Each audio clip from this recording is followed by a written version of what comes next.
Отец дает границы. Он программирует судьбу ребенка. Ту боль, которую вы чувствуете по отношению к своему отцу, это боль, связанная с тем, что вы как личность не развиваетесь. Есть один шанс не перенимать судьбу, не перенимать характер, а быть свободной, то есть брать или не брать. Для этого нужно полюбить. Замужество – это папа.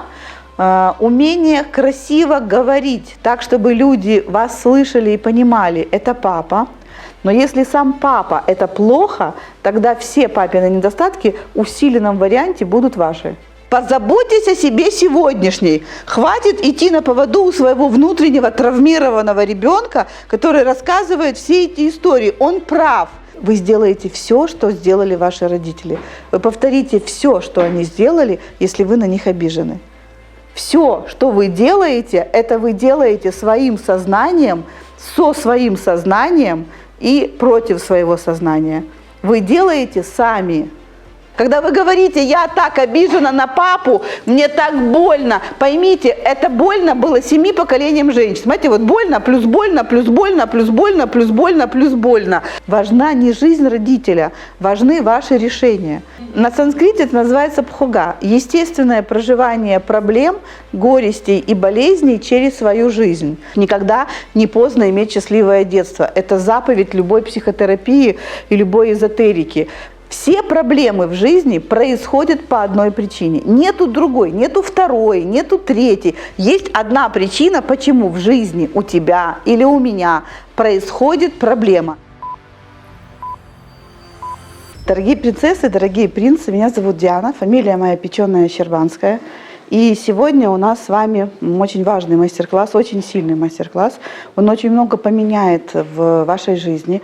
Представление о том, как правильно жить и как неправильно, и о том, как правильно думать и как неправильно думать. Вы увидите кучу своих ложных и ограничивающих убеждений, которыми вы пользовались из благих побуждений, защищая себя, сберегая себя, и увидите, как эти убеждения ломали вашу женскую судьбу. Если здесь среди наших клиентов присутствуют мужчины, то они увидят, как это лишало их успеха у женского пола, как это мешает мужчинам быть богатыми, быть сильными, харизматичными и побеждать, потому что мир денег, мир бизнеса – это мир соревнования. Мир бизнеса и вообще вот этот мир, в котором мы с вами живем, это мир, в котором существует конкуренция. И эта конкуренция называется естественный отбор. И это не делает нас несчастными, это делает нас очень успешными. Сама идея естественного отбора, что побеждает сильнейший, на этом принципе основана эволюция. Вы можете с этим согласиться? И я говорила, что в бизнесе есть две стратегии. Стратегия Красного океана и стратегия Голубого океана. Стратегия Красного океана – это когда один и тот же товар или одна и та же услуга на одном и том же рынке, одним и тем же клиентам преподносится, и идет маркетинговые войны. То есть рейдерские атаки внутри, конкуренция внешняя, сильный маркетинг, агрессивный или пассивный. Но компании какими-то способами очень по-мужски пытаются привлечь внимание аудитории, а аудитория такое женское начало, используя очень разные методы. Но это конкуренция, это мужское начало. Точно так же, как стратегия Голубого океана, когда вы создаете какой-то инновационный продукт, нечто новое, невиданное, чего не было никогда и нигде.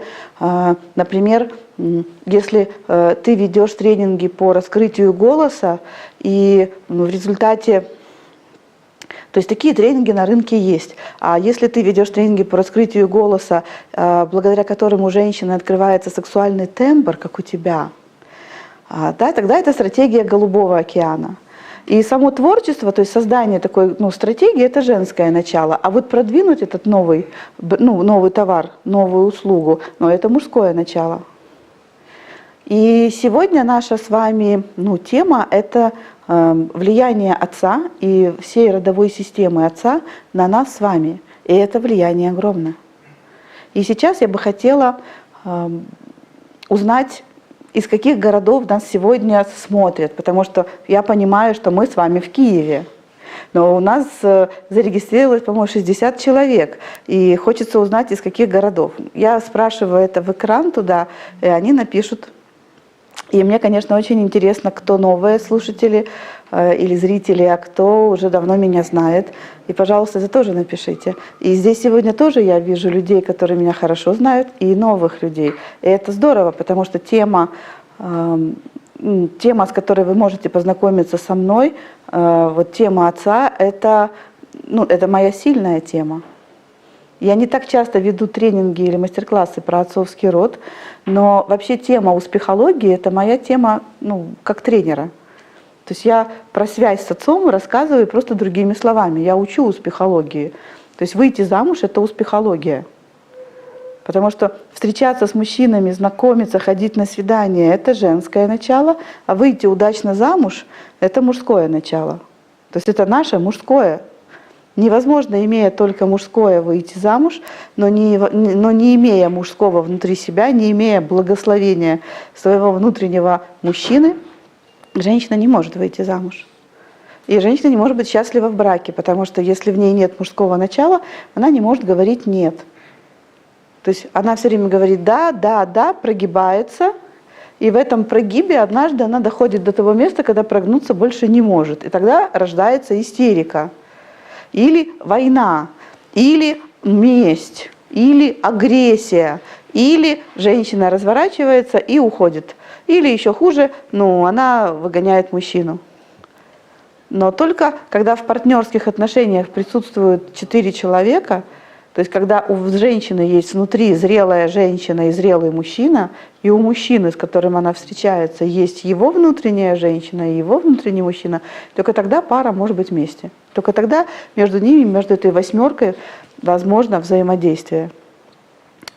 Так вот, сегодняшняя тема о мужчинах и о мужском роде, она поставит во многом для вас точки над «и» в вашей жизни. Вы увидите, чего в супе вашем не хватает. Анечка, ты смотришь за чатом? Конечно, могу сказать. Напиши мне, пожалуйста, да. Точнее, не напиши мне, извини. Скажи мне, из каких городов кто-то приехал? Так, Винница, Чехия, Москва, Киев, Кривой Рог, Новосибирск, Ижевск, Челябинск, Питер, Челябинск, Москва. Угу. Чехия, Россия. Хорошо. И еще я спрашивала, кто впервые, а кто уже знает меня. И я хочу вас тоже спросить, кто из вас впервые и кто ничего не знает обо мне и никогда не слышал ни моих вебинаров, ни тренингов. То есть вы просто пришли по рекламе. Я правильно понимаю? Не, я один тренинг вас слышала, треугольник. Я много слышала ваши записи на YouTube, смотрела ваши. Ага, то есть вы меня знаете заочно? Да, заочно. Спасибо. Я буду с вами на «ты», если вы позволите, хорошо? Я также прослушала мастер-класс про деньги, который бонусом был, да, и плюс про предназначение и то, что доступно в открытом. Угу. Было пока что так. И Ладно. на понедельник я записана вас на консультацию. Ага, это ты. Хорошо. А на который час ты у меня записана? 12. Я напомню. Да, а я сегодня на 12 чуть не поставила, точнее, уже поставила одну девочку, но придется поменять. Но у меня это бывает.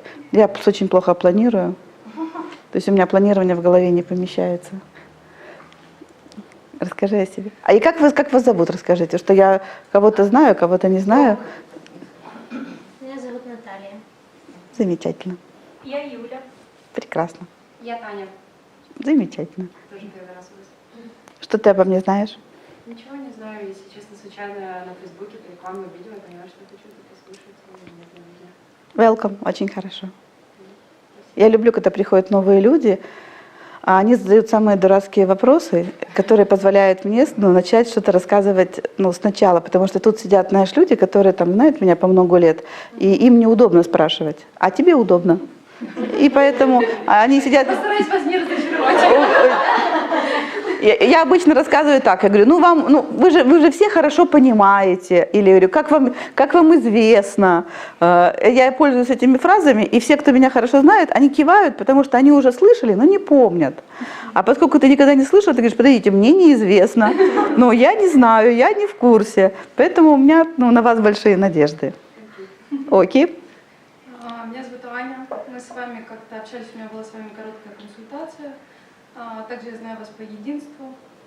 Была в единстве. Ну вот пришла рассылка, стала интересная тема, пришла. Хорошо. Ну тогда тебе будет, если ты из единства, еще более понятно. Я тоже? Нет, кто что пишет там? Кто что пишет? Так, ты У знаешь, нас- очень много девчонок пишут, что впервые. Ух ты!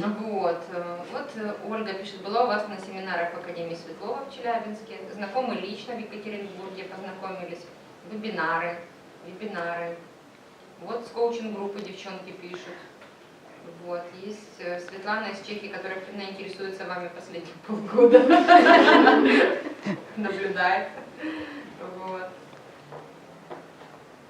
Потому что это мой сейчас самый такой интересный проект. Я собираю людей в одну группу, и каждая приходит со своим запросом. То есть нет общего запроса, а у каждой свой запрос. И девочки пишут такие анкеты разные. Ну, короче, я тут формализовала немножко. Они написали свои запросы, описали какой-то, истории своего детства. И потом я веду онлайн, и на каждом онлайне я с 2-3 девочками, я уже знаю, где слабое место, я работаю прямо в группе. И там работает такая красивая групповая динамика. И у них хорошие результаты, у них такие взрывы. Знаете, на групповом ресурсе, там, где вы пройти не могли, группа помогает пройти. Есть только одна, да? И потом Нет, несколько девчонок несколько. из группы. Оля Харт из Калифорнии тебе привет передает. Привет. Вот. Ну хорошо. Знаете как, долгие проводы, лишние слезы, я не люблю долго начинать. Я хочу уже к делу. Готовы? Итак, хорошие новости. У вас есть левое и правое полушарие мозга, и больше нету ничего. И этими 2 полушариями мы и живем. Это ясно? Там есть различные уровни у этого мозга, там рептильный, млекопитающего, мозг человека, но левое и правое, то есть уровней 3, а полушарий 2. Левое полушарие – это мужское, это папа. Оно сформировано вашим собственным папой. Понятно, там есть и мамины мужские качества, и папины мужские качества. Но левое полушарие мозга работает на частоте, на которой работал мозг вашего папы в момент зачатия. И поэтому у вашего родного брата или у вашей родной сестры будет другая частота мозга. Итак, ваше левое полушарие мозга работает на той частоте, на которой работал мозг вашего отца в момент зачатия. Поскольку процесс зачатия, это процесс такой высокочастотный, то дети всегда умнее, чем родители. То есть эволюционно наши частоты все время чуть-чуть повышаются. А ваше правое полушарие мозга работает на той частоте, на которой работал мозг мамы во время зачатия. А мы с вами являемся суммарной. То есть сумма этих 2 частот – это я, или ты. И когда ты занимаешься сексом, и у тебя происходит процесс зачатия, у твоего ребенка его правое полушарие – это то, на какой частоте работал твой мозг во время зачатия. Поэтому если во время зачатия они оба были медленно и печально, у них было плохое настроение, они друг друга не любили, у них не было таинства, в этом не было кайфа, то есть они, не было высоких частот, то вот на таких частотах у ребенка будет работать мозг. Ему будет очень сложно быть счастливым, активным, веселым, успешным, радостным и так далее. Но если ваши родители зачинали вас в состоянии кайфа, а вы же понимаете, да? То есть я вам сейчас научно объясняю то, что вы, наверное, слышали 1000 раз, что жить надо в любви, что детей зачинать – это священный процесс. Все слышали? что это священно, что это должно быть очень красиво, что пара должна быть, к этому готовиться, потому что когда ваше сознание, настраивается на то, что мы не просто любим друг друга и наслаждаемся друг другом, а что в процессе этой любви, появится, что-то третье или кто-то третий, то этот, третий все это в момент зачатия впитывает в себя. Вообще-то это основа и основ. Для кого это сложно? Кому надо, это разъяснить. Не бойтесь, что я говорю, это сложно, кому надо разъяснить. Не бойтесь, что все, наверное, поняли, все молчат, а я тут одна. Будьте очень живыми, защищайте свои интересы. Это же мастер-класс о мужском. Если вам что-то непонятно и неясно, или для вас это спорно, спросите, я найду другой способ вам это объяснить, или эту же тему расскажу с другой стороны. Итак, ваш папа – это ваше левое полушарие мозга. И, соответственно, левое полушарие управляет всей правой частью тела. Начиная с этой части лица, вся ваша правая сторона, то есть печень, правая легкая, правая рука, правый яичник, правая нога, это все управляется левым полушарием мозга. Как, уже полюбили папу? И когда вы себе говорите, что мой папа никто и звать его никак, мой папа неудачник, мой папа пьяница, я своего папы вообще знать не хочу, он придурок, он обижал маму. Вы как ребенок имеете право на все эти чувства. Я не собираюсь у вас эти чувства отнимать. Я просто вам возвращаю, что когда вы это думаете и говорите, вы обращаетесь к своему левому полушарию, и вы, собственно, заставляете свое левое полушарие вести по отношению к вам таким образом. Так ясно?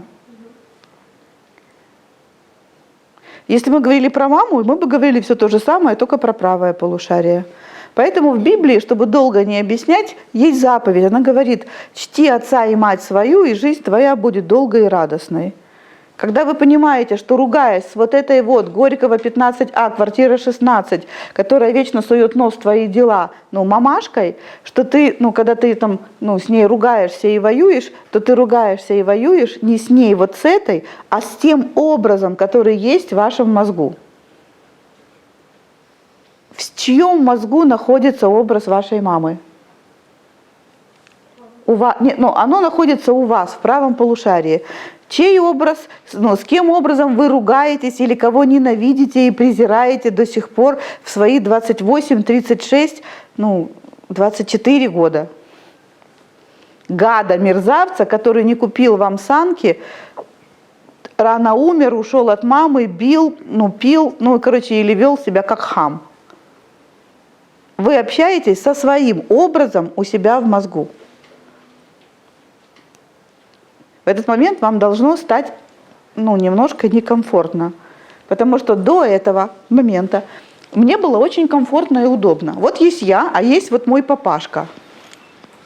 И я про этого папашку, про этого гада, мерзавца и урода, и бездельника, и тунеядца, и алкоголика, нужно прям подчеркнуть, я о нем думала плохо. И в эту и я себя при этом чувствовала очень хорошо. Он был такой, а я была классная. Но в эту минуту мне как-то неудобно становится. Оказывается, что все это время я ругалась сама с собой. Вот мой внутренний ребенок внутри меня. Вот мой внутренний родитель внутри меня. Я условно разделила их на две части. Они так внутри вас не сильно разделяются. Но для нашего рассказа это будет: вот я, маленький ребенок, вот мои отношения с мамой, вот мои отношения с папой. Это где находится? Разговаривайте со мной. У вас в голове находится. Это мой внутренний ребенок до сих пор. Вот здесь, в отношениях с внутренним папой, высказывает ему все претензии, боится его, сердится на него. А здесь стоит ваш папа со всем тем негативным опытом, который он вам предоставил. И живого папы здесь нету. Так, это не Бёрн был, Адлер. Детский психотерапевт Адлер, великий человек, который создал детскую психотерапию.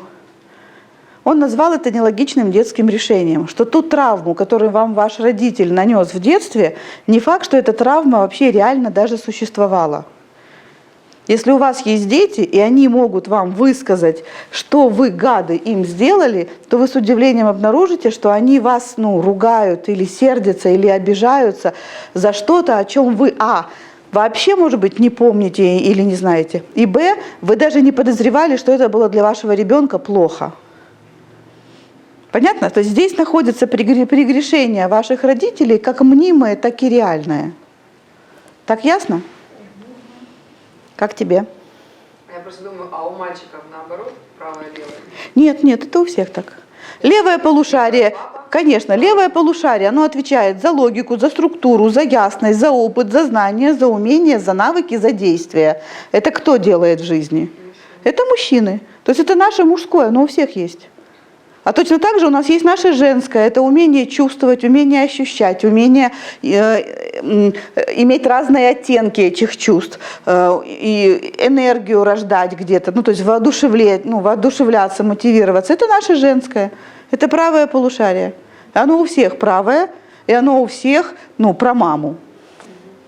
И вариантов здесь нету, просто мужчина себя ассоциирует больше с мужским началом, а женщина себя ассоциирует с женским началом.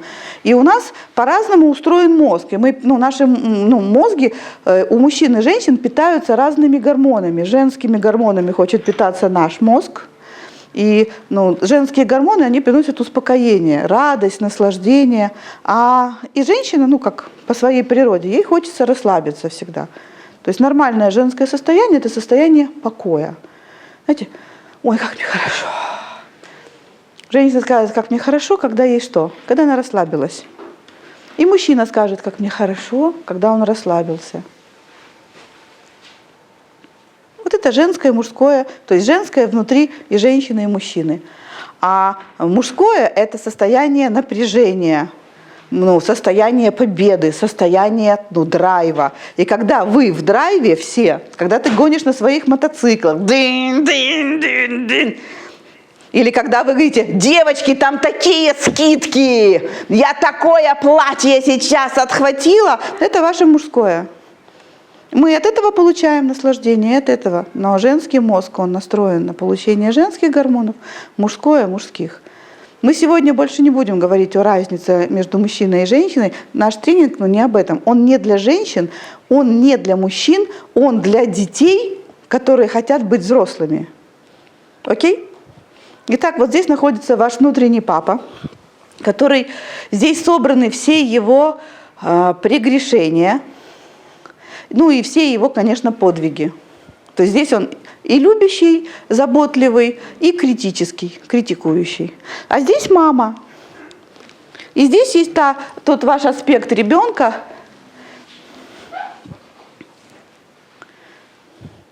который больше связан с мамой. То есть здесь есть переживания по поводу мамы. И чуть-чуть меньше папы. Вот в реальности они вот так не разделяются. В реальности у нас один внутренний ребенок и один внутренний родитель. Но у этого внутреннего родителя есть женские качества и мужские качества. Так ясно? Но гарантированно, еще у нас есть здесь прослоечка такая, называется взрослый. Но гарантированно, что этот внутренний родитель, который есть внутри вас, находится внутри вас. Вот это самая важная мысль, которую вам нужно для себя принять. Вам надо осознать, что вы воюете сами с собой. Поэтому и исцеляетесь вы тоже сами с собой. То есть вы можете прийти к своему папе, которого не видели 15 лет, и сказать ему, что ты знаешь, отец, я все поняла. Ты самый лучший папа для меня. И может быть он скажет тебе: спасибо, дочь, я всю жизнь ждал этих слов. А может быть и не скажет.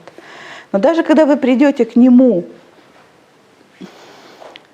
домой и скажете эти слова, этот процесс все равно пройдет внутри вас. Так ясно? Да или нет? Мне это очень сложно. Очень сложно что? Ну так сказать. Ну, у меня есть, знаешь, вот кто меня хорошо знает, у меня есть такая заповедь, я говорю, не трогайте живых людей. Вы можете прийти к своей маме после хорошего женского тренинга, типа «Любовь к себе», упасть ей в ноги и сказать: «Мама, я тебя люблю». И хотите услышать: «Доченька, ты такая замечательная». И вдруг мама начинает говорить: «А хлеб так подорожал». Ну, и то есть ваши чистые порывы, этот человек может в этот момент просто не осознавать глубину той трансформации, которая у вас происходит. И вы можете быть совершенно разочарованы. Это не значит, что вам не нужно общаться с родителями, говорить с ними, ну, высказывать свои там пожелания. Но мне хотелось бы, чтобы вы увидели, вы, взрослые люди, сегодня и сейчас имеете проблемы в своей жизни, не связанные с этим папой и этой мамой, которые живут на улице Горького, дом 5, квартира 6.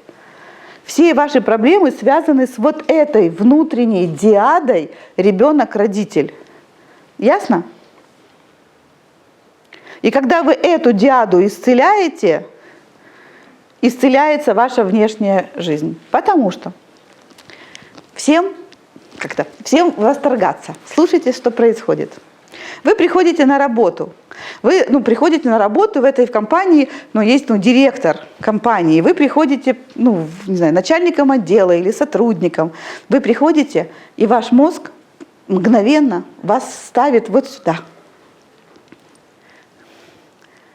И вы пойдете работать в эту компанию, и вам очень понравится шеф, если он для вас проявит качество вашего заботливого родителя. И тогда вы скажете: «Ой, мне так понравился руководитель отдела», или «мне так понравился директор компании», потому что ваша психика мгновенно вам вот эту диаду тут же проявила. Так, ясно? И если там много, если у вас здесь течет много хорошего, то есть если у вас внутри все классно, то знаете, что будет делать этот странный директор? Вот Аня Кучина знает, у нее с папой нормальные отношения. Этот директор, Хоть где-то. Этот директор будет заботиться об Ане.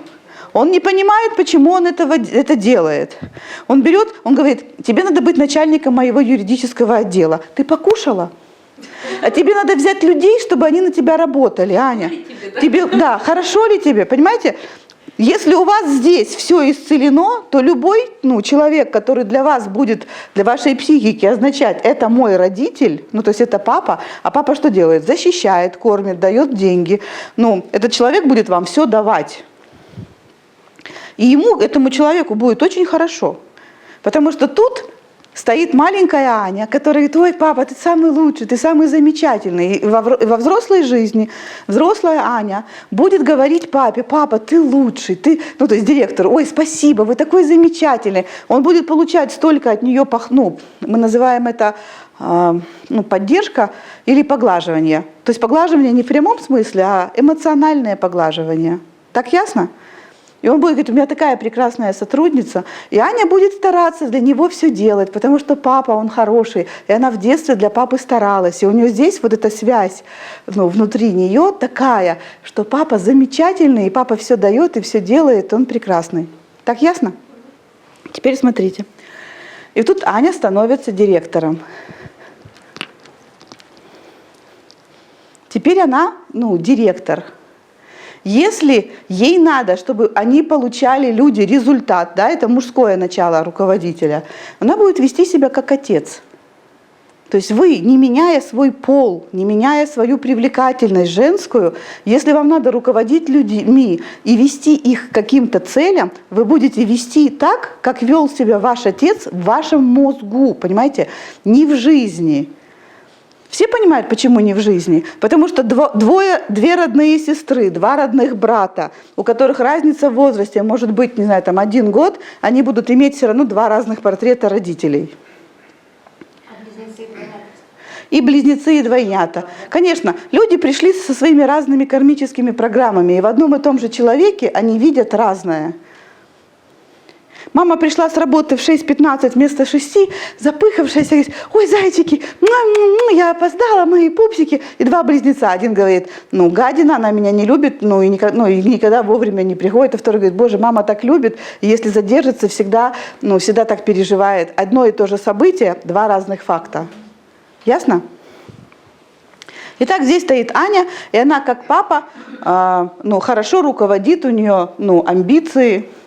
И приходит такая же, как Аня. То есть кого она будет? Она возьмет такую же, как Аня. И она будет говорить: все, зайенька, будь хорошей девочкой, умничка, работай, радуйся, играй. Дать тебе еще сотрудников, покормить вас. Она будет делать то же самое, что делал ее руководитель. Даже у меня даже помощницы все Ани были. На всякий случай. Ты их по имени подбираешь. Я включу кондиционер, девчонки. Если, на 5 минут, потому что мне жарко. Включайся. Кто кричал громко «нет»?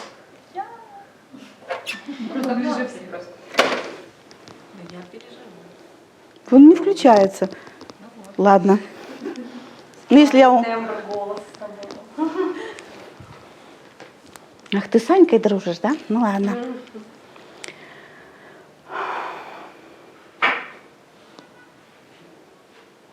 То есть папа находится внутри вас.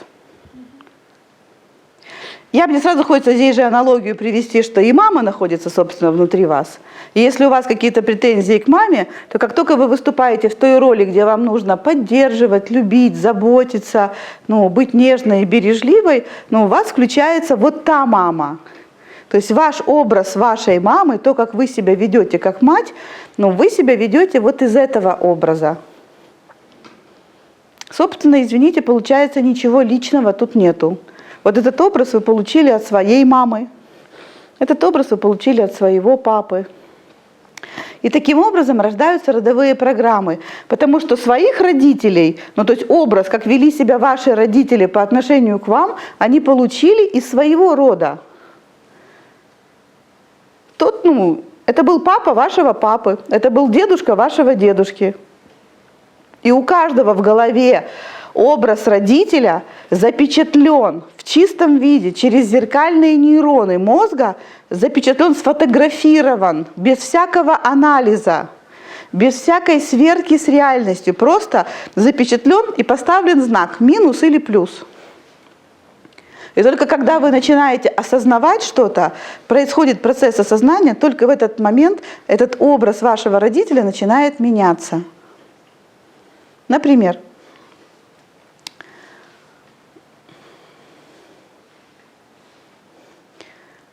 женщина говорит мне: мой отец меня бил, и я не могу ему этого простить всю жизнь. Я ей говорю: да, меня тоже папа лупил. И я смотрю на нее и понимаю, вот ее папа бил, а меня папа лупил. Вы чувствуете 2 разных отношения? Как-то бил пожестче, да? Ну да. То есть меня папа лупил, я считала, что задело, потому что я обещала прийти в 9, приходила в 10. И бил, это значит, меня стукнули 1 раз. И на меня это, видимо, не сильно произвело впечатление. То есть я считала, задело, и как-то внутри меня ничего, извините, не задело. То есть никакие-то фибры моей души при этом не напряглись. А эта девочка была травмирована этим поведением отца. И мы начинаем с ней обсуждать. Из-за того, что я говорю, да, меня тоже лупил, я понимаю, у меня другое отношение, только благодаря этому я как коуч начинаю с ней вести диалог, а что такое было в ее детстве бил. И у нее слезы, и у нее обида, и у нее боль поднимается, и она плачет, и мы тут очень много салфеток переводим, и она рассказывает эту страшную историю. И я сижу, слушаю эту страшную историю, и что я делаю? Я совершенно, черствая в этот момент. Я себя внутри спрашиваю, а что такое? О чем мы тут так плачем? То есть она рассказывает историю, по моим меркам, вообще ничуть не страшнее, чем ее. что она там с девочкой что-то делала, ну, причем явно незаконное, и что папа устроил судилище над ней. Он пригласил маму, он поставил ее в центре комнаты, и он ей говорил, что так нельзя, что это, что это будет ужасно, если она так будет делать, она пойдет по плохой дорожке. Вот. И чем больше он говорил, тем больше он злился, и в конце концов он ее стукнул. И я слушаю, и внутри у меня очень черствость такая возникает. Я вам не про свою черствость, я ее так, знаете, просто комментирую уже, чтобы все было объективно. Я слушаю эту историю, и я понимаю, что ее детское восприятие этого события и ее взрослое были бы очень разными. Я ее сейчас слушаю как взрослый человек.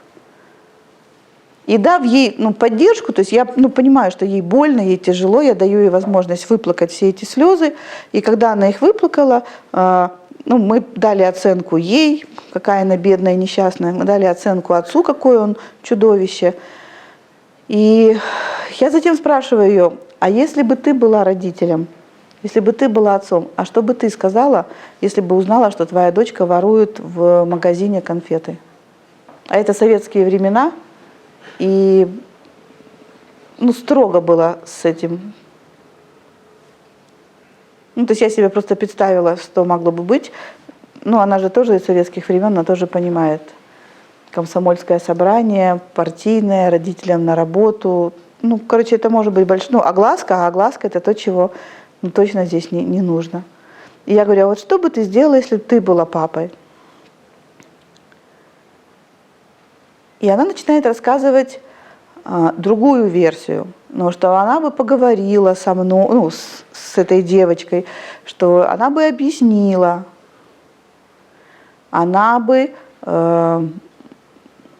рассказала про милицию, про огласку, про правком, про комсомол, то есть какие последствия, что потом это черное пятно останется на всю жизнь, что она привлекалась. Вот она говорит, я это все бы сделала. И мы с ней еще минут 15 или 20 обсуждаем, что ее бы папа, то есть чтобы она, как свой папа, сделала бы для себя. И в процессе вот этого разговора она успокаивается. Я задаю ей вопрос, а что ты сейчас чувствуешь по отношению к своему отцу? И она говорит, ты знаешь, я сейчас понимаю, как он волновался, что и весь его крик, и вся его брань, и то, как он был агрессивен по отношению ко мне, это все было из страха, что я не услышу, не пойму, и что я пойду по наклонной линии, и со мной что-то произойдет. Став на место отца, увидев другой, более щадящий вариант развития событий, она поняла источник, откуда ее отец с ней так себя вел. И с вами произойдет то же самое сегодня. Я не буду для вас вести личный коучинг, но вы поймете схему, каким образом между вами и отцом надо выстроить новые отношения. Но до того, как я начну эту тему, я бы хотела вас чуть-чуть позапугивать. Немножко можно? Тебя тоже можно позапугивать? Итак, страшилки. Папа — это левое полушарие. Если мы говорим об отце, даже не о своем отце, а просто об отце, какие слова, какие эпитеты приходят вам в голову, когда вы говорите это отец? Фундаментальный у меня почему-то. Фундаментальный. Это значит большой. Да. Угу. Сила. Лидер. Спокойный. Защита. Бог. Бог, только скажите, Бог, а в каком качестве? Бог во всех качествах. Он все делает. Вместо тебя? Он все делает. Ага, он все делает вместо Ани. Хорошо. Влиятельный. Любовь. Какая любовь? Забота. Проявленных действий. Действие, да, любовь, именно действие. Хорошо. Еще? Умный. Страшный. Авторитетный. Глава, да? Да. Еще, Юль? Классный. Знаете, Попытайтесь, смотрите, попытайтесь сейчас не уходить вот в эти в общие понятия «классный», потому что вы так не услышите. Но у вас внутри существует некая классификация, что такое папа. Когда вы это поймете, вам будет понятно, почему вы к нему предъявляли определенные требования. Потому что в эту классификацию он не всегда дотягивал. Но это не означает, что классификацию надо менять или папу надо стараться его дотянуть. Наша задача сейчас просто увидеть, что у каждого, у нас есть архетип отца. Что это кто-то, рядом с которым гарантированно ничего не будет плохого происходить. Правда? Кто не будет над вами ставить никаких жестоких экспериментов об вашем выживании. Кто будет вас учить и развивать. Кивайте, если я правильно. Кто будет вас учить и развивать. И он будет вас социализировать гарантированно. Да или нет? Да. То есть если он девочку выпустит в свет, эта девочка будет знать, как жить в мире. Это функция папы. Да или нет? Да. То есть она будет социализирована. Еще какая? Если ставила эксперименты. Нет, мы сейчас говорим не о том, какой был твой папа. Мы сейчас говорим о той идее, какой отец вообще, какая вообще идея об отце присутствует архетипично у всех у нас. Она одинаковая. Мало того, она одинаковая была, есть и будет, и она одинаковая здесь, в России, и в Нью-Йорке, и в Китае. Она везде такая. Отец – это тот, кто защищает, отец – это тот, кто учит и социализирует, отец – это тот, кто создает безопасность, отец – это тот, кто отвечает за законы и за то, чтобы эти законы соблюдались, и придумывает способ ограничений, если эти законы не соблюдаются. Это тоже так? Да. Главное в семье. Да, обеспечивать свою семью. Поддерживать. Смелый. Угу. Это мужские качества? Да. То есть отец – это тот, кто является носителем мужских качеств. Отлично. Фух.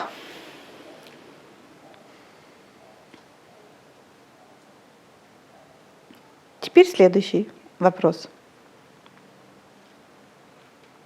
А каким был ваш реальный папа? У меня противоположно. То есть он в чем-то не дотягивал. Вам не нужно сейчас сдавать своего отца. И я не предусматриваю, что здесь на мастер-классе мы будем открыты. Это же не тренинг, где надо, мы договариваемся о конфиденциальности. Мы здесь с вами на мастер-классе можем спокойно понимать, а мой папа где-то не дотягивал. Да или нет? Да. Да. И поэтому, именно поэтому он был кто? Гад. С большой буквы Г. И все могут быть буквы большие.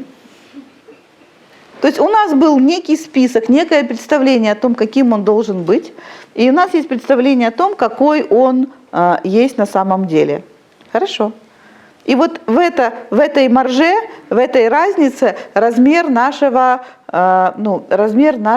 неудовлетворения, размер нашей фрустрации.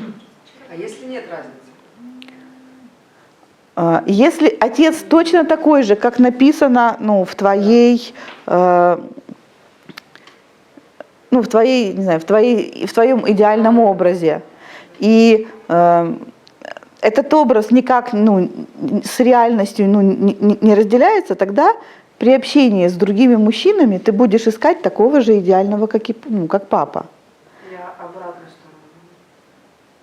Если у меня плохой образ здесь, и он на самом деле соответствует в данный момент этому образу. Нет. Если нет между ними разницы. Нет. У тебя есть образ в голове про папу, каким он был. Но у тебя в голове есть идея о том, какими должны быть отцы. Разница между тем, какой он и какой идеальный. Совершенно верно. И эта разница... И вот эта разница, когда она есть, это размер нашей неудовлетворенности этим мужчиной. Ого. Она может быть угода, она может быть маленькой, но она должна быть.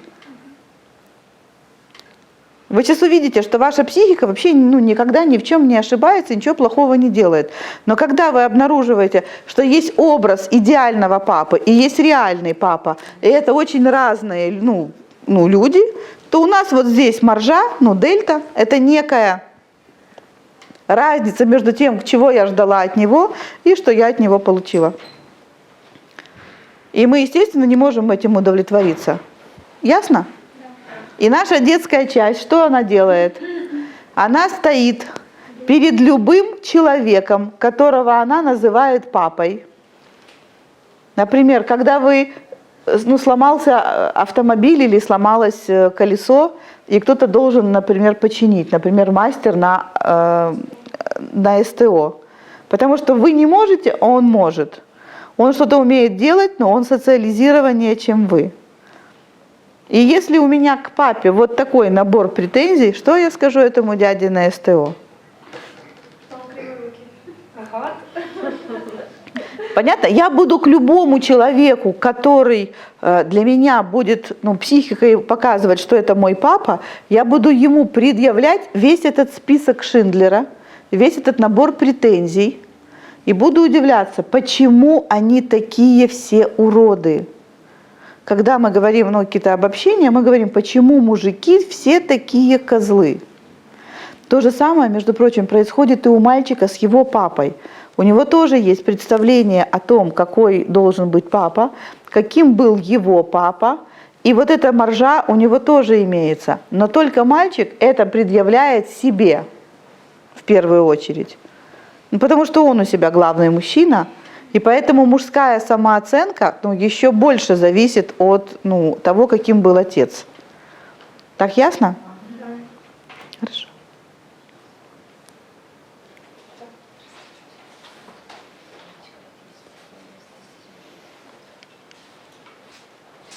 А с чем связано, что у меня муж это копия моего папы? Что-что? Когда муж это копия папы. Это из-за этой маржи?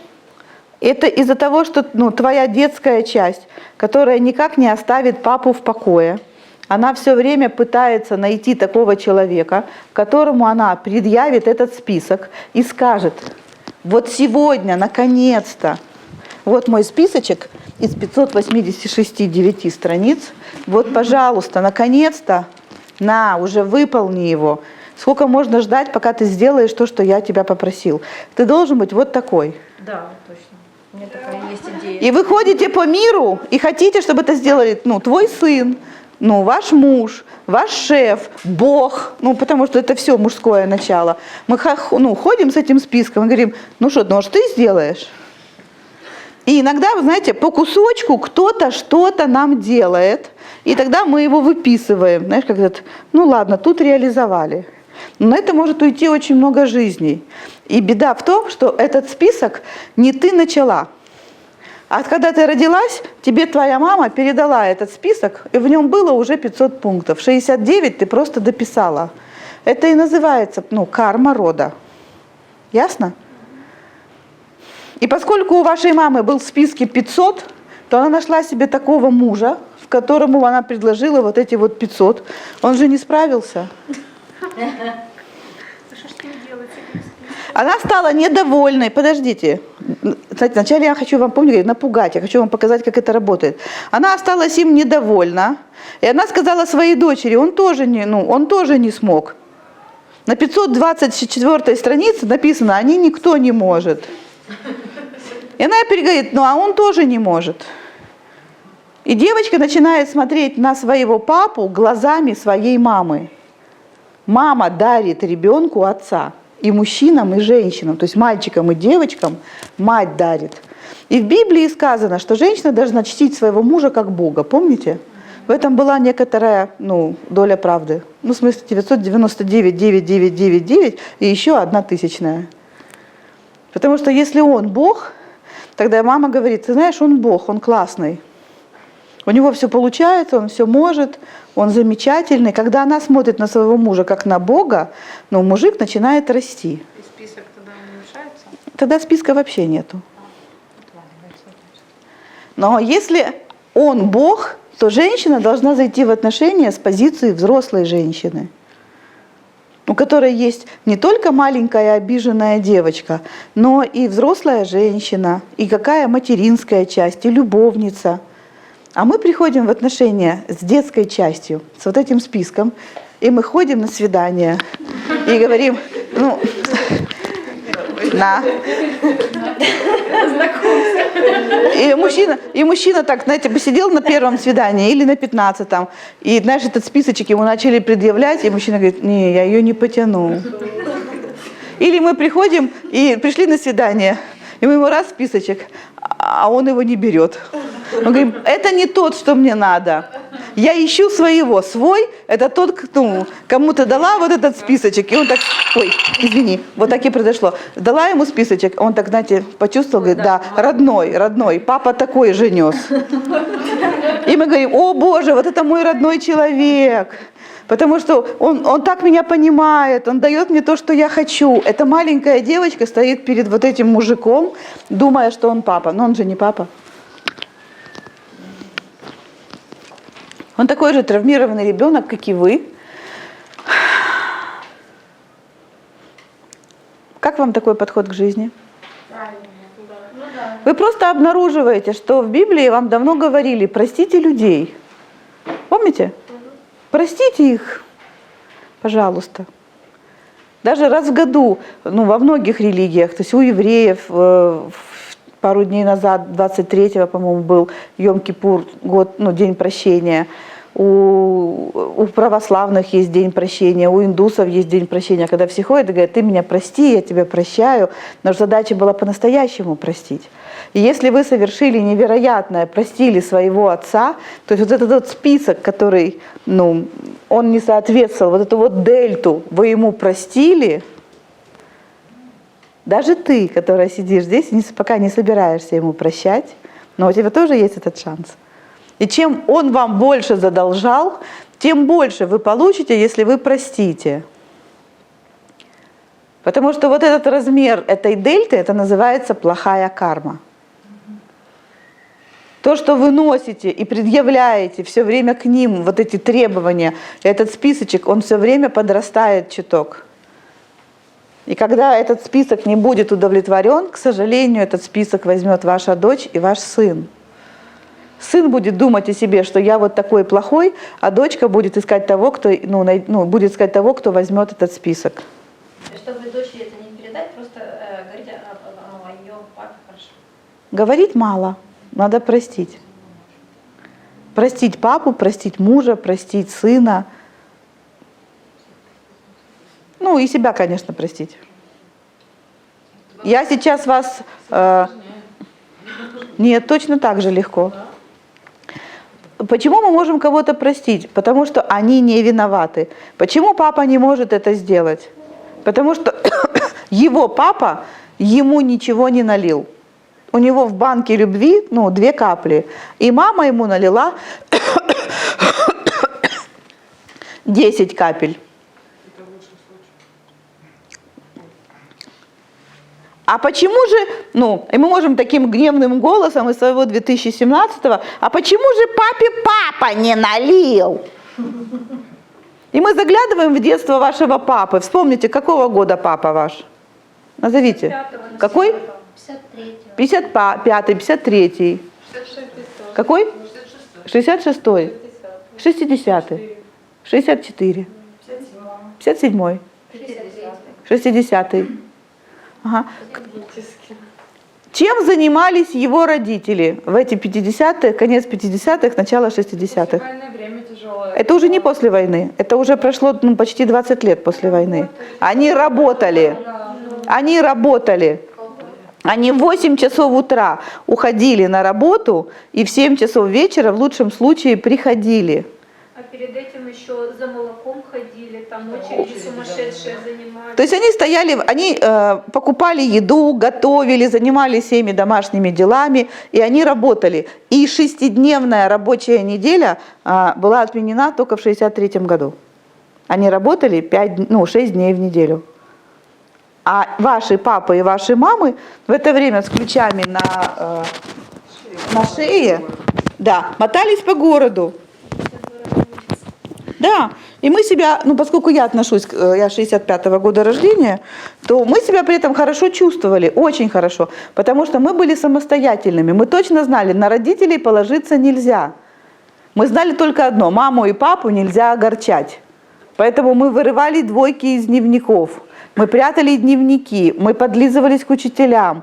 У нас болело, мы не жаловались. Там, мы заболевали, и мы болели только если нам реально нужно было прогулять школу, то есть была контрольная, или если очень сильно не хватало маминой любви, потому что болеть было нельзя. Потому что когда мы заболевали, у мамы было вот такое лицо. Она была вечно хронически уставшая женщина, хорошая, замечательная, потому что в субботу ей надо было заниматься домом, а в воскресенье надо было закупать продукты. Вы можете своих родителей, вот понимая это, обвинить, что они вам что-то не дали? Нет, у них не было. Давайте тогда вернемся к их родителям. Вот это уже точно гады. Ага. Вот и уже кто не дал, так это же, это моя мама мне с папой не дали. То есть это ваши бабушки и дедушки. Вот кто гады. 26-32 год. И тут опускаются руки, потому что мы понимаем, они остались живы, и за это спасибо, правда? Тогда, наверное, их родители, вот это точно, вот они, не дали и допустили войну. И мы говорим, сейчас мы вас обвиним. И мы туда, 1903 год, 1896 год, и мы понимаем, а им досталась революция, им досталась гражданская война, им досталась коллективизация, голодомор в Украине. Нам тоже нечего предъявить. Давайте, может быть, еще дальше пойдем или хватит? Вы там найдете все то же самое. Вы не можете сердиться на своего отца, потому что он вам не дал. У него не было. Мало того, вы сейчас можете понять одну очень важную, знаете, чтобы быть победителем, нужно знать правила игры. У кого из вас есть дети? Поднимите руки. Еще, подержите. Может быть, племянники, с которыми вы очень близки? У меня крестник. Крестник, хорошо. Я больше про родителей. Сейчас родители поймут. Дорогие мои мамы и папы, скажите, пожалуйста, в отношении своего ребенка вы сделаете все плюс еще 20%? Да? Понимаете, о чем я? Все так сделают? Юра, ты отец, ты тоже так сделаешь? То есть, смотрите, вы вернетесь, знаете, вы хотите спать, вы устали, у вас нет сил, а ребенок хочет вашего внимания. Что вы сделаете? Вы еще 20%, и вы возьмете из невозможного. И только потом скажете, так, все, я больше не могу, иди. Так вот, ваш отец был такой же. Он точно так же старался дать вам все, плюс те 20%, которые были уже его собственные. И если в вашей жизни ваш отец пил, гулял, ушел от мамы, был холодным, был недоступным эмоционально, был весь убежал в работу, потому что не мог выдержать семейные отношения. Вот все, что он не смог вам сделать, он все равно сделал 100 плюс 20%. Просто представьте себе мужчину, у которого банк поглаживаний пустой, то есть его не напитали любовью, у него нет любви, ему нечем любить, понимаете? У него нету даже для себя. И вот я, мужчина, но это мои дети. Что я могу? Я не могу вас любить, мне нечем любить. Но я могу сказать вам, дети, я занят, я работаю. И уйти в работу, и работать 24 часа в сутки. Много работать для того, чтобы не видеть ваши глаза. Потому что ты же не хочешь, чтобы я работала. Я говорю, я работаю на тебя круглые сутки.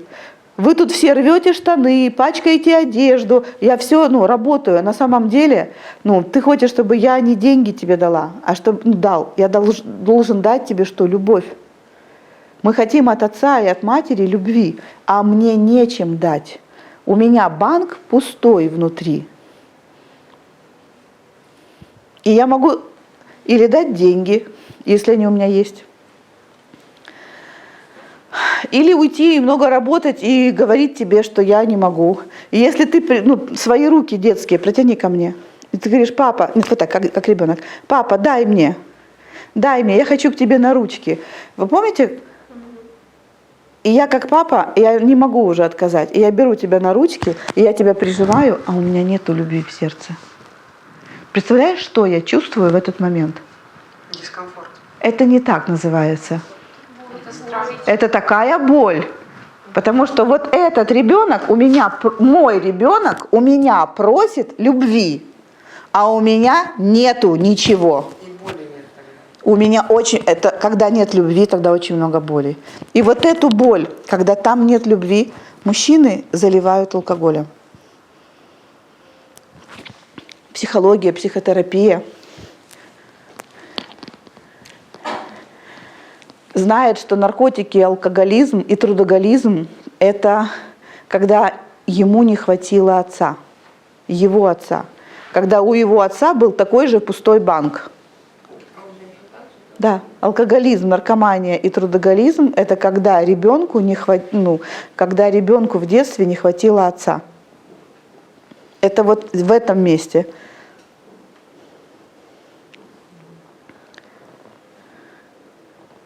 Еще вопрос, Да. Вот, Наталья пишет, а мужчины тоже могут подходить к женщинам со списком претензий, вот как ты ходила? Конечно. У них такой же список претензий. Да. В этом мешочке, это мы сегодня про папу, просто мы вычленили про папу, но вообще этот список есть и про папу, и про маму. И они дуры, а они козлы, список взаимных упреков, это, собственно, список, сформированный в детстве по отношению к матери и к отцу. И женщины этот список принимают, потому что у них такой же есть к маме, а мужчины этот список принимают, потому что у них такой же есть к отцу. Теперь давайте чуть получше истории. Я так уже вас достаточно поднапугала.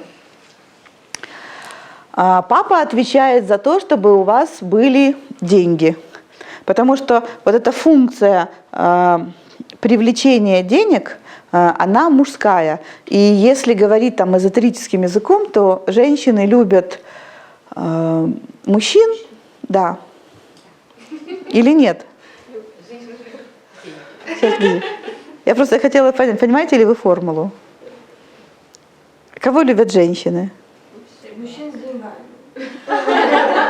Мужчин с деньгами? Наверное, какие-то блага. Женщины любят деньги и все, что можно получить за эти деньги. То есть нам нужны блага. Нам нужно материальное изобилие, потому что когда мы материально изобильны, можно рожать детей. То есть это природа так сделала. Вам не надо говорить себе: о боже, как неудобно, я такая меркантильная сука. Нет, я не такая, я просто... Природа, биология сделала так, что женщине нужен вокруг себя подушки безопасности. Потому что 20 лет ей нужно выкармливать детеныша. И ей нужно иметь источники, как его выкармливать. Она должна быть спокойная, в безопасности, с деньгами. Поскольку сегодня это ресурсы, это деньги, а если ресурсами будет что-то другое, то женщины будут любить что-то другое. То есть мы не деньги любим как таковые, мы любим ресурсы. И нам, естественно, нужен ресурсный самец, который все это нам принесет. Да или нет? Да. И чем красивее женщина, это тоже биология, чем она женственнее, то есть слово красивее не подходит, чем женственнее женщина, тем более ресурсного самца она пытается себе найти, чтобы происходил обмен. И наоборот, чем ресурснее мужчина, тем более ресурсную женщину он пытается найти для себя. И если мужчина ищет богатую женщину, то это нонсенс. Но это значит, что мужчина находится в энергии ребенка и ищет себе маму. Да. Тут же, знаете, я ведь с вами, собственно, о биологии сейчас говорю. Это такие простые вещи, которые просто вам надо увидеть правила игры.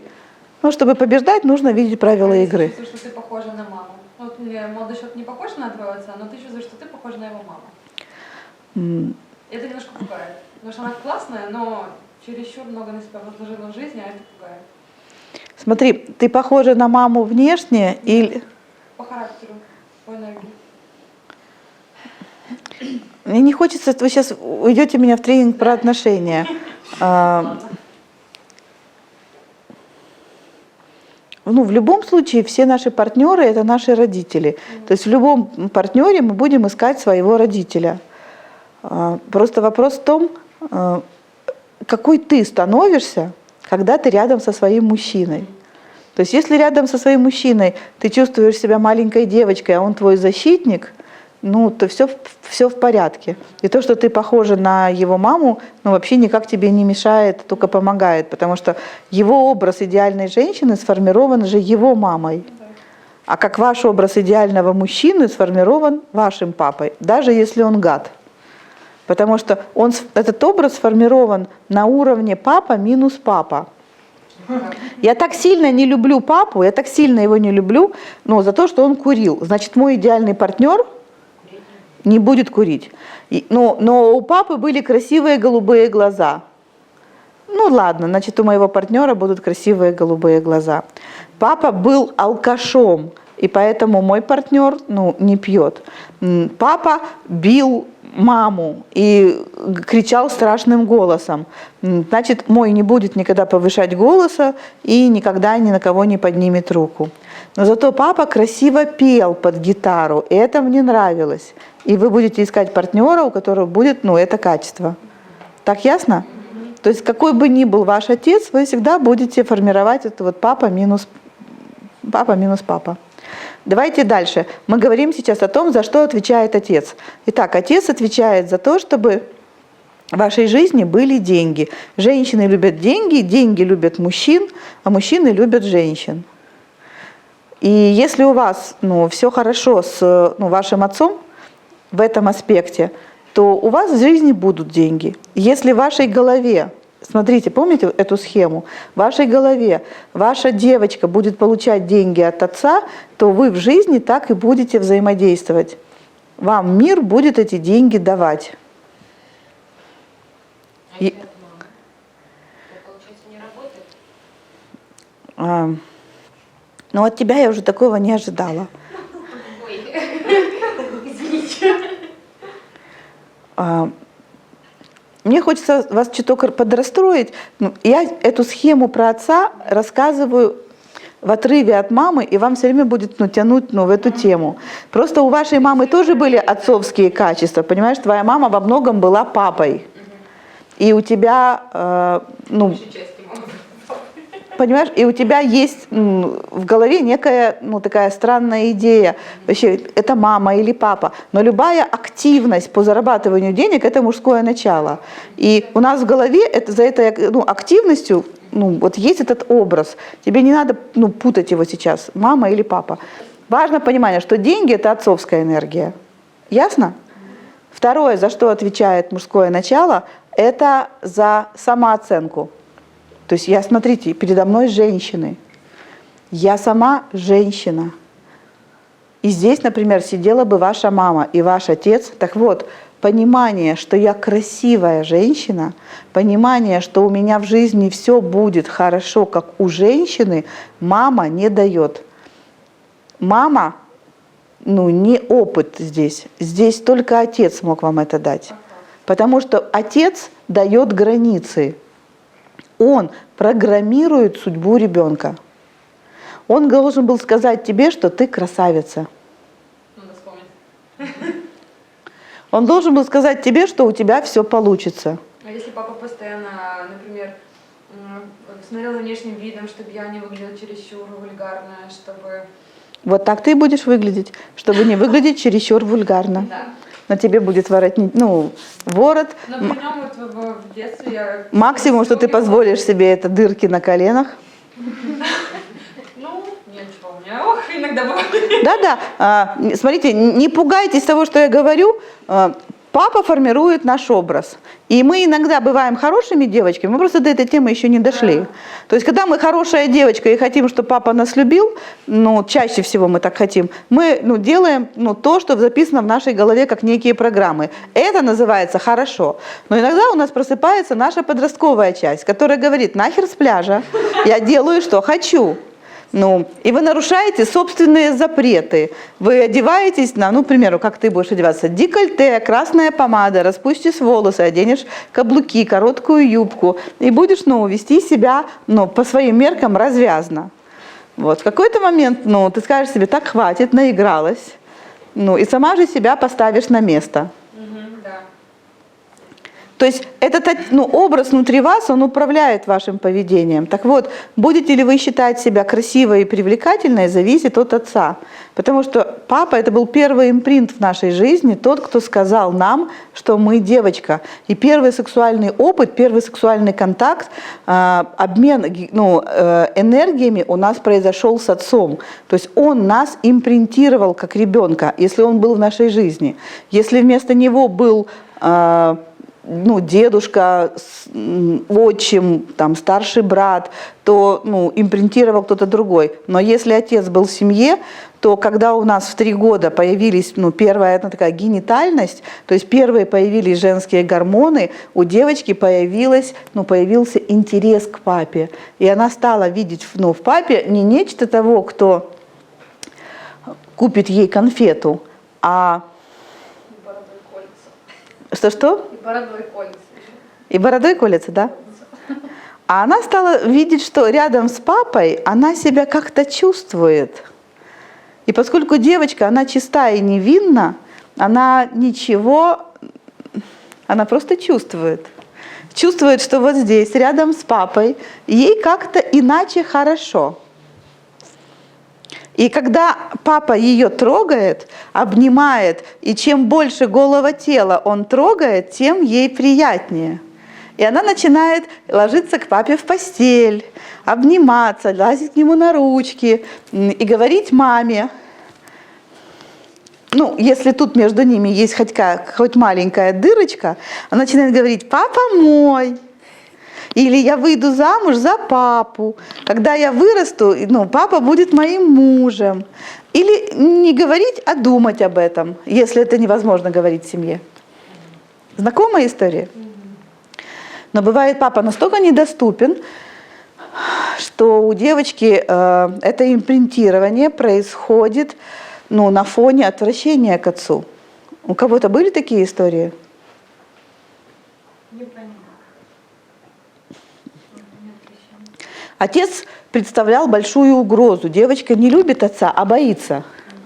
Он ведет себя по отношению к ней, знаете, как активный самец к маленькому щенку. Не ходи под ногами, не трогайся. Такое бывает, когда отец очень агрессивен по отношению к ребенку, особенно к девочке. Вообще к детям он бывает очень агрессивен. И тогда импринтирование происходит... все равно, но оно происходит, ей начинают нравиться плохие мужчины, плохие парни. То есть он к ней жесток, он к ней ведет себя отвратительно, он к ней безразличен, а у нее все равно импринтирование же произошло. И тогда она вырастает, мы же не помним этих историй, мы их не осознаем. И девочка вырастает, и ей нравятся плохие парни. Девчонки пишут, что есть такое. Это как садомазовый путя? О нет, это очень сильно до садомаза. Это когда женщина выбирает себе, например, мужчину, который к ней холоден. Она выходит замуж за мужчину, и он холоден с ней. То есть он женился, он с ней встречался, и при этом все время говорил: так, хватит об этом говорить, так, со своей телячьей нежности, секс это нам тоже не нужно. То есть он все время держит ее на дальней дистанции, а она при этом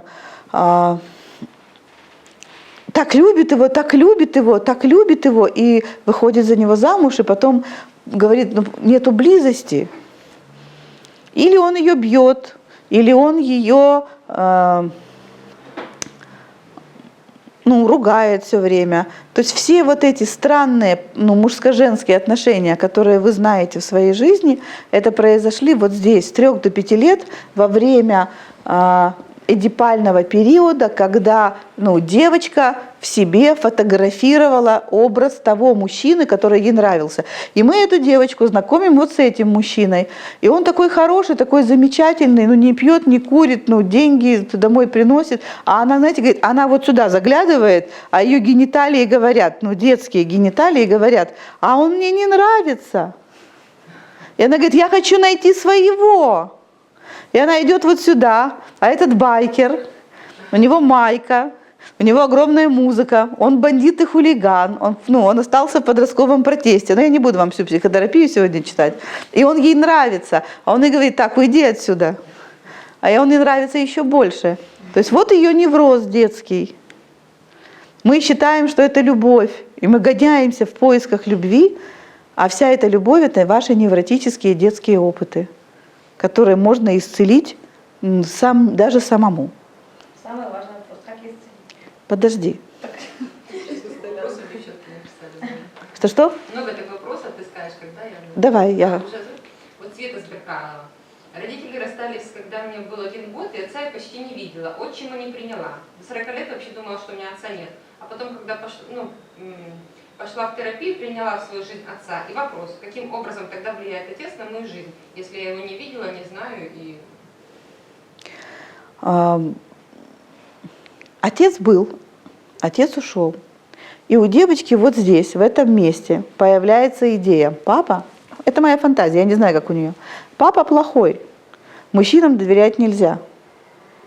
Он бросил нас с мамой, он предатель. И вот из этого образа она будет жить. Приходит в ее жизнь отчим. Но она же уже решила, что мужчины предатели, а этот на место папы. И тогда она его не принимает, потому что зачем мне испытывать травму еще раз? И ведь мне уже было больно, я уже пережила травму предательства, меня бросили. Но это самое страшное, да, что можно пережить на свете, когда вас отвергают. И ребенок, отверженный, это значит, что я не могу жить. Ровно 50% ребенка, в этот момент должно умереть. То есть папа ушел, и ребенок не понимает, что папа ушел от мамы. Ребенок понимает, что папа ушел от меня. И значит, я плохая, и значит, по отношению к мужчинам, я буду всегда плохая. И вот, приходит отчим, и он пытается войти в эти отношения, а ребенок уже так много о себе, столько боли принял. И он говорит: нет, я не хочу. Вот таким образом папа будет принят. Но когда у девочки будет импринт, то есть когда у нее будет ее этот генитальный период, это отчим, она его не принимает. А гениталиям все равно. Гениталии запускаются, понимаете, гормоны женские включаются, и они на ком-то должны запуститься. Женские гормоны запускаются на мужских гормонах, на тестостероне. То есть кто-то, у кого уже есть тестостерон, у девочки на этом тестостероне включается ее... Конечно, это может быть брат, это может быть мальчик в детском саду, если у него раннее развитие, это может быть учитель в школе, то есть это может быть кто-то, с кем она в контакте. Но, к примеру, это отчим. Это моя фантазия, я же не знаю этой истории, я просто вам рассказываю. А гормоны, то есть девочка говорит: я этого отчима не люблю, он мне не нравится, я его не приняла. А гормоны говорят: классно, они включаются. И тогда у девочки будет: я хочу неправильных мужчин. Или я сексом занимаюсь, но не люблю. И замуж вышла по расчету, он нелюбимый, я его не люблю, терплю. А секс как? Секс нормальный. Знаете эти истории? То есть я вам хочу показать, что все родом из детства, и все лечится вот здесь, внутри вас. Что пока вы будете снова и снова заходить во все эти перипетии своего детства, вы там заблудитесь. Пока вы будете заходить в гости к своим мамам и папам с претензиями или вспоминать своего отца гада с претензиями, ответа не будет. Ответ здесь, внутри. Папа отвечает за ваши деньги, папа отвечает за вашу уверенность в себе. Будете вы считать себя красивой или нет, аккуратной, то есть вообще достойной женщиной. Вот эти все оценочки, 5 с плюсом должен был папа поставить внутри вас. То есть каждый раз, когда я говорю моим девочкам, что они красивые, талантливые, то есть им это лезть. Да? Мама это Да? мне так. Так я им не решу, я реально понимаю. Я тебе говорю, ты красивая. Юра, скажи, пожалуйста, сюда, что ты красивая. Юра, это же муж Ани. Скажи. Красивая. Оно работает. Дворник Саид, который в Москве убирает в Москве уже опадают листья. Я выхожу, он мне говорит: здравствуй, красавица.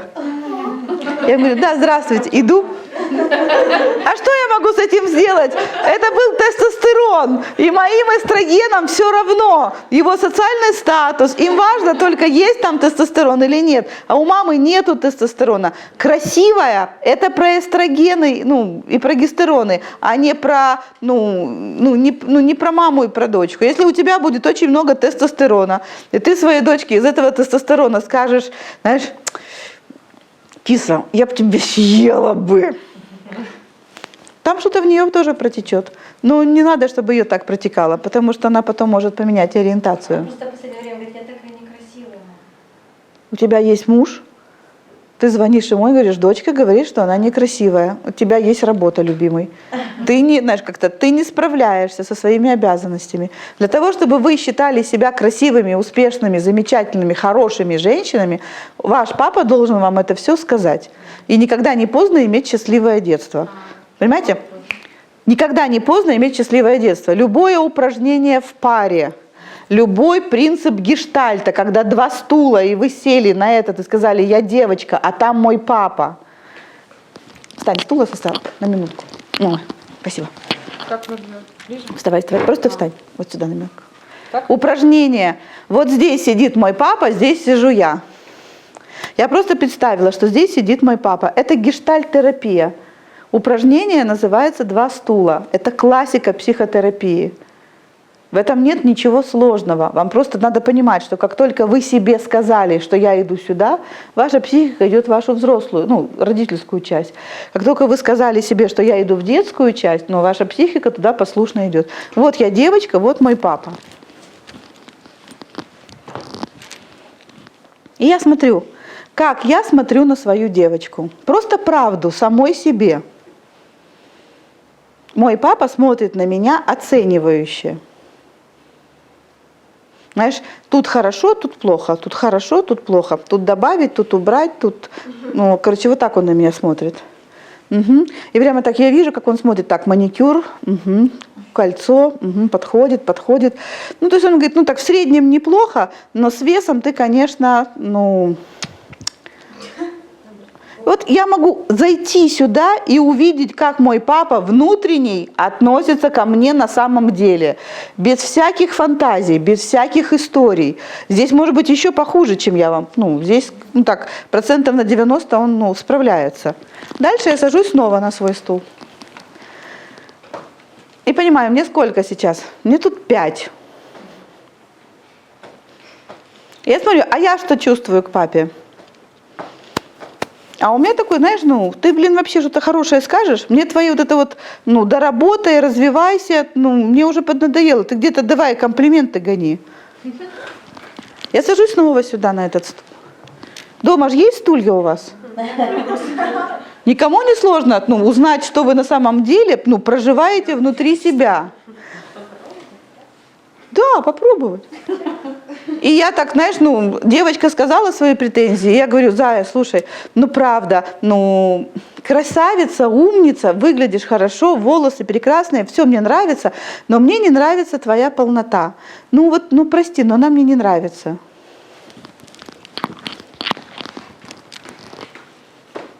Значит, ты меня не любишь, значит, ты меня не любишь. Копия моей дочери, что за ногами. И вам, это же вы не будете делать перед зрителями, это я так позорюсь. Это мне такая работа.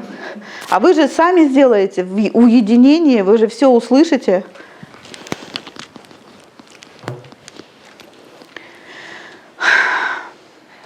И я захожу сюда, вот сейчас своего папу, который, меня полную не принимает. И я думаю, как бы мне так, то есть, что же он там не принимает? Вы можете видеть, понимаете, это нереальный папа меня полную не принимает. Я вообще не знаю, что было с папой, как он к этому относился. То есть, может плохо, может еще хуже, а может 1000 раз лучше. Но во мне это зашито. Понятно? У моей сестры, старшей, другая история. Про полноту там ничего нету, а папа был один и тот же. И я там понимаю, я боюсь, что на ней никто не женится. Что если она будет толстая, то на ней никто не женится. И я понимаю, у меня там просто страх папский.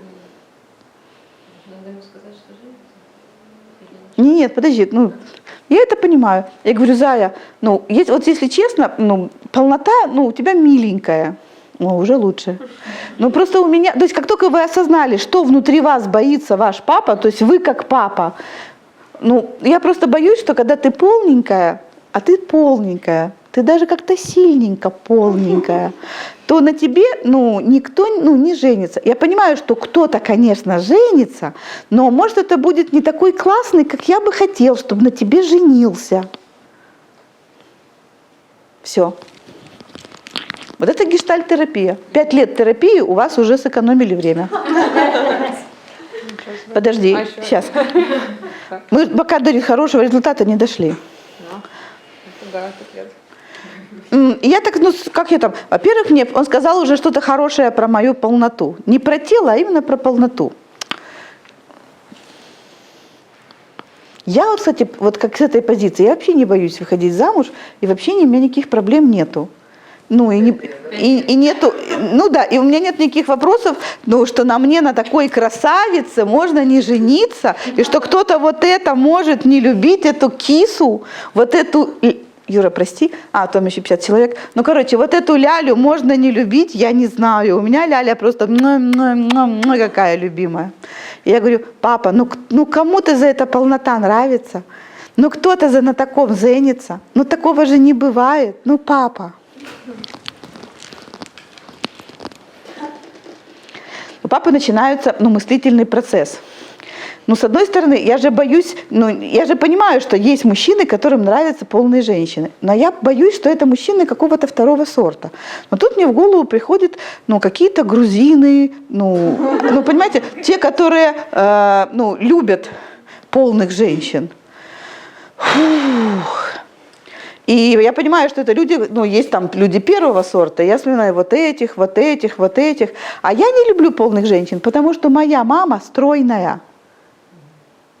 А моя бабушка Анна Аркадьевна была стройная всю свою жизнь. Понимаете? У него такой образ, а тут полный ребенок. И я понимаю, что, есть мужчины, которым это нравится. И я как папа успокаиваюсь.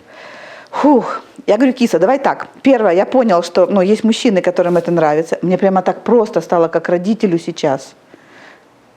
Фух, да. Но все равно, за весом надо следить, потому что это может быть вредно для здоровья. А так ты, конечно, красуня. И я понимаю тех, кому это будет нравиться. Да, покрутись. Папина, да. Красавица. Супер. Хороша. Можешь покрутиться здесь. Я? Да. Ой, красуня, а какая девочка, покажись, а попа, ой, красиво, все, нравится, не прав был. Сейчас еще постой секунду. Это последнее я проверяю, какая я как ребенок, а я довольная как ребенок. То есть я все-таки красуня, но папа сказал красуня, и тело красуня, и тело красуня. Супер, я довольная. У-у-у. Вот так это выглядит, когда вы это делаете для себя. Вы можете проверить еще раз. Мне уже просто неудобно перед тобой, что я... Это нормально, я могу и поставить. Ой, и когда она довольная, она говорит, я так, как папа, успокоился. Фух. Прямо какой-то, знаете, груз. Здесь сейчас энергетически с меня какой-то выходит груз. Да, хорошая девочка. А если вот не было такого, чтобы не подчеркивали красоту, но и не гнобили, просто считаю, на другое обращали внимание. Например, я до университета считала, что я умная, я некрасива, но зато я умная. Мне все время говорили, прививали, что я умная, что я надежда всей семьи, что я должна всем помогать, но про красоту особо никто не говорил, всегда критиковали, хотели меня делать лучше. Вот что тут делать? То же самое. Да? Это практика, смотрите, и у меня не было темы про красоту, у меня была практика, как исцелять свои отношения с родителем. Но в любом вопросе, где вам не хватает сегодня ресурса, в этом вопросе вы можете прийти к своему папе. Еще раз, улица Горького, дом 5, квартира 6, туда ходить не надо. Или если родитель умер, не надо идти на кладбище. Хотя на кладбище может быть лучший вариант, потому что это будет тот же гештальт. То есть вы разговариваете с памятником, и в вашей голове психика говорит, все, он меня услышал, я услышала ответ. Я хочу, чтобы вы сейчас без мистики осознали, что процесс идет в психике. Итак, есть ваш внутренний ребенок и есть ваш отец. Деньги, самооценка как женщины, самооценка как профессионала. То есть вы все живете в социуме, и все в этом социуме реализовываетесь.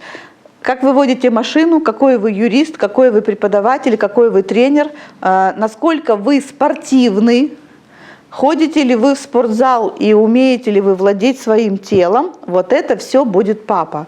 Замужество – это папа.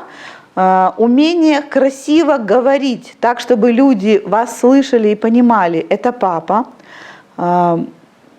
Удовлетворенность жизнью. Понятно слово удовлетворенность жизнью? Это папа. Умение находить во всем смысл и позитив – это папа. Отношения с Богом Отцом – это папа. Политика и карьера – это тоже папа. А с мужем? Это же замужество, я сказала. Это папа. Да. Как вам списочек? Серьезно. У мамы не меньше, девочки, у мамы вообще ни грамм не меньше, а даже, можно сказать, больше. Потому что весь материальный мир – это мама. И отношения вообще со всем. С природой, с едой, с детьми, с родственниками, я не знаю, там, с Украиной, с Россией, то есть со своей страной. Отношения с самой собой, любовь к себе. Там у мамы список еще больше. Просто сейчас мы говорим про папу. Знаете, может быть, потому мы говорим про папу, что это немного легче, чем про маму. Про маму мы с вами увязли бы здесь в соплях, не на мастер-класс, а на очень долго. Будет про маму? Да, конечно. Вопрос еще читать? Да. Вот, секунду. Юлия пишет, что делать с женщиной, если мужчина рядом пьет? Как его наполнять? Это было по поводу того, что... Что делать с мужчиной, когда он пьет? Надо не его наполнять, надо посмотреть, почему я притянула такого мужчину. Кто в моем роду пьет или пил, кого в моем роду мы не приняли всей семьей, и и что я несу, собственно, тогда на своих плечах. Потому что, помните, этот список из 586 пунктов, если вы, этот списочек... Если в этом списке было «мы не любим тех, кто пьет», и мы их там вычеркиваем из нашей семьи, то она притянет такого мужчину, который будет пить. А если это в списке стояло там вообще на первом месте, что пьет, знаешь, каждое поколение женщин подписалось, что это плохие мужчины, тогда гарантированно, она найдет такого, если она согласилась с этим списком. Я 1 секунду про пьет, расскажу интересную историю. По версии, помните, по версии НХЛ, то есть по версии моей мамы, папа пил. И мама, когда папа пил, предавала отца обструкции. Если слово непонятно, спросите. То есть с папой не разговаривала семья. То есть он пил в одиночестве.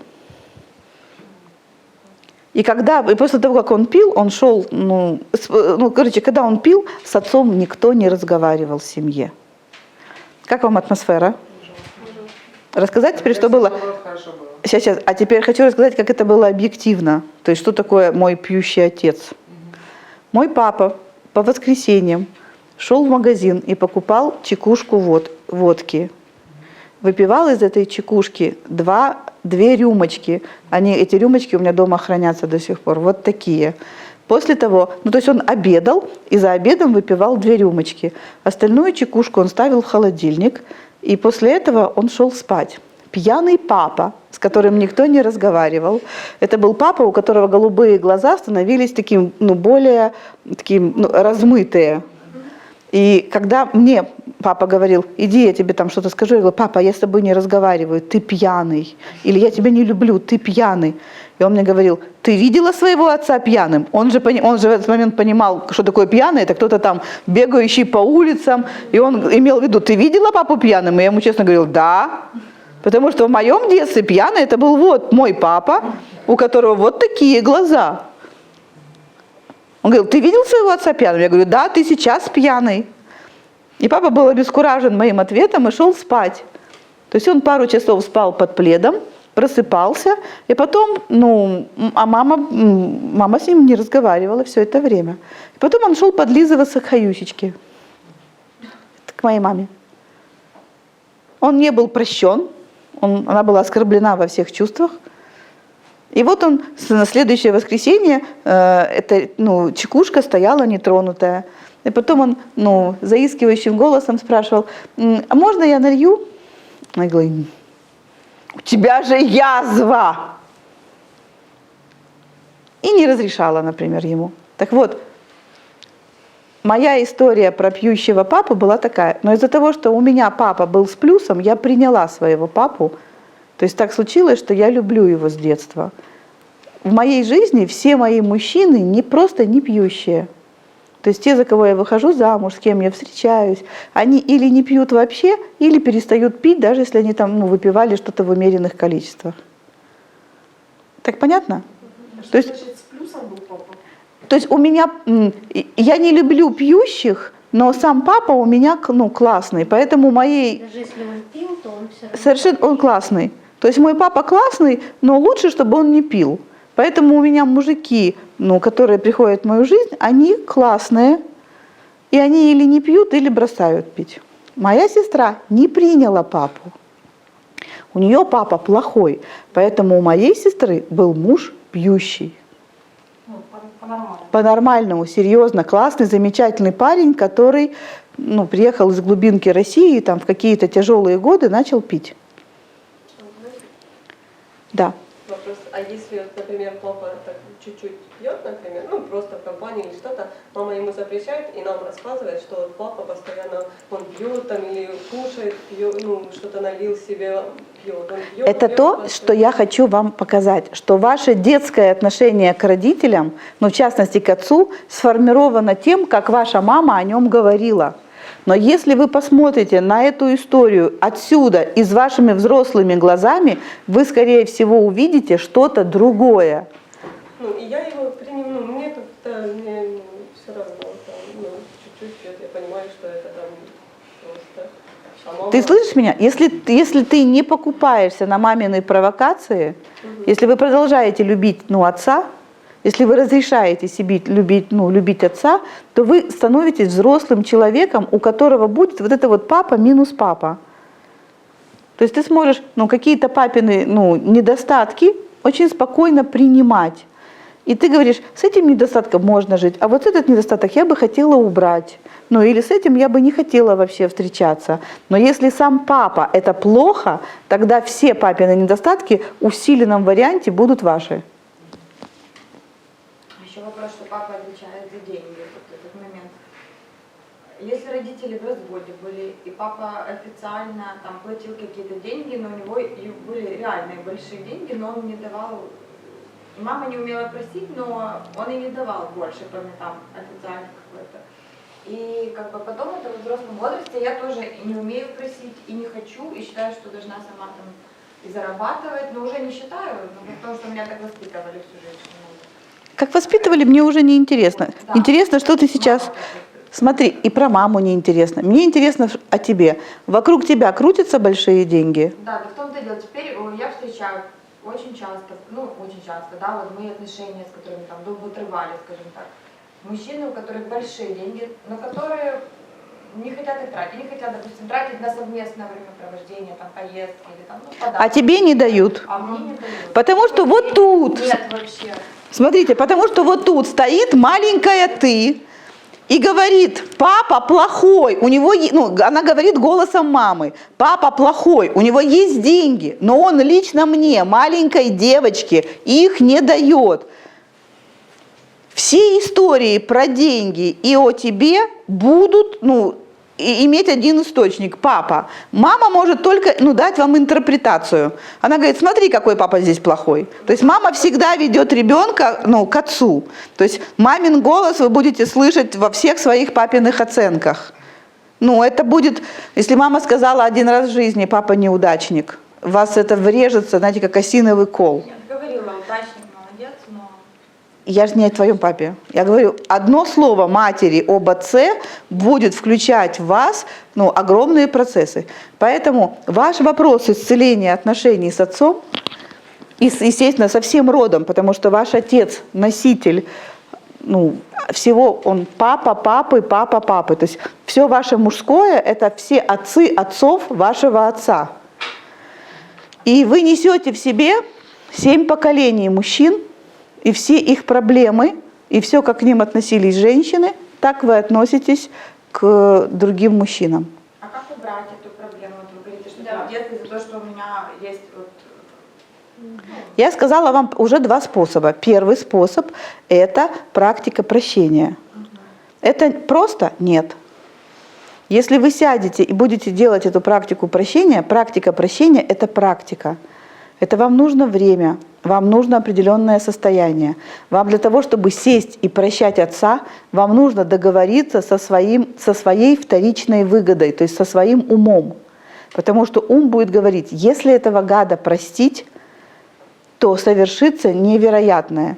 Что будет с вами плохое, если вы простите отца? Нет, нет. Если бы ничего плохого не было, вы бы давно забыли бы об этом. Возможно, вы примете какие-то негативные вещи, которые для вас являются... Умница. Само по себе Если... например, как можно простить насилие? Супер. Значит, я принимаю насилие. Значит, тогда я соглашаюсь, что он прав, что ли? Естественно. Понимаете, простить – это не согласиться, что он прав. Простить – это принять, что человек поступил так, потому что не мог поступить иначе. И это тоже мы проходили, не работает. Ну, не работает. Человек на тот момент, например, на момент проявления, да, какого-то негатива относительно семьи, либо лично вас, является пустой банкой, да? То есть это как результат отсутствия любви предыдущих поколений. Но невозможно, если в этой пустой банке ты видишь насилие, да, если вы говорите со стулом, да, вот вы меняете стульями с вашим потенциальным отцом, то там не пустая банка. Или даже если она пустая, что если в ней насилие? Если... Вместо любви извращенная форма насилия.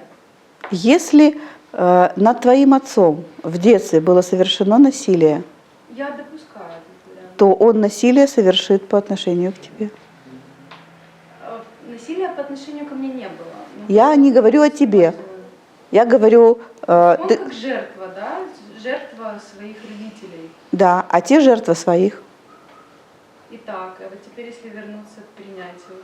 Когда ты поймешь, что прощать некого, понимаете, вы с момента, этого 2017 года, сидя в своих хорошо отапливаемых квартирах, извините, я понимаю, что вам больно, я никого не осуждаю, потому что я сама, у меня есть мой внутренний ребенок, которому на все плевать, и он на все смотрит со своей детской позиции, он хочет любви. Но когда я вот с этой позиции говорю, дайте мне любовь, или как ты мог со мной так поступить? Ты, гад, мерзавец, как ты мог со мной так поступить? А он мог поступить только так, потому что там, где он стоит в своем 1960 году, к нему было совершено насилие. И он мог отдать только насилие. А тот, кто совершил насилие по отношению к нему совершили насилие там, в 30-е годы. И то насилие было страшным.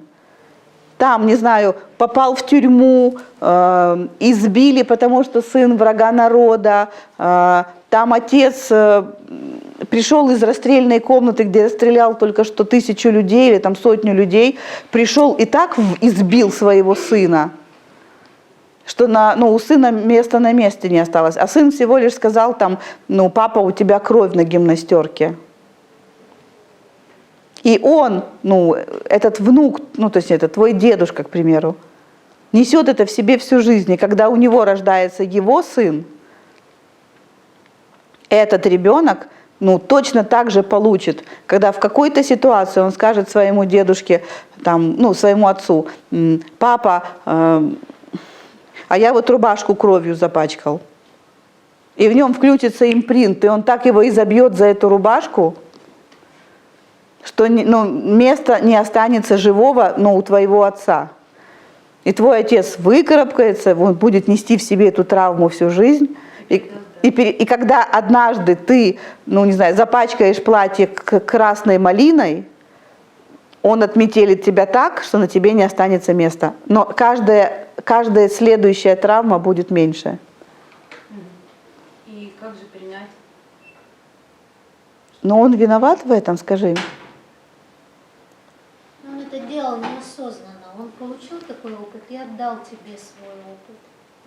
Это не С точки зрения ума получается, что он не виноват, а с точки зрения чувств виноват. А в чем он виноват?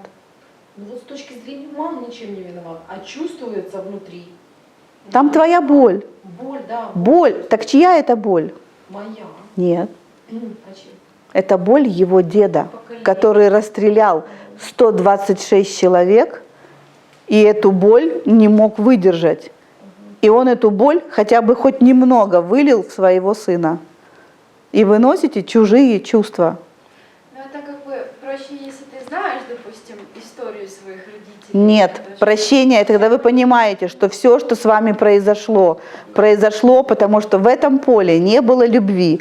И продолжать эскалацию нелюбви — это отдать это, во-первых, это убить свою жизнь, а второе — это отдать это своим детям. То есть передать следующее. Да, это значит, что ты когда-нибудь свою дочку или своего сына будешь метелить за то, что он красным фломастером или красной краской провел по какой-то, по одежде. А он это сделает обязательно, если ты несешь это в себе. И ты потом, когда ты это сделаешь и его побьешь, ты потом будешь ходить, и твоя боль будет очень сильной. или передашь вот эту ненависть. И ты будешь в этот момент его не любить очень сильно, и тебе потом будет очень больно, и, скорее всего, ты даже не вспомнишь, как когда-то отец бил из-за этого тебя, ты просто будешь чувствовать себя очень виноватой, тебе будет очень плохо и так далее. Мало того, это не только будет происходить на вашем сыне. Любой человек, который будет вашим ребенком, например, клиент, подчиненный, малоимущий человек, он может этот импринт, вас включить. И таким образом мы распространяем по миру плохую карму. То есть мы боль распространяем по миру. Вместо этого вы должны сесть и простить. Ну, про насилие понятно, а про деньги? Это значит, что в папиной семье, допустим, его родители тоже там, но он жил в полноценной семье, и так все было хорошо. Слушайте, давайте мы на этом мастер-классе... Послушайте. У вас есть где-то проблемы в жизни? Все проблемы в жизни происходят по одной причине. Нету другой, нету второй, нету третьей. Есть одна причина, почему в жизни у тебя или у меня происходит проблема. В этом месте, в меня. Вот у меня есть, или у тебя, давай, а то вот все про меня, да про меня. Вот есть аспекты жизни. Здоровье, деньги, отношения, удовольствие, личное время.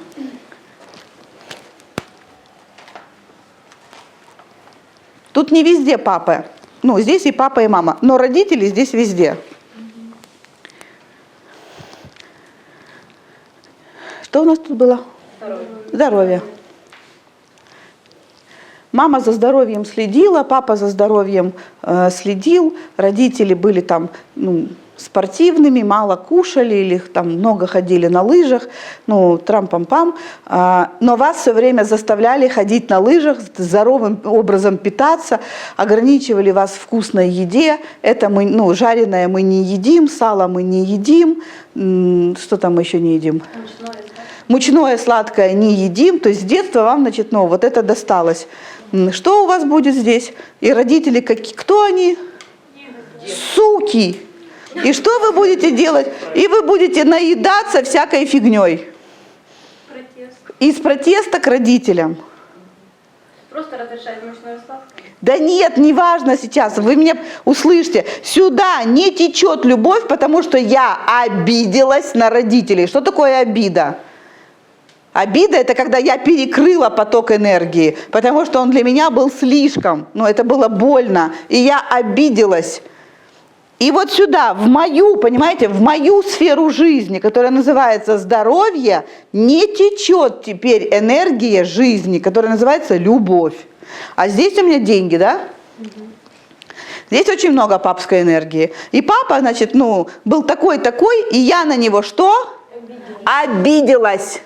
И я что сделала? Закрыла. Я ж думаю, что я на папу обиделась, а я себе перекрыла поток любви или дофамина, если вам лучше про гормоны. То есть, я себе перекрыла энергию жизни, которая должна идти в те участки мозга, которые отвечают за то, чтобы у меня было много денег. Много это достаточно, плюс еще осталось. Так ясно? Тут у меня отношения, да? Да. Там везде, и мама, и папа. Например, меня любят мужчины, я люблю мужчину, это мама, она мне женится, и я счастлива в браке, это папа. То есть там везде будут и в деньгах, и в здоровье, и в браке, в партнерских отношениях, везде будет женское и мужское. Но сейчас мы говорим про мужское. И здесь я на него обиделась, он ушел от мамы, он маму не любил, он был плохим мужем, мама так страдала. То есть нам мама рассказывает все эти истории, правда или неправда, я не комментирую. Но я сказала папе, нет, быть в браке плохо, женщины страдают в браке. Я говорю здесь, нет. И сюда у меня не течет. Моя задача, чтобы вы перестали ходить в свое детство, понимаете, и разговаривать там, с претензиями к своим родителям, которые ты не купил, не сделал. Позаботьтесь о себе сегодняшней. Хватит идти на поводу у своего внутреннего травмированного ребенка, который рассказывает все эти истории. Он прав. С позиции ребенка он прав, не с позиции чувств, а с позиции своего травмированного ребенка он прав. А с позиции себя сегодняшней вам это невыгодно. Как только вы знаете слово, волшебное слово, которое как ключиком открывает вашей психике двери всем, во все исцеления всех ваших травм. Как только вы понимаете, что вам невыгодно быть бедным, тут мне карта и пошла. Как только куча... Так что ж ты мне раньше, Дианочка, не сказала, что надо было вырасти, стать взрослой, и тогда, мне пойдут деньги. Мы еще до этой темы дойдем. То есть как только вы понимаете слово, что это невыгодно, что все ваши проблемы в вашей жизни, потому что вы обижены, в этот момент проясняются мозги или нет? Мне не важно, какой ты был папа. То есть, да, ты был ужасен, да, ты был не очень хорош, да, ты был тут хорош, а тут не хорош. Но ты мне был нужен именно такой. Ваш самый ужасный папа. Я подозреваю, что самый ужасный папа был у тебя. Я прямо, играюсь в эту игру, что самый ужасный папа из всех, кто у меня здесь слушает, у тебя. И я поговорю сейчас о твоем папе. Можно? Я же ничего о нем не знаю. Давай. Самый худший на свете папа. Научил тебя стойкости? Я его не видела, в 19 лет его видела. Самый худший... Ты стойкая? Да, Ты умеешь за себя постоять? Твоя мама не такая, как ты? такая. Умеет быть стойкой? Да. Умеет выдерживать напряжение? У тебя внутри есть и мама, и папа? То есть у тебя есть и женское, и мужское? Да, конечно. Потому что у тебя не было папы? Если бы он был, была ли бы ты такой, какая ты есть сегодня? Если бы у тебя был папа, и твоя мама такая с мужскими качествами, что бы они делали как пара? Он бы ее все время упрекал, что она там с яйцами, или они бы ругались? Она бы не была такой просто. А какой она была? Она изначально не была такой. То есть она благодаря своему разводу научилась быть стойкой? А у нее выхода не было. Это не важно. Она научилась быть стойкой. Ну да. Ее мама была стойкой женщиной? Да. Но мама не была моя стойкой. То есть твоя мама была слабая? Женственная. Слабая. Женственность и слабость – это очень разные вещи. Если женщина не социализирована, это не та Она слабость. была очень социализированная. А что такое очень социализированная? Ну, она училась, она работала, она содержала всех. Значит, она научилась быть сильной. Я сейчас не использую общепринятое, что женщина слабая, мужчина сильный. Я использую это в понимании, что она смогла выжить в этом мире. Она смогла научиться быть адекватной, самодостаточной. И сегодня, в 2017 году, тренд такой. Тренд на самодостаточных женщин. Сегодня тренд на самодостаточных мужчин. Для того, чтобы ты смогла в этом мире в 2017-м быть ярким представителем успешных женщин, кто-то должен был это начать пару поколений назад. Как тебе это понимание? Сегодня в браке, если она только женственна, а он только мужчина, они проиграли. То есть если он только мускулинный, а она сидит дома, моет посуду и гуляет с ребенком, они проиграли. Потому что ему сегодня в бизнесе нужны и женские, и мужские качества. Да или нет? Ему нужна креативность, ему нужно творчество и умение достигать целей. Если у него нет творчества, если у него нет женского начала, что он может сделать во время стартапов? Сейчас все, сейчас энергия креативности, да или нет? Да. Если он не имеет женского и мужского, он проиграл. А как он может иметь женское и мужское, если он женат на женщине, у которой есть и женское, и мужское? Как тебе такие новости о твоем папе? Как тебе этот подход к миру? Как тебе эти новости о том, что у тебя нет проблем? У тебя есть проблемы в том, что ты неблагодарна своему отцу. Если вы не благодарны, вы не можете получить всех подарков от тех талантов, которые есть у вас внутри. Да я благодарна ему. Да я люблю его. Я хочу его видеть.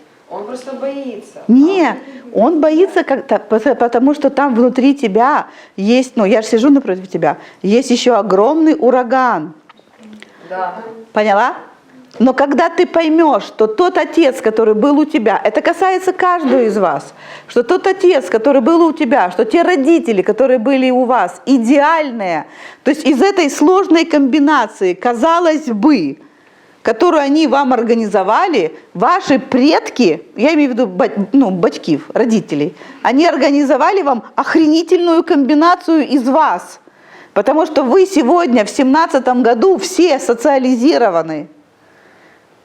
Если вы перестанете смотреть на этот мир, на свою историю, на свое детство глазами маленького, заплаканного, гнусного ребенка, не гнусного, а грустного,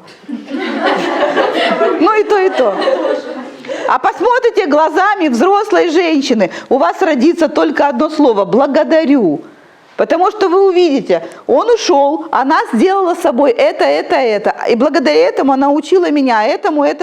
Сегодня я могу быть и женщиной, и мужчиной. Я могу быть успешной в социуме, я могу быть очень чувствующей. Я сегодня такая, какая нужна человечеству, для того, чтобы человечество жило в это время. И я идеальная для этого времени.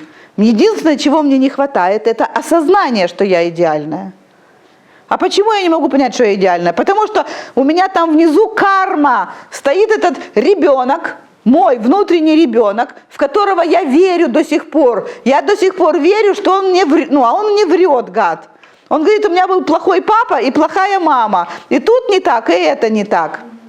И вы ему верите, и эту сиротинку Хасю до сих пор носите на себе, а эта сиротинка Хася со списком 526 пунктов. Этой сиротинке Хасе пару тысяч лет, потому что там твой внутренний ребенок, мамин, бабушкин, прапрапра, и прапрапра. И ты всех несешь на себе со словами «вот плохо мне живется». Это правда, что вам плохо живется? Вы 7-е айфоны в своем роду. Вы идеальные гаджеты. Ваши прапрапра были 4-ми, 3-ми, 2-ми, они прекрасны, но их время ушло, сейчас ваше время. Вы идеальны, вы можете быть и телефоном, и фотоаппаратом, и банк-клиентом, и навигатором. Что еще? Калькулятором, понятно, компасом, музыкальным центром. Вы, понимаете, вы все реально 7-е айфоны. Вы хоть понимаете, насколько вы мобильны? Вам все равно, где работать, вам все равно, в какой стране жить. Вы все равно будете счастливы, замужем вы или не замужем. Есть дети или нету, 2 или 18, вам все равно. Вы настолько многостаночники. Вы поколение Питеров Пенов, люди, у которых работают альфа-ритмы, вам все равно, у вас есть деньги, вам классно, нету денег, вы все равно выкрутитесь. Вы можете жить в съемной квартире счастливо, вы можете, ну, если ситуация сложится, вы можете купить квартиру и быть счастливы. Вам все равно, вы везде выживаете. У вас нету одного пути, у вас 18 путей. Что-то я думаю поехать в Индию, пожить там 3 года. Хочу вот немножко научиться делать массажи, аюрведу. И поколение Питеров Пенов сдает квартиру, уезжает в Индию, учится, там и через 6 лет возвращается куда? А вы знаете, познакомился с классными ребятами в Гватемале. Вот. И сейчас, сделал себе там центр массажный, так хорошо пошел, я сделал франшизу, и теперь езжу по миру, везде эти франшизы организовываю. Это вы, это ты. Ездишь ты в Гватемалу или не ездишь, ты можешь подняться и уехать в любую часть мира, потому что вам пофиг, знаете вы английский или нет. Вы хоть понимаете, что у вас границ нету в голове, потому что вас так вырастили ваши родители? Как вам эти новости? Гватемалу захотелось. А? Гватемалу что захотелось. Если там не было. Что ты думаешь? Заряжена, но я такая пришла сюда. Делать... Там, где ты хороша, там, где у тебя все хорошо, у меня нету вопросов. Мне хочется, чтобы ты посмотрела там, где у тебя непринятие отца. Это ты мне сказала, что если самый плохой отец на свете, пока вы будете видеть, что вот этот человек, который вас родил, я уже даже не буду рассказывать вам, читать лекции, что из всего того, что было, хотя почему? Вы же этого точно об этом не думали, что из всего того, что было у вашего папы, и всех его качеств, вы гарантированно, так природой устроено, берете лучшие качества победителя, потому что 1 из миллиона сперматозоидов самый быстрый. Только он попал в яйцеклетку. Все остальные, у кого качеств было чуть поменьше, или чем качеств победителя было поменьше, они потом курили бамбук и рассказывали друг другу, что, собственно, и не очень-то и хотелось. Но самый лучший, и не самый лучший из 5, а 1 из миллиона. Представляете, какая конкуренция? Этот стал вашим отцом, и в нем записана ваша программа. И эта программа – программа победителя. Но эта программа победителя работает только в том случае, если вы любите и благодарны своему отцу.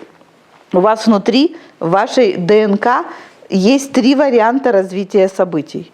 Если вы любите и цените своего отца, работает оптимальная программа. Знаете, вижу цель, не вижу препятствий. Если вы плохо относитесь к отцу, обижаетесь, сердитесь, ненавидите, презираете и так далее, работает программа саморазрушения. Для того, чтобы в мир, чтобы эти особи, которые не любят отцов, чтобы они в социальной пирамиде падали вниз. То есть те, кто обслуживает вас в ресторанах, официанты, кассиры, на регистрации в аэропорту, понятно? Кто забинтовывает машины, в аэропорту чемоданы, они все не любят своего отца, и им закрыта дорога наверх. Они не получат лучшую самку, если это мужчины. То есть они получат такую же низкосоциальную самку и родят таких же низкосоциальных детей. Но у этих детей все равно будет шанс. Если он будет своего отца-неудачника ценить и любить и считать его лучшим, если он свою маму, официантку в 5-м поколении будет ценить и любить, он станет следующим президентом России. Или Украины. Я понятно? То есть нет такого, что рождаются дети в низкоранговых семьях, и они обнулятся. Но им намного сложнее, чем детям успешных людей. Но игра везде одинаковая. Если вы цените своих родителей, если вы благодарны своим родителям, то вы летите наверх. Я не помню, не знаю, кто родители у Порошенко, но у Ющенко родители и у Януковича родители, вы знаете, самого низа. Тогда время такое Порошенко было. в коммунистической партии был. Это не такое время было. Я сейчас вам говорю, что наверх, на вершину пирамиды поднимаются, не про такое время, на вершину пирамиды поднимаются те, у кого хорошо с папой. Ющенко очень, я читала про него, он с таким очень благоговением относятся к родителям. К маме, там, к отцу, ну, с таким как раз уважением. А вот Янукович вообще, он же из детдома, и вот он с таким как-то так вот всегда, вот я всего добился сам, мне родители ничего не дали. Я не, Это у него просто внутри была какая-то любовь, желание. Я не знаю, что Янукович из детдома. Да. Не слышала его репортажей. Я слышала только его какое-то одно выступление, когда он говорил... Тут не важно, давайте. Его может быть образ Диана, отца. можно вопрос? Вот я слышала, что когда ребенок рождается, то его душа сама выбирает родителей, и вот сама выбирает именно этот опыт, благодаря которому ты должен вырасти. Вот, Да. что мы виним родителей, но при этом мы сами их выбрали, и других с другими родителями мы бы не стали, мы не захотели других Да, родителей. мы приходим, то есть душа приходит уже травмированная, то есть у души есть опыт, где она чувствует, что я не окей и мир не окей. И мы ищем таких родителей, которые могут нам этот опыт ретравматизировать. Нормальное слово? И мы выбираем таких родителей, которые могут нам, эти травмы все нам пробудить. Именно поэтому Адлер и называет это нелогичным детским решением, что сам родитель может сделать вообще что-то очень нейтральное или даже хорошее, но если там у ребенка травма, он будет это воспринимать очень болезненно. То есть сам родитель может сделать вообще что-то совершенно незначительное, но и таким образом он может ретравматизировать. Тянется с прошлым, да? Да. У меня есть вопрос, Диана. У меня, по какой причине может так произойти, что полжизни нету обид на родителей, все супер, а потом в каком-то преклонном возрасте, там за 40 лет, вдруг появляются обиды. То есть вдруг этот ребенок внутренний чего-то решил заявить о себе, и непонятно вообще чего вдруг. Эрик Бёрн в транзактном анализе, это один из самых великих психотерапевтов мира, он обнаружил, что у нас есть в нашей психике шкала времени, в которой все записано по времени. Называется синдром годовщины. И если вот все было хорошо, а после 40 лет вдруг проснулась, то если ты посмотришь на историю своей семьи, то ты увидишь, например, это я не знаю, как у тебя, в 40 лет у папы разразился инсульт.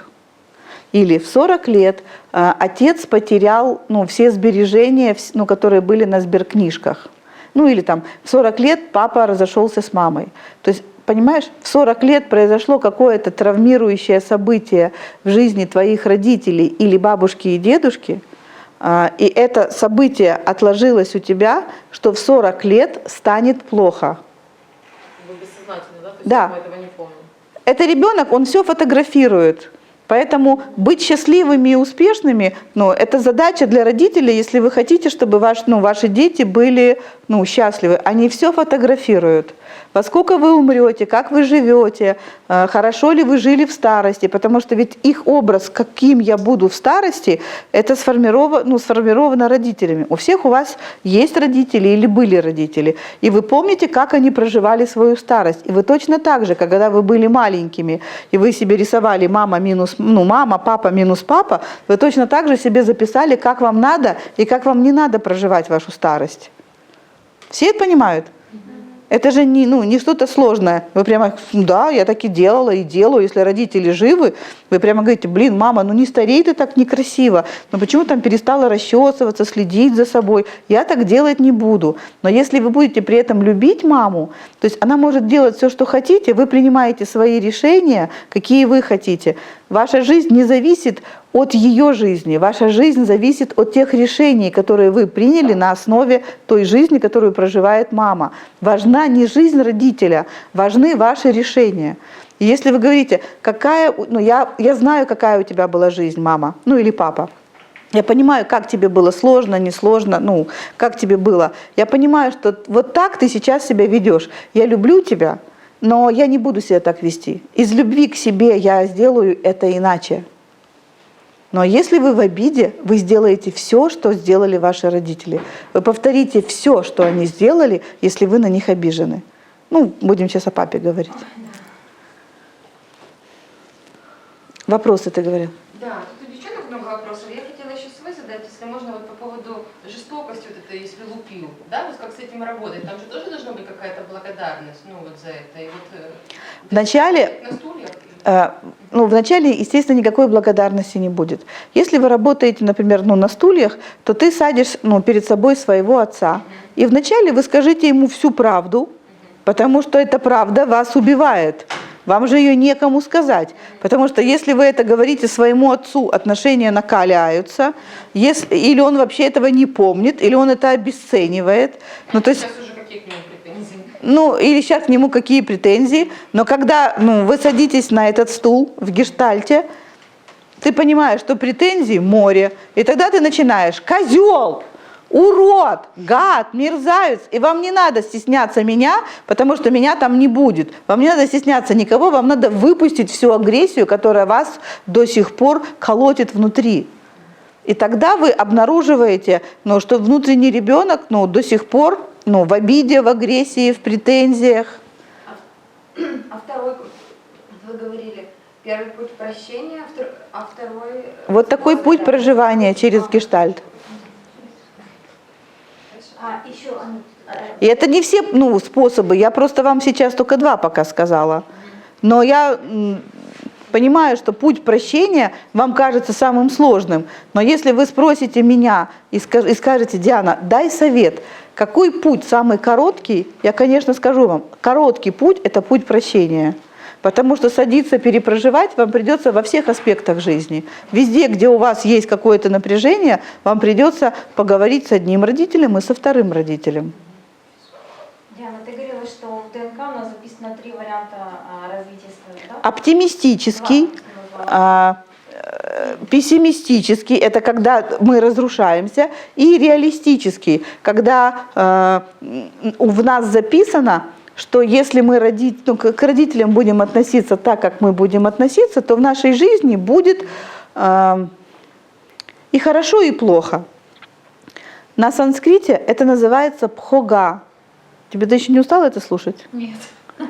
На санскрите это называется пхога. Естественное проживание проблем, горестей и болезней через свою жизнь. То есть везде, где вы не приняли родителей, вам жизнь устроит урок, проблему, кризис, и вам придется это все прожить, стать таким, каким был ваш отец, попасть в эту ситуацию и потом простить самого себя.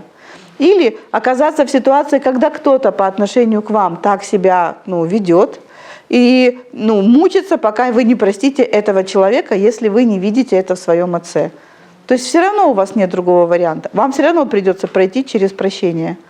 Когда мы говорим про гештальт, там тоже прощение. В результате вы понимаете, что конфликта нету, обиды нету. Понимаете? Дайте мне еще минуту. Скажите, нормально, что мы так ведем беседу? Это есть что-то, что надо улучшить, изменить? У вас есть внутри вашего мозга ваше сущностное «я». Замечательная клетка, которая называется клетка зачатия, та, которая когда-то приняла сперматозоид. И эта клетка делится все время. И эта клетка, эзотерически мы будем называть ее источник энергии или источник жизни. Но нейрофизиологически эта клетка, она находится у вас в шишковидной железе, в гипоталамусе. И она отвечает за все аспекты вашей жизни. То есть она отдает приказы всем другим участкам мозга. Но эта клетка состоит только из папы и мамы. Понимаете? Сама клетка. Это клетка зачатия, это яйцеклетка. Так, не сама яйцеклетка, в яйцеклетке, если вы помните, на Ютубе всякие кино, в яйцеклетке, в серединке живет такой воздушный шарик. Это клетка, из которой ты будешь потом начата. Не яйцеклетка, это домик, а там живет клетка, но она воздушный шарик, в ней нет ядра. Потом заходит сперматозоид, самый-самый лучший, он снимает свой скафандр с хвостиком и остается только, открывает вот так вот, и из него выходит ядро. Там написана вся информация о тебе. А она потом будет это материализовывать. И помс, он в нее зайдет, пройдет 12 часов, в 12 часов они будут договариваться. что уши от тети Маши, характер от тети Зои, папа уйдет столько-то лет, мы вот это испытаем. То есть, там все записывается. И через 12 часов клетка начинает делиться. Все. И она делится всю жизнь. Это ты. Потом эта клетка будет тобой. Она будет жить здесь, а она живет здесь. И она все время делится. И она отдает информацию. Все клетки в этом теле – дети этой клетки. То есть они дети, дети этой клетки. Они дети мамы и папы. В тебе нет ничего, кроме мамы и папы. Любая информация, которая есть в тебе – это отец. Любая материя, которая есть в тебе – это мама. Когда вы не любите папу, вы посылаете вот сюда информацию о том, что вся информация, которая во мне есть, она плохая. Если она плохая, если ваш папа не Бог, а дьявол, тогда ты кто? Ты ребенок дьявола. А что такое дьявол? Это тот, кто убивает сам себя. И мы начинаем курить, алкоголь, резкие движения, конфликты, одиночество, чтобы себя разрушить каким-то самым сложным или самым простым способом. Так, ясно? Это так просто. Говорю, когда вы понимаете, когда слово «выгода» предстает перед вами в своем обнаженном виде, вы понимаете, что совершенно невыгодно обижаться на родителей. Вот просто невыгодно, потому что я обижаюсь на саму себя. Как только я не люблю маму и папу, там в мою клетку я посылаю, мама плохая, и тогда будут проблемы с телом, тогда будут проблемы с материальным миром. Если папа плохой, будут плохие, я уже рассказала, будут проблемы с все, что связано с информацией, с идеями. Ясно? Знаете, в этот момент мне карта и пошла.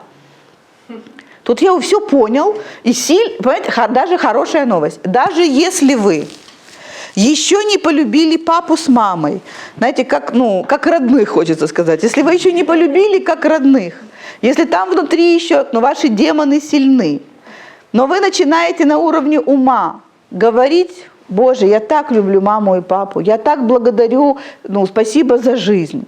Когда вы начинаете понимать, что смысл любой молитвы – это про что? Подумайте. Дорогой мой папа, ты самый лучший, самый, Отче наш. Дорогой мой папа, ты самый лучший, ты самый идеальный.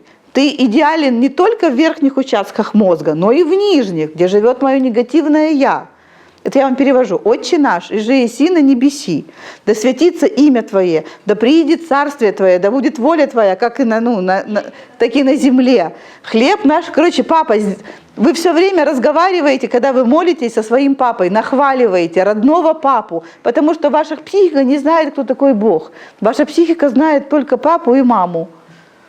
И когда вы «Отче наш» читаете, да еще не дай Господь, в смысле вот так, читаете это осознанно, понимая, что вы с папой разговариваете, в этот момент, вы туда, в свой гипоталамус посылаете правильное, то есть вы говорите: папа хороший, папа умный, папа всесильный, папа добрый, папа замечательный. Мы же с вами говорили, помните, час назад, что образ папы какой? Такой, такой, такой, такой. Так это и есть образ Бога.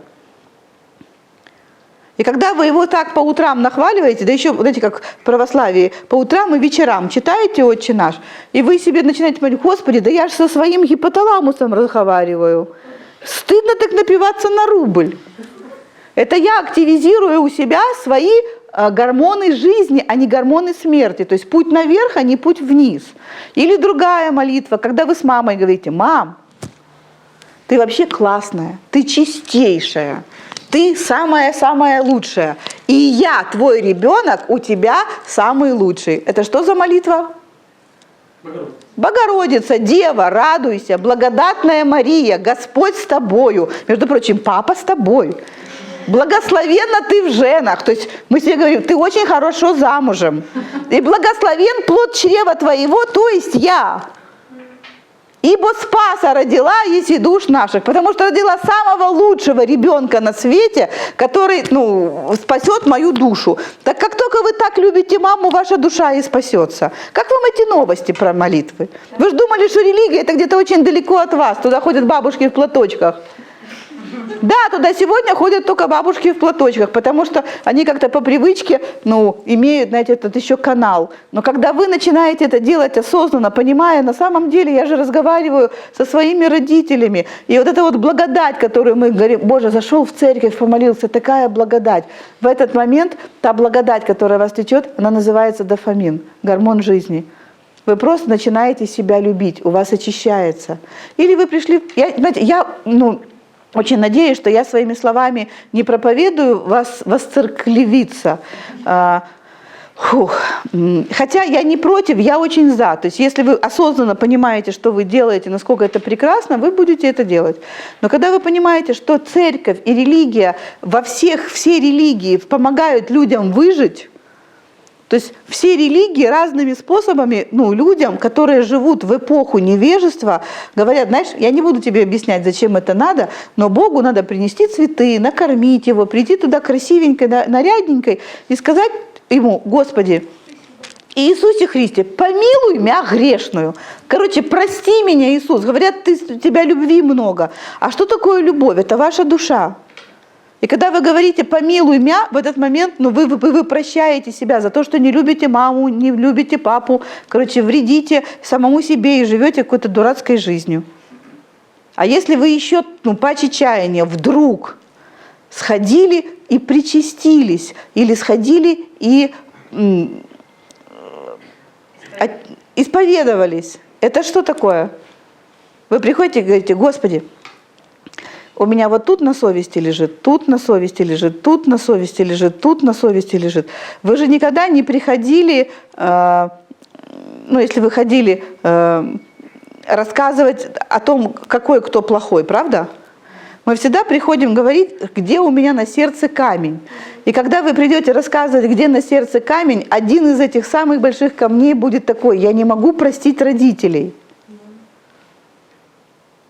И все ваши прегрешения, мнимые и явные, они сделаны потому, что вы обиделись на родителей. Потому что когда вы поняли, что меня не любят родители, они плохие, они гады, они меня не любят, и все, я бедный, несчастный, бонифацик, тогда вы сказали, вы меня не любите, тогда я буду или плохим, и стали делать плохие дела, или тогда я умру. И стали умирать, стали себя убивать. И то, и другое, потом будет поводом для исповеди. Как вам такой подход? Я хотела рассказать просто продолжение, подтверждение ваших слов. Я с 14 лет, где-то так у меня появилась примерно вера в Бога. Я не знаю, как так получилось. У меня никакую религию никто никогда. Родители решили, это мой будет выбор. 5 лет назад у меня был очень тяжелый период в жизни, такая жуткая депрессия. Я считала, что жизнь у меня разрушена, все, капец, кошмар, я неудачница. Это личное стечение обстоятельств.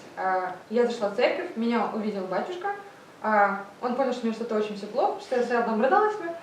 Он предложил мне причаститься, исповедаться. Я говорю, он говорит, вы крещеный? Я говорю, нет. Так приходите, покреститесь. Я говорю, у меня даже денег нет. Он говорит, потом как-то отдадите. Я причастилась, я покрестилась, я исповедовалась, я про родителей рассказывала, рыдала там себе, рыдала, что такая ужасная, все остальное, разочарование для всех. По итогу, после этого, буквально короткий период, я стала встречаться с молодым человеком, мы уже 5 лет в отношениях, у меня в жизни все поменялось, и я считаю, что я сейчас успешный человек. Вот. Такие вещи какие-то. Я понимаю, о чем вы говорите, просто говорю, я понимаю, что еще впереди у меня столько всего, но как-то... Простила себя, родителей. Еще не простила, но какие-то уже на пути, я понимаю. Я просто понимаю, что многие проблемы во мне самой, не в них.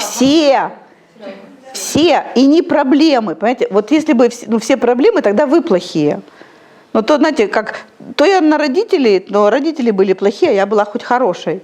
А так, я плохая, а родители хорошие. А мулька в том, что ни они не плохие, ни я не плохая. А есть просто внутриличностный конфликт, где мы не договорились.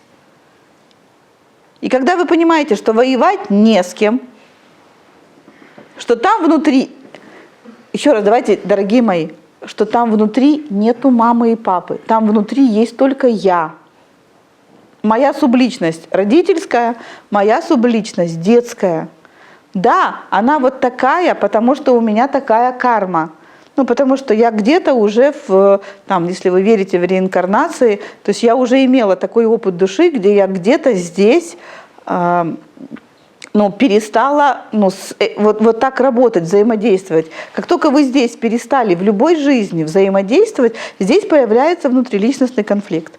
Как только вы решили, что источник проблемы находится снаружи, в этот момент вы проиграли. То есть карма начинается не когда вы с этим перестали работать. Карма начинается, когда вы эту проблему начинаете решать во внешнем мире. Когда вы с другими людьми воюете, ссоритесь, ругаетесь, потому что вам там в сердце больно, вам там в сердце страшно, вам там в сердце негативно, и другие люди, они вынуждены это отразить. Вы притягиваете того человека, у которого другая боль, знаете, зеркальная, противоположная. Если вы жертва, вы притянете палача. И это не значит, что здесь, во внешнем мире, вам надо сидеть и прощать палачей. Вам надо внутри себя разобраться. Когда Иисус говорил, когда вас ударят по левой щеке, подставьте правую, Он совершенно не имел в виду внешний мир. Он говорил об этом, о внутреннем мире. Он говорил, идите туда, где вас травмируют, чтобы вы увидели всю свою травму и исцелили ее. Вся травма только в том, что вы там внутри, в своем сердце, в душе, наверное, потому что так сердце это физически, а душа это все-таки психически. У вас есть идея, что родитель должен, что родитель критический. Или он негативный. А ребенок тогда страдающий. Согласны? Да. А если бы родитель был любящий, какой был бы ребенок? Счастливый. Успешный. Какой? Счастлив. Творческий, правда? Довольный жизнью. Так вот все это, конфликт, который есть между вами и папой, является отражением конфликта, который есть между вами и Богом. И я не знаю, как вам сейчас эту тему давать. Я дам на 2 языках одновременно, чтобы вы понимали, что об этом говорит эзотерика и что об этом говорит психотерапия. Потому что, на удивление, в этом вопросе психотерапевты и эзотерики абсолютно с друг другом согласны. Эзотерики говорят, что концепция отношений с родителями есть проекция отношений с Богом. То есть если у вас экзистенциальный кризис, то есть если у вас проблемы с Богом, вы эти проблемы перенесете на папу и маму. А психотерапевты говорят, что концепция Бога есть продолжение отношений с родителями. Что какие у вас отношения с папой и мамой, такие у вас, таким Богом, такой Бог у вас и будет. Так ясно? Мы сейчас говорим не о том Боге, который, коллективное сознание. Мы говорим о нашем представлении о Боге. Опять, где находится тот Бог, о котором я сейчас с вами говорю? В вашей же голове. Еще раз, это ваша идея. Это не сам Бог, это все. Но если я думаю, знаете, девочки, Бог это куст. Это пылающий куст, как у евреев было. Это пылающий куст. То я буду видеть Бога через пылающий куст. Так понятно? Кто-то говорит, Бог это красивый голубой мужчина. И у него 8 рук. И он стоит на одной ноге, и этими руками, что-то делает. Бог выглядит вот так. И Бог при этом, пока он танцует, мир существует. Когда он остановится, мир рухнет. Это люди так видят. Понимаете, это где концепция находится? В голове. Кто-то говорит, евреи говорят, Бог невидим. У него нету образа, не сотвори себе кумира, говорят евреи, не дай Господь тебе нарисовать Бога. У него не должно быть формы, потому что он перестает быть вездесущим. И мы говорим, да, и представляем Бога как свет. Кто-то видит Бога как лик. Вытянутое лицо, длинный нос, коричневая борода, длинные волосы, длинное такое женоподобное одеяние, и зовут его Иисус. И кто-то так видит Бога. И в зависимости от того, как мы его видим, такими качествами Бог у нас и проявляется в нашей жизни. Так ясно? Еще раз, у Бога миллион качеств, но у нас Он будет проявляться именно в этих качествах. А теперь смотрите, я не знаю, какую форму вы выберете, что конфликт с Богом породил конфликт с родителями, или конфликт с родителями породил отношения с Богом. Ну, оно, знаете как, где курица, а где яйцо. Что было первым, мы с вами не договоримся. Поэтому выберите то, как удобно вам. От этого сама формула не меняется. В тот момент, когда вы осознаете, слушайте внимательно, какое у вас божественное, какими вообще качествами обладает твой Бог, Он какой? Наказующий. Он за каждое действие по голове, то есть если ты что не так, Он тебе по голове, или твой Бог игнорирует твои просьбы, или ты просишь Бога: Господи, пожалуйста, сделай, а Он не делает, вы можете посмотреть на своего папу и понять: Боже, да они же близнецы-братья. Они же, понятно, что Бог будет и папа, и мама, но поскольку у нас почти у всех, Бог это Отец, Отче наш, то основными качествами вашего Бога будут качества вашего Отца. И в этот момент вам становится еще выгоднее исцелить отношения с папой. Потому что если папа неудачник, то мой Бог кто? Очень сложно иметь Бога вездесущего, супермена, хозяина Всемирного банка или Вселенского банка, если папа был жадный, или у него не было денег. Как вам эти новости? Так вот, если вы папу поменять не можете, потому что есть объективные факты, которые вы знаете о папе, то переназначить Бога, дать своему Богу другие качества всегда в вашей власти. Вы просто не знали, что Богу можно дать другие качества. Это точно такая же сознательная работа, которую вы просто никогда не делали. В университете единства нам рассказывали, что одно из качеств Бога называется бхакта парадина. На санскрите называется бхакта парадина. Это означает, что Бог становится таким, каким вы его назначите. Я понятно сейчас объясняю?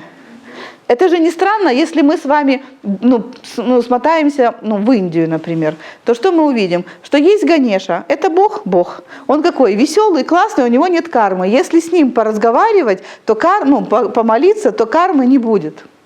Если мы приедем в Израиль, в Мекку, где, в Мекку отношений с Богом, где куда бы вы ни зашли, везде будет про Бога. И если мы туда с вами придем, и вы будете общаться с евреями, с православными, не знаю, с мусульманами, вам все будут говорить там, что Бог есть любовь, то каким станет ваш Бог? Любящим. Да или нет? То есть Ганеша веселый, веселый, танцующий, такой радостный, без кармы.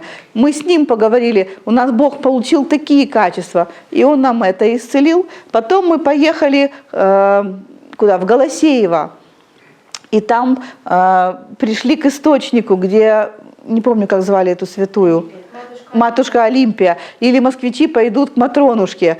И там божественное станет доброй женщиной, такой материнским аспектом, который исцеляет от всех болезней, деток дарует, такое было милосердие будет. Или мужчины поедут на Новый Афон, где Мать Божья пришла и сказала: это будет мое место, ни одной женщины там не видать. Правда, по-женски? Да, первый предел Божьей Матери. Никаких женщин, только я здесь, только меня надо любить. И мужчины туда поедут. Какими они приедут? Верными. Однолюбами. Поэтому всех мужчин на Новый Афон. То есть не Новый, а в Афон. Конечно. А здесь Богородица пришла и говорит: здесь будет мой дом, здесь будет комфортно и уютно. И вы все, кто живет в Киеве, понимаете, нету ничего вкуснее Киева, правда? Нет, Илья? Есть много чего вкуснее Киева. Нету ничего вкуснее Киева. Самая лучшая женская энергия находится в Киеве. Потому что здесь Божья мама сказала: здесь будет очень уютно. Я сейчас вернусь. Здесь будет очень уютно. Так в Киеве-Печерске что можно? Там получают благословение для семейной жизни, для квартир.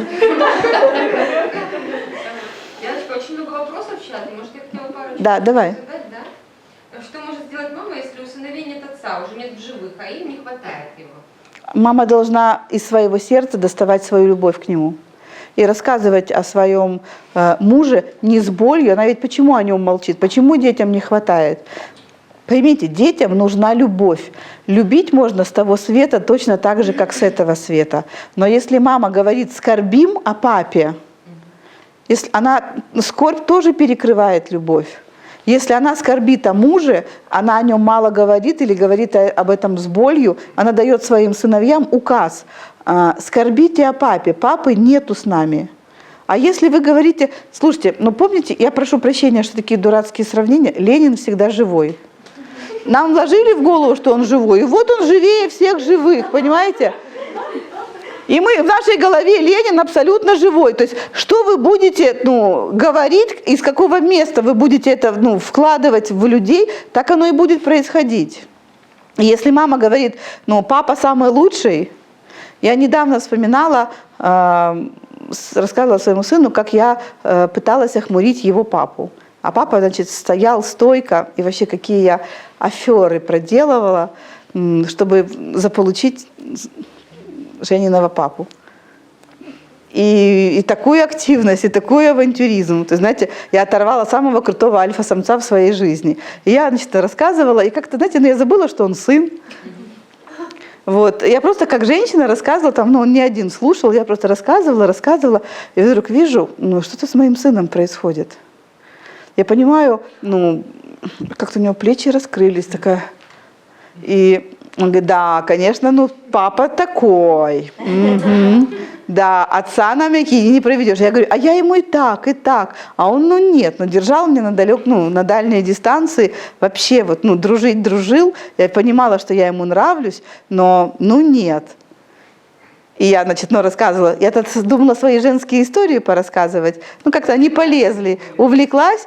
А он услышал из моих уст, какой крутой папа, как я им восхищаюсь, и каким он, и сколько за ним девушек бегало, и женщин, и как он был, востребован. Вот эти живые истории про вашего мужа, они будут исцелять вашего ребенка, даже если ему 28 лет, как моему сыну. То есть никогда не поздно иметь счастливое детство. Это заповедь любой психотерапии и любой эзотерики. Потому что у вашего внутреннего ребенка там произошло капсулирование. Он находится в том месте, в том время, где эта травма произошла. То есть вы здесь живете в 17 году, а он находится 20, 30, 15, 10 лет тому назад. И когда вы что-то классное говорите или делаете, если мы сейчас говорим о детях, то там происходит исцеление. Елена, скажите, если с родным отцом мама жила до того, как мне исполнилось 3 года, а потом с отчимом, тут дальше напишу, с отчимом она любила, на кого мне ориентироваться? Это же не про папу, не про отчима, а про этот внутренний образ. Он сформирован из этих двух. Когда она сядет на стульчике напротив внутреннего своего отца,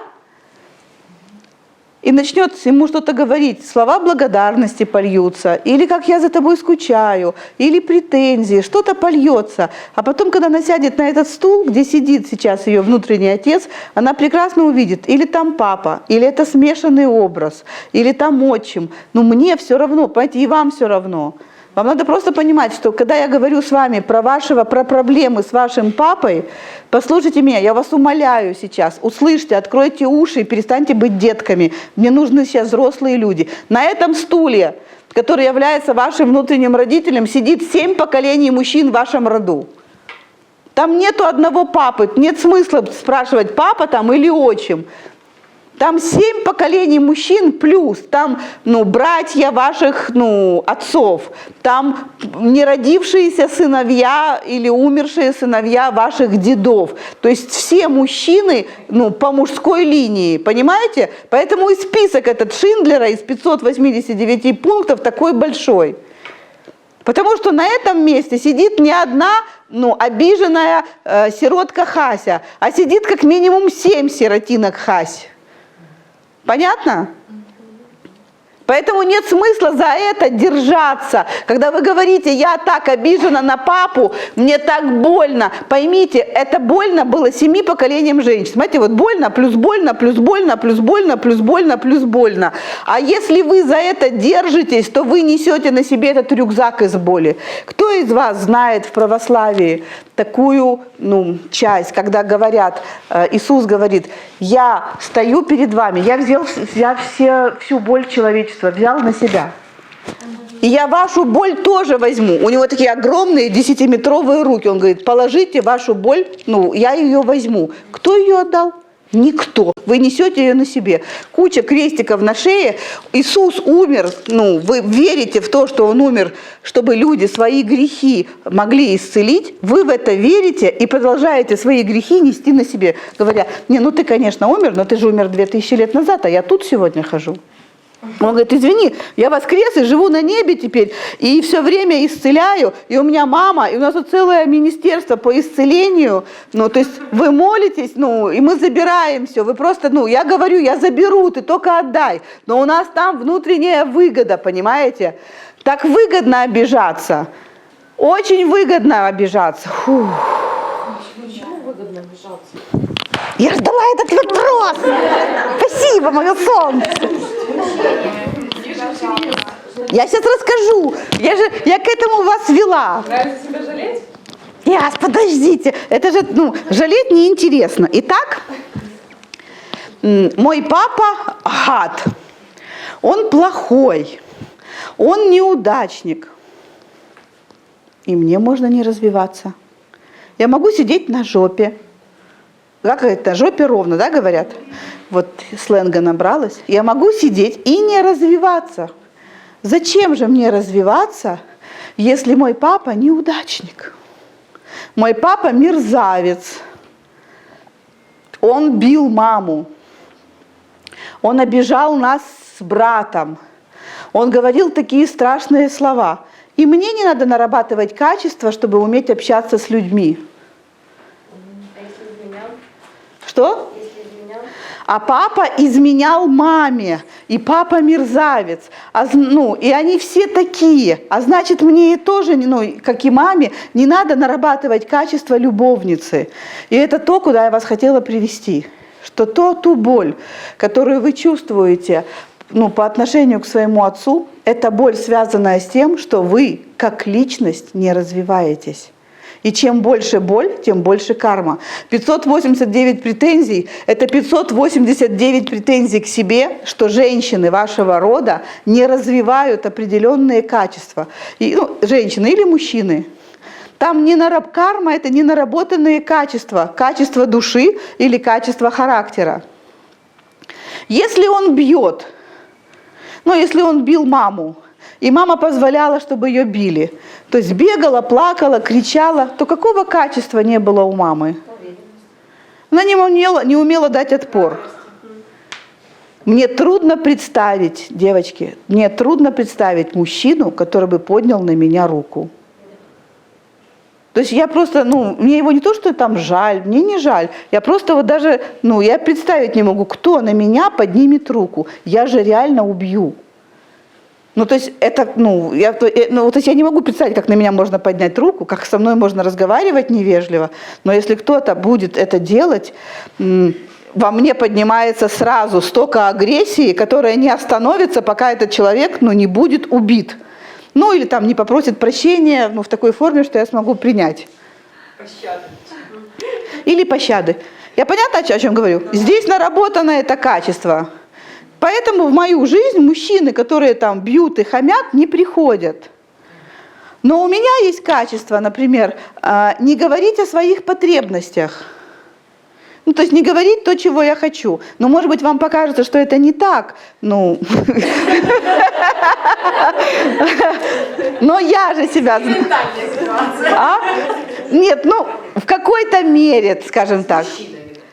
Нет. Не всем, что я хочу, я говорю так. Смотрите, я же тренер, у меня многие вещи развиты, но когда я смотрю, какие-то вещи у меня развиты лучше, какие-то хуже. То есть по сравнению с какими-то другими качествами, качество просить о том, что мне нужно, его наработано меньше.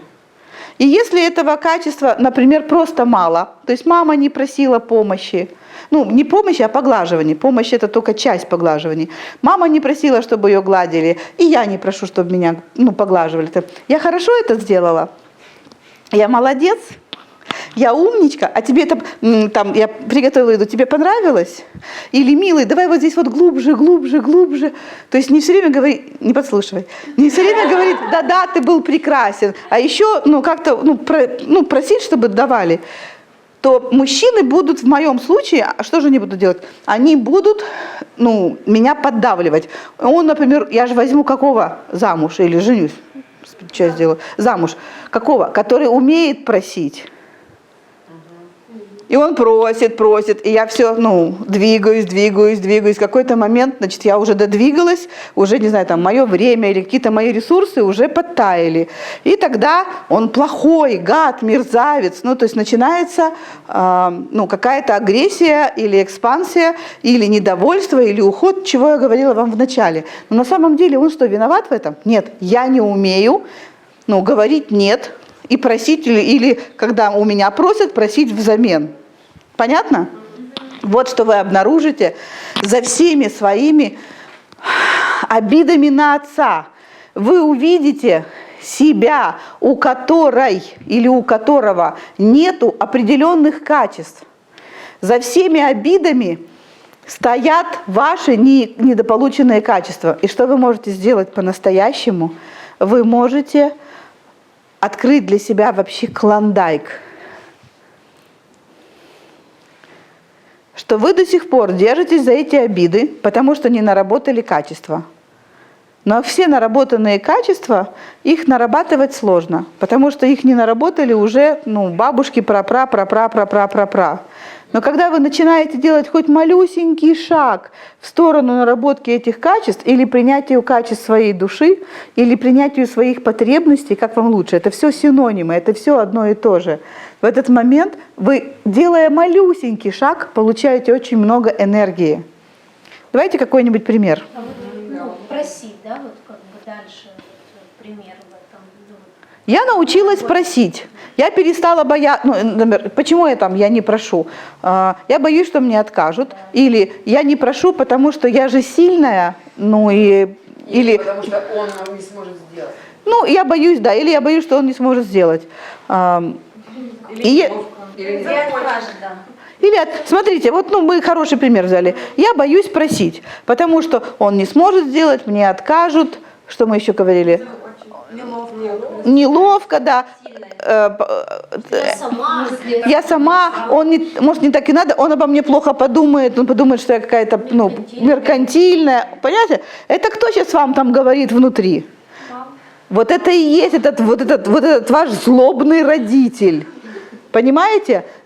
И не факт, что ваш папа и мама вам это говорили. Это может быть бабушка, дедушка, прадедушка, прапрадедушка, а может и родители говорили. Вот этот голос внутри вас делает вас несчастной. Вот кого вы реально ненавидите, этот жуткий голос внутри вас, который вам вот это квакает. Вместо того, чтобы, слушайте, а что будет, если я попрошу, и он не сможет сделать? Что? Стены обвалятся, дом обвалится, наши отношения, я в нем разочаруюсь, ничего не произойдет. Я просто скажу: солнце, сделай мне вот это. А он говорит: слушай, я не могу. Или он сделает, но плохо. Или он пообещает и не сделает. И что? Я же свое дело сделала, я свой шаг, я же не несу ответственность за него. Я несу ответственность за себя. Все понимают, что мы, женщины, к примеру, мы не несем ответственность за вашу эрекцию. Мы делаем свое дело, мы вас соблазняем. А если у вас эрекция, то это вы с этим что-то делаете. Мужчина говорит: а у меня же эрекция. И что? Так ты меня соблазнила. И что? Неси за это ответственность. Нет, это же твое тело, я за себя несу ответственность. Мое дело было. А ты уже с этим что-то делай. Что я тебе буду подсказывать? Шубку ты сам догадаешься купить. Это же понятно, что шубка. Зима впереди. Анечка, я правильно поняла? У меня там такой список из 500. Точно так же я не несу ответственность за то, что кто-то не может исполнить мою просьбу. Но моя ответственность в том, что я попросила, и попросила в той форме, чтобы человек мог это сделать. За это я несу ответственность. И когда кто-то этого не делает, я уже могу об этом говорить, потому что я попросила. Есть повод для коммуникации. То есть это уже два взрослых человека разговаривают. Так или нет? Но кто мешает мне попросить? Злобный свин внутри меня. Вот тот самый папа, который говорит: ты что он о тебе подумает? Фу, как тебе не стыдно. Вот голос внутри. Но называйте его злобным свином, а не папой. Так проще будет? В психотерапии пользуют именно этот термин. А я думала, это совесть. Нет, совесть – это нравственная единица, такая внутри тебя, весы. Совместная весть. Нравственная такая единица, которая меряет принцип, насколько ты можешь взаимодействовать с другим человеком точно. Точно – это значит, не нарушая принцип брать-давать. И если я взрослая, и я у тебя прошу поглаживания каких-то, например, ты не могла бы мне сходить в магазин и купить мне это, то, соответственно, что скажет моя совесть? Что я, когда ты меня об этом попросишь, о чем-то, я должна буду точно так взвесить. Это равные просьбы. И если твоя просьба по отношению ко мне будет неравной, например, ты попросишь что-то большее, я скажу: хорошо, я сделаю, а в следующий раз ты мне сделаешь это и это. Или не буду говорить, но в следующий раз попрошу тебя еще о чем-то для того, чтобы это уравнять. Такая какая-то торгашка, что ли? Совесть? Нет, это второй закон или первый закон Вселенной и первый закон физики. Сила действия равна силе противодействия, но противоположна по знаку. Это закон Вселенной. Принцип, баланс брать-давать. Первый закон Вселенной – это баланс брать-давать. Или другими словами, что посеешь, то и пожнешь. Когда Если мне неудобно попросить, то значит, это не значит, что у меня не будет, это значит, что меня никто просить не будет, что ли? Если тебе неудобно попросить, то у тебя будут просить, например, ты будешь делать и чувствовать себя все хуже и хуже. Потому что ты даешь и ничего не берешь взамен. И в какой-то момент твой банк опустеет. И ты на любую просьбу дай, сделаешь такое: «Ва! Уйдите все отсюда!» Потому что ты больше не можешь отдавать. Да, так и было. Это про банк, это про то, чтобы был баланс. Но если меня просят, а я прошу взамен, или я прошу, и меня просят в ответ, то баланс соблюдается. Тогда в банке поглаживаний достаточно энергии, чтобы принимать и отдавать. А если просишь, То а есть- тебе не дают? То есть это не от папы и мамы, что мне не... я имею в виду сейчас о детях, да, вот ты им даешь энергию, там, даешь свою, даешь, а в ответ там не получаешь. Твои дети обязаны тебе отдавать взамен, как и все другие люди. Если я своим детям, не я, но мы своим детям что-то даем, что они должны нам взамен? Благодарность, раз. Второе. Должны? Да. Именно слово «должны»? Хорошо, это слово «должны» тебе не нравится? Да, это слово как будто ты «нет», выставляешь счет да, своим вот, детям я за о чем и любое... говорю. Вы чё? Так. Нет, не счет за любовь, стоп, я про чистую комнату. Я тоже... Подождите, я вам тоже. Значит так, тренинг про еврейскую маму вот этой девочке надо купить. Так я давно уже жду этот тренинг. Так мы мастер-класс же делали, там эта тема там точно есть. Если я мама, я любить должна, тихо. Любить, безусловно, я должна всегда, это моя.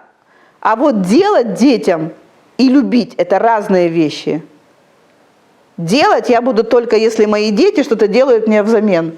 Я куплю тебе автомобиль или куплю тебе эту игрушку, если ты сделаешь это. Вот здесь баланс. А любить, но торговать любовью я не торгую. Так я вам рассказываю, везде, где мы говорим о балансе, мы не говорим о балансе любви. Дети не должны любить родителей, но они любят родителей. Если родители любят детей, дети любят родителей. Тут баланс присутствует, но мы не просим их «люби меня». Мы говорим детям: люби своих детей. Я не могу, как мама, требовать любви в ответ, но я могу, как мама, требовать, чтобы мой ребенок или мои дети меня уважали, ценили, бла-бла-бла. Но что такое требовать? А ну, гадина, собственно, уважай. Я должна такое делать своему ребенку, чтобы в ответ я имела право это потребовать, потому что баланс не существует. Если я веду себя как сука, я не могу требовать от ребенка, чтобы он вел себя почтительно. Но если я стучусь, если я уважаю его границы или ее, если я учитываю мнение своего ребенка в каких-то вопросах, то я требую от ребенка, чтобы он учитывал мнения мои. Это то, что вы как родители, вот это, кстати, я все называю функцию отца. Понятно, что и мама, и папа эту функцию проявляют. Но вот это научить ребенка социализации, это тоже, даже это впервые, самое важное. Понимать, что как с тобой относятся, так и ты относишься к другому человеку. Не прогибаться, не наезжать, а держать этот баланс. Это признак взрослого человека. Это часто путается любовь и делать. То есть получается, как с детьми, да, если я тебя люблю, то я тебе дам. Если я тебя люблю, то я тебе куплю. И вот так образуется вот эта вот путаница, эта мешанина, что если мне что-то дают, значит меня любят, если не дают, значит не любят. Соответственно, когда я боюсь чего-то попросить, для меня отказ означает не то, что мне просто не дадут, не могут, а то, что меня не любят. И из-за этого очень часто мы боимся вообще или попросить. Это означает, что когда ты кому-то даешь, это обязательно любить, а когда ты кому-то не даешь, это значит, что ты не любишь. А когда ты понимаешь, что я могу дать любому человеку, и когда я даю, слушайте внимательно, и когда я даю, я начинаю любить. Я не думала, что в этом ракурсе будем сегодня говорить, но давайте эту тему тогда уже закончим. Она не женская, не мужская, она о истоках любви. Все, кому мы даем, мы всех этих людей начинаем любить. Это закон, это априори. Иначе невозможно. Если я вкладываюсь в кучину, я начинаю любить, потому что я туда вложилась. Понятно? Если кто-то ваш ученик, как кто-то ваш ребенок, кто-то ваша собачка, кто-то болел, какое-то деревце, вы начали за этим деревом ухаживать, вы начинаете любить. Что мы делаем с мужчинами? Мы заставляем их начать о нас заботиться. Все, о ком мы заботимся, мы это любим. Если мужчина начинает о нас заботиться, он начинает нас любить. Не деньги вкладывает. Знаете, говорят, чем больше он нас вложил денег, тем больше он нас любит. Нет, чем больше он заботы в нас вложил, тем больше мужчина нас любит. И когда мужчина больше о нас не заботится, когда мы больше не проявляем себя так, чтобы о нас можно было заботиться, он перестает любить. Потихоньку. Мужчина создан, чтобы быть сильным. Когда мы все свои вопросы решаем самостоятельно, когда мы говорим, я боюсь, что ты не справишься, сознательно или бессознательно, когда ты не просишь его помогать тебе, решить твои какие-то задачи, когда ты не восхищаешься, что он вынес мусор. Я сейчас не хочу читать про мужчин и женщин, и тем более на уровне вот этого вынесенного мусора. Но мужчина все время заботится о своей женщине. И чем больше он о ней заботится, чем больше он проявляется по отношению к ней, тем больше он ее любит. Когда Юра зарабатывает деньги, он зарабатывает деньги для того, чтобы его Аня и его Николай были счастливы. А себя он там поставит на последнее место в этом списке. Но на самом деле он там на первом, потому что я, Юра, могу быть счастлив только когда моя женщина довольна жизнью. Я понятно объясняю? Не потому, что мужчина у себя на последнем месте, он на первом, но мужчина только тогда, когда то, что он делает кого-то счастливым.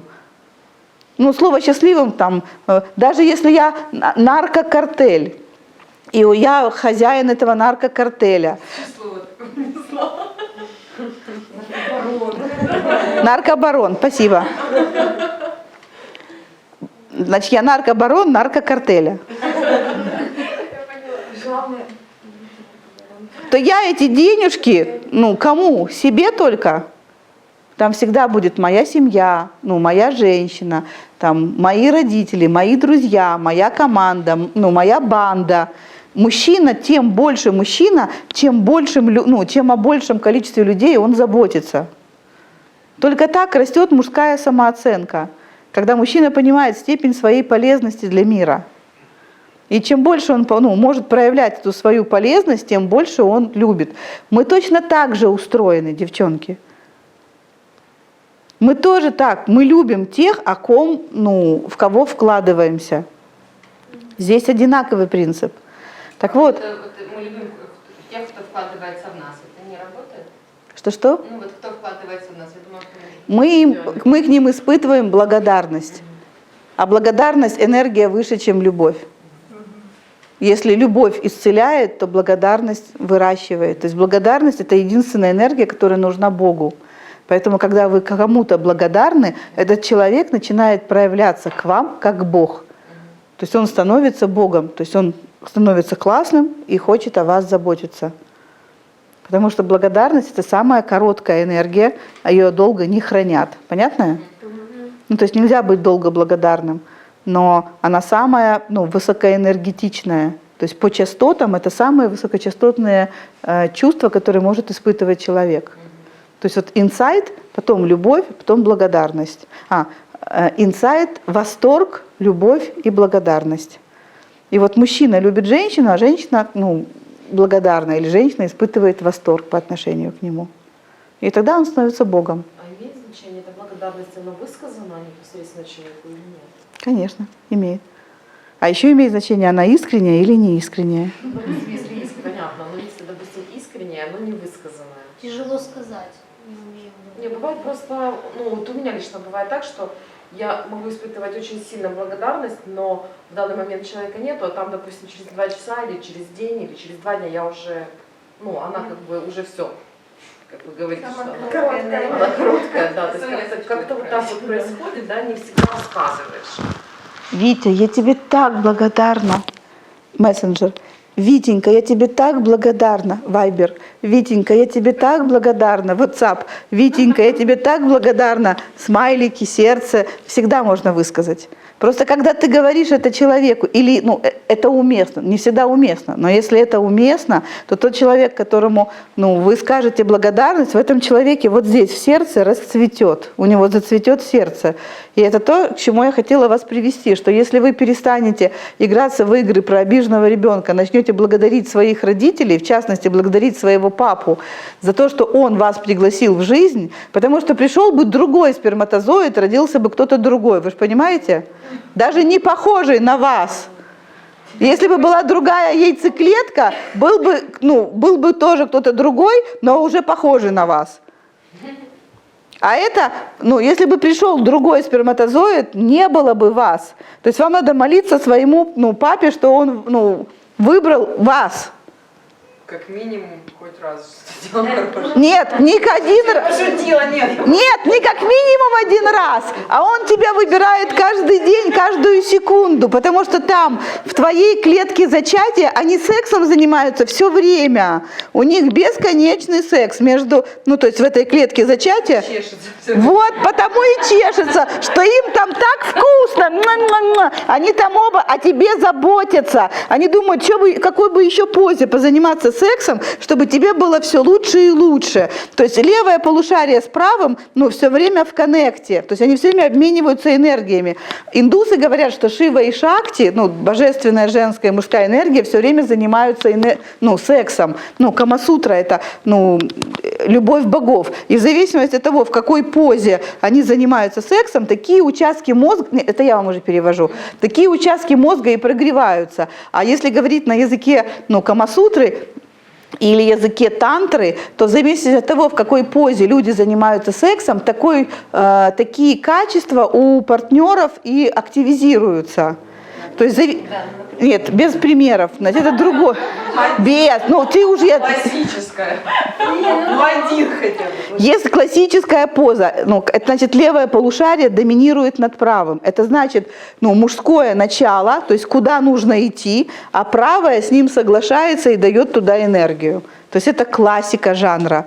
когда вижу цель, а правая говорит, я с этим согласна, и мы туда идем, и это начинает сбываться. Потому что сколько бы вы ни хотели, ну, знаете, у меня есть цели, они не сбываются. Ну, цели – это левое полушарие, а чтобы они сбылись, это правое должно сказать…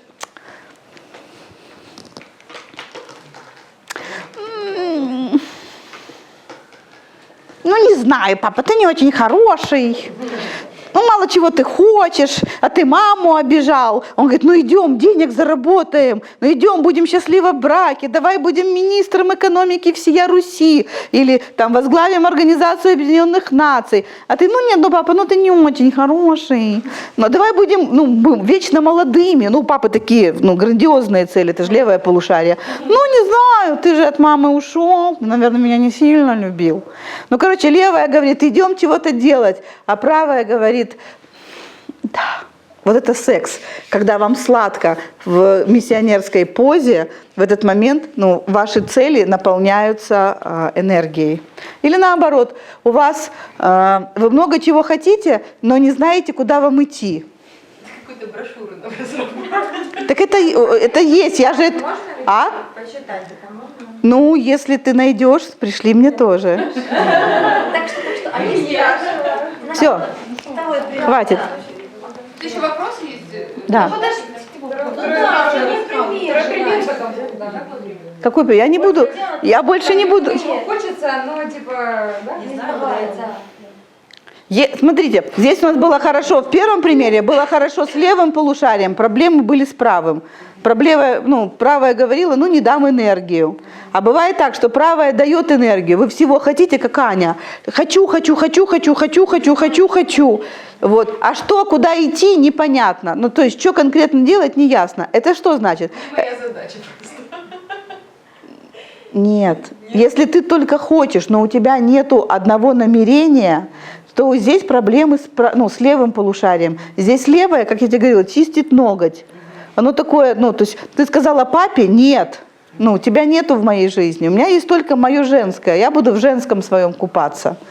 А все эти мужские штучки, ну, пусть их Юра делает. Но это неправильно. Делать Юра может, но если ты сама не берешь ответственность за свою жизнь, если ты остаешься маленькой инфантильной девочкой, то тогда Юра на себе несет, ну, он тебя несет как тяжелый, ну, груз. Сидит такая маленькая Аня у Юры на плечах, болтает ножками, говорит, хочу туфельки, хочу сумочку, хочу это. А ему нужен партнер. Когда ты говоришь своему мужскому «да», когда вы говорите своему мужскому «да», когда вы говорите, ну, классно, быть мужчиной классно, мы просто до этой темы еще с вами, ну, и не дойдем, наверное. Мы так еще в ребенке и в папе застряли. Но если вы говорите, что быть мужиком классно, не только бабой быть классно, а еще и мужиком быть классно, и мужики хорошие. А то мы обычно говорим здесь, в нашей женской версии, да, извини, Юр, что мы при тебе наши секреты рассказываем, но там же, наверное, еще из этих 50 человек тоже куча мужчин, поэтому сейчас все наши секреты узнают. Мы думаем, как хорошо быть девочкой. Слава Богу, что я не мужчина. Но это не может быть не твой случай, я просто рассказываю наши классические. Боже, как хорошо, что я не мужчина, Боже, какое счастье. А вы мужчина точно так же, как вы женщина. Ваше мужское начало – это всего лишь на 15-20% меньше, чем женское. То есть нормальная женщина, ну или женщина, это, например, там 60% женских гормонов и 40% мужских. Но когда вы сказали своему мужскому «нет», то оно себе там чистит ноготь. Ну то есть мужской энергии у вас очень мало. Это значит, нету целей. Нету социальной реализации, ну, нету успеха. Есть только вот здесь, ну, маленькая девочка, которая, ну, может играться еще в большую маму. Ну, то есть есть только женский спектр, нету ни одного мужского. Я понятно или не очень? А как его поднять, это мужское? Это через папу? Принять папу, только и всего. Принять папу, что быть мужиком хорошо, быть папой, ну, классно, папа, ну, замечательный. Ну, мой папа самый лучший для меня. Вот формула, которая всех примеряет. Когда папа лучший для меня? Когда вы понимаете, что у вас куча мужских черт, ну, папиных. И вы там в папин род сильно пошли. Мало того, это известный факт, что чем больше вы не принимаете отца, тем больше у вас мужских качеств. То есть у тебя, например, ты сидишь передо мной, в мужской позе, не в женской. У меня же неудобно тут сидеть. Я сначала сидела такая. Хорошо, я поняла. Да. Я просто копия папы. Я когда первый раз в 19 лет его увидела, у меня просто были мурашки по коже. У меня все, голос, жесты, волос, да все вообще все. Чем больше вы кого-то в своем роду не принимаете, тем больше вы будете на него похожи, тем больше его качеств. То есть будете перенимать. Даже судьбу будете его перенимать. Чем больше вы кого-то не... Поэтому, понимаете, есть один шанс не перенимать судьбу, не перенимать характер, а быть свободной. То есть брать или не брать. Для этого нужно полюбить. Раз и навсегда не получится. Я пробовала. Это же игра на всю жизнь. Девочки, плохая новость или хорошая, что просто другой игры нету. Все на свете это будет принять маму и папу. То есть какая-нибудь новая жизненная ситуация. Вы ехали, и наконец приехали. Пумс. Какой-то вызов, вам жизнь преподнесла какой-то вызов, и вы стоите перед этим вызовом. Ваша первая мысль. Лучше бы этого не было. Правда же? Почему? Вы эту преграду пройти не можете. У вас здесь, страх идет. Страх, отвращение, какие-то негативные чувства. То есть, если в этой ситуации, вы эту ситуацию пройти можете, вы ее даже как вызов не назовете. Вы скажете, ой, ехала, колесо пробило, машину занесло, в кювет въехала, стала на дороге, сказала, все, ребята, никто никуда не поедет, потому что меня надо вытаскивать. Организовала, позвонила, сделала, это про что?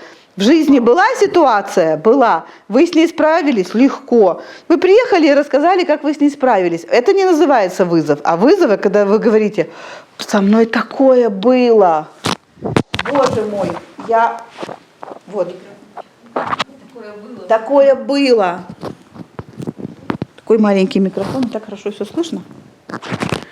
Такое было, девочки, я чуть не умерла. Вы знаете, я еду, гололед, дорога Киев-Львов. Это вообще ужасно, я вообще одна. А я еще ночью не спала. Понятно, что я буду вам трэш рассказывать. И вы представляете, и гололед, и я заворачиваю, а там на свечке, и я в кювет, боже, я думаю, все, я умерла. Говорит, слушай, Я умерла. Боже, я столько пережила, Боже, я ужас. А история будет такая же, понимаете? Но когда вы с этим справляетесь, это не вызов. А вот когда вы с этим не справляетесь, это вызов. Так вот, вы стоите перед этим вызовом. Вы говорите, Господи, лучше бы этого не было. Почему? Вам там страшно, плохо. Какая вы сейчас? Если вы зададете себе этот вопрос, вам сейчас будет 3-5 лет. Вы снова стали маленькой, и вы встретились с травмой своей. Вам сейчас страшно за свою жизнь. Эта история не факт, что из вашей жизни. Она очень часто это все из рода, это могут быть переплетения. Но для того, чтобы этих переплетений на вас не висело, этих удавок родовых, вам нужно только одно. В этот момент, давайте сейчас я договорю историю про вызов. Вы можете себя спросить, это про маму или про папу? Я на коучинге, у меня есть, групповой коучинг. Я учу девочек. Вы встречаетесь с какой-то неприятной ситуацией. Посмотрите, кто стоит за этой историей. Там, на тонком плане, вы сразу увидите. Там стоит, например, мама. Например, я сейчас представила эту историю с машиной. Там стоит мама, у нее трясутся руки, белые губы. Я никогда не видела это у своей мамы. Эта история была, может быть, в мамином детстве. Или эта история была в мамином роду. Но мне указание, что это про маму, скажут сразу. Психика покажет, что это здесь травма из маминого рода. Или связано с мамой, или моя жизнь с мамой. Но это будет про маму. Я понятно объясняю? Трясутся. И стоя перед этой ситуацией, смотрите, ведь я не перед разбитой машиной стою, а я сейчас вспоминаю, какую-то травмирующую историю, которая со мной сейчас происходит или происходила, или есть какая-то проблема, которую я не могу решить.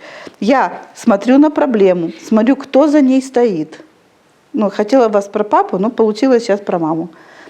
И я начинаю туда посылать любовь. И я начинаю давать маме какие-то ресурсы. То есть я вижу маму там с трясущимися руками, и я говорю: мам, все нормально, ну ты выжила, с тобой все хорошо. Я говорю, ты стала взрослой. Сейчас я присяду, чтобы... Я начинаю дарить там маме страховку, подушки безопасности, не знаю, там крылья за спиной. Любой бред вас спасет. Запомните, бред вас спасет. Была недавно на тренинге у одного психолога, и он говорит: девиз моего тренинга — бред вас спасет. Почему? Потому что правое полушарие все видит через образы. И конфликт у вас с этим образом был. И когда вы этот образ меняете, трансформируете, меняется ваша собственная ситуация. И я маме крылья, и я маме шлем, и я маме жилет, лекарство от страха. Прямо, это я понимаю. Вы как, Нет, вот прямо такое, лекарство, лекарство смелости. Понимаете, вы можете быть здесь очень творческим ребенком. Вам не надо думать, что... мозг может думать. Левое полушарие может говорить: это все странные штуки, что мы здесь делаем, это детский сад. Но левому полушарию нужно просто объяснить, что когда мы представляем маму, что она пьет такое лекарство, смелости. Помните, кот Леопольд пил какие-то такие таблетки и стал озверин. Вот, к примеру, она пьет эликсир смелости. И она там пьет в этот момент. Мы себе что-то представляем, в этот момент туда, в этот участок мозга поступают нужные гормоны, которых вчера в этом месте не было. Так ясно? Как только туда поступили нужные гормоны, там в этот момент в ДНК открываются те качества в роду, которые заблокированы, которые мешали, то есть не давали маме проявляться так смело и не давали мне проявляться так смело. И в этот момент эти качества смелости и находчивости появляются у вас, потому что никакой мамы там нету, это ваш мозг. Я понятно объясняю? Классные техники? Запомнили? Да. Этот метод используется в холодинамике, я вам пока на уровне психотерапии, используется в симароне, используется в позитивной психотерапии Пизичкавичуса, используется в гештальте, о котором мы сегодня говорили. И в расстановках по Хеллингеру другим способом делается то же самое. Мы туда вкладываем ресурс, которого не было. Как вам этот подход к жизни? И это та вторая практика, третья, которую я хотела вам рассказать. Когда у вас есть претензии к вашему отцу, вы посадите своего отца или поставите вот такую подушечку. И ваша задача увидеть, какого отца вы там видите. Какой он там бедный, несчастный, затюканный, неудачник. Наделите своего отца нужными вам качествами, чтобы вы могли относиться к нему с восторгом и уважением. Когда вы наделили его этими качествами мужскими начинаете обладать вы. У вас в вашем ДНК эти качества все активизировались. Как вам эти новости? А что мы делаем? Это мы простили и выражаем благодарность своему отцу. Просто на другом языке, другими техниками, но мы делаем то же самое. И когда мы наделили его этими качествами, там внутри нас стоит наш Отец, наполненный прекрасными качествами для нас. В этот момент наш Бог стал обладать этими же качествами, то есть в еще большей степени, чем наш Отец. И эти качества еще сильнее проявились внутри нас.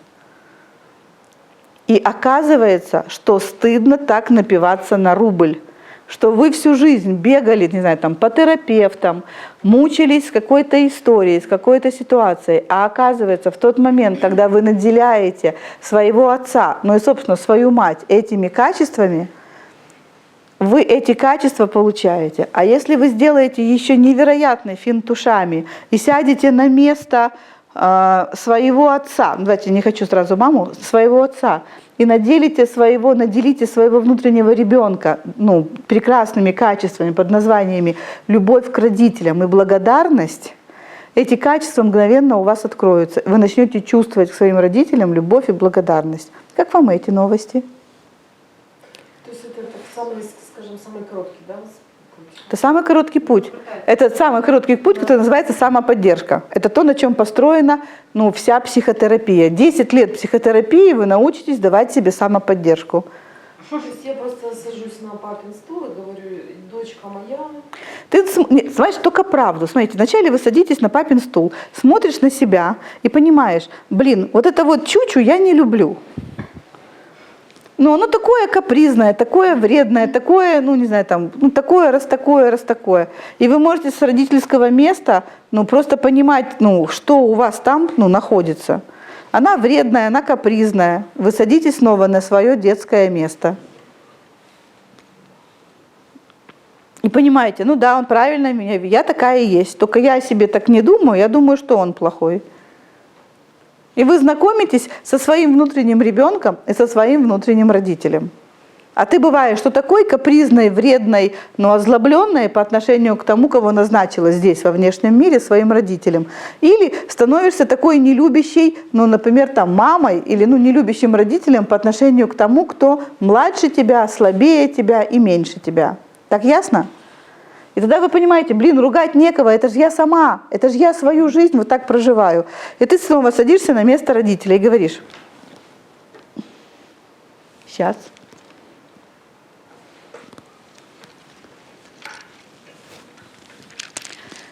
И говоришь: ёшкин кот, назначаю тебя волшебной, любимой, красивой, замечательной и такой, такой, такой.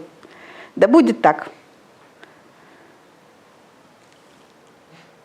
Палочку обязательно.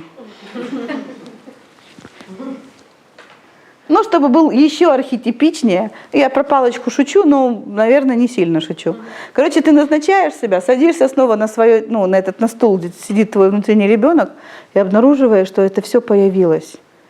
В этот момент вы для себя открываете, что там внутри все было по вашей воле, всегда. Что там психика мгновенно, как только вы намерение создаете, психика мгновенно все меняет. Но если вы пытаетесь изменить внутреннего ребенка и не измените родителя, кино не будет. И теперь ты берешь тут же волшебную палочку и говоришь: а мой папа добрый, веселый, красивый, умный, богатый, щедрый. И умный. Тын-тын-тын. Садишься и понимаешь, да, во мне это открывается. Если вы думаете, что я играю с вами, я вообще не знаю. Я хотела спросить у Ани и вообще тех, кто меня знает. Скажите мне, пожалуйста, какая я? Я этот творческий ребенок или я, родитель? Я кто? Я как-то запуталась в показаниях. Те, кто меня знают. Ситуация-то разная, да. Понятно, что... А если среднее арифметическое по палате? Я больше родитель или больше ребенок? Родитель. А? Родитель. Правильно. Я больше родитель. Я что делаю? Я исцеляю детей. И когда я понимаю, что у меня есть перекос, тогда я сажусь на этот стул, где сидит ребенок, и понимаю, что ребенок я такой, над которым надо работать. Я снова возвращаюсь на стул взрослого, на стул родителя, и даю своей Дианочке новые установки. Ты такая, такая, такая, такая. Может, вы меня как тренера потеряете на какое-то время, потому что я перестану в вашем лице исправлять своего внутреннего ребенка. Да, или я опять уеду куда-нибудь в Индию, но и приеду с новыми идеями, с новыми какими-то играми. Так я понятно объяснила? Вам ясно, что мы здесь с вами проживаем? Конечно, да. Что вы сейчас чувствуете об этом? Или думаете? Я могу сказать, мне стало все понятно. У меня ситуация наоборот. Мне еще бабушка говорила с детства, что я девочка, наоборот, у меня все наоборот. Меня папа очень любит. И все то есть ну, то есть он вообще очень хорошо ко мне относится, даже как-то даже больше, иногда даже аж неловко, когда я буркаю в трубку, он мне говорит, я тебя целую, пока, там, увидимся и так далее, да. Вот, но у меня просто по-другому произошло. Я, видно, этого ребенка достала обиженного там, какого-то, я не знаю, я его, видно, достала только ради того, у меня появилась идея о том, что я должна стать женщиной, и я не нашла другого способа, как убрать все мужское, которое у меня прекрасно работало. Все у меня было замечательно, потому что с папой мы кентовались там вообще с детского садика, у нас все было супер. Вот. И даже когда говорят про то, что там папа пьет, я думаю, боже, мы не с папой по отдельности, наверное, не пили никогда, мы с ним все время вдвоем это делали. Вот. Но, видимо, вот эта вот ложная мысль о том, что надо как-то вот эта вот недоженщина должна стать женщиной, то есть это не нашлось другого варианта, как убрать мужское. И я думаю, что, наверное, мой внутренний ребенок мне просто в этом помог. То есть это, наверное, просто у меня ну, как бы частичный переход в детскую позицию инфантильную стал, да, что я села, перестала там что-то делать, убрала цель и сказала, все, теперь я женщина, вот, все, кружите меня, кружите, да, любите меня все, делайте мне подарки. И как-то лучше не стало, правда? Да стало вообще бред просто. Потому что надо было сделать наоборот. Те счастливые женщины, у которых хорошо с папой, то есть у них хороший внутренний стержень. Тебе нужно было просто на этот стержень накрутить много женской энергии. То есть взять, ну, то есть принять все свое мужское и сказать, Господи, какая же я богачка. И на это мужское накрутить море женской, потому что это очень легко, когда у вас хорошие отношения с папой, исцелить отношения с мамой. Потому что женщина становится женщиной только в контексте отношений с мужчиной. Это беда тем, кто принимает свое женское, не принимает свое мужское. Вот это тяжелая история. А когда у тебя все хорошо с мужским, и тебе надо принять женское, то принять женское легче пареной репы. Ну, то есть, понятно, это тоже внутренняя работа, но тебе помогает то, что у тебя между ног находится вагина. И она все равно тобой управляет. У тебя вся женская энергия в вагине. Если ты будешь спрашивать себя, ну вот есть такое упражнение осознанное наслаждение. То есть когда ты осознаешь наслаждение, ты мгновенно уходишь в матку. Ну попытайтесь сказать себе, я осознаю наслаждение. Где ваше внимание? Оно в другое. Да. И вы начинаете понимать, что вся ваша психика с утра до вечера сидит и там наслаждается. Но если вы не осознаете это, ну, это ваши проблемы. То есть если у вас проблемы с мамой, тогда вы не осознаете, что вы все время в кайфе, что там все время качается кайф. Все могут понять, о чем я говорю? Так, чтобы сюда зайти, много ума не надо. Надо просто, ну, не знаю, знать точку входа. А вот зайти в мужское, надо, ну, проделать, ну, вот такую неплохую работу, как я вам сейчас говорю. Просто, да, то есть, понимаете, у меня как бы проблем не было, поэтому надо было себе придумать. Проблема заключалась в том, что бизнес отлично, деньги отлично, все прекрасно, все замечательно, любые вопросы решаются вот так. Просто я была не замужем. И на одном из тренингов мне сказали, все, ты уже деньги зарабатывать умеешь, а замуж не вышла. Все. Кстати, да, это вот Всё. сейчас очень популярная Да, тема всё. вообще. Все, трындец, иди вешайся, потому что это вообще позор тебе, что ты вот не до женщины и точка. Она тебе правду сказала, только надо было не мужское убирать, а женское добавить. Ну или тренер сама не понимает. Я думаю, вот этот вариант, скорее всего. Значит, тут еще вопрос есть? Да. Так, давай, с конца тогда. Наша практика выгружения обид на родителей, которую мы используем в коучинге, является альтернативой гештальт-терапии? Конечно. Спасибо. Вера, должна ли дочь помогать отцу материально?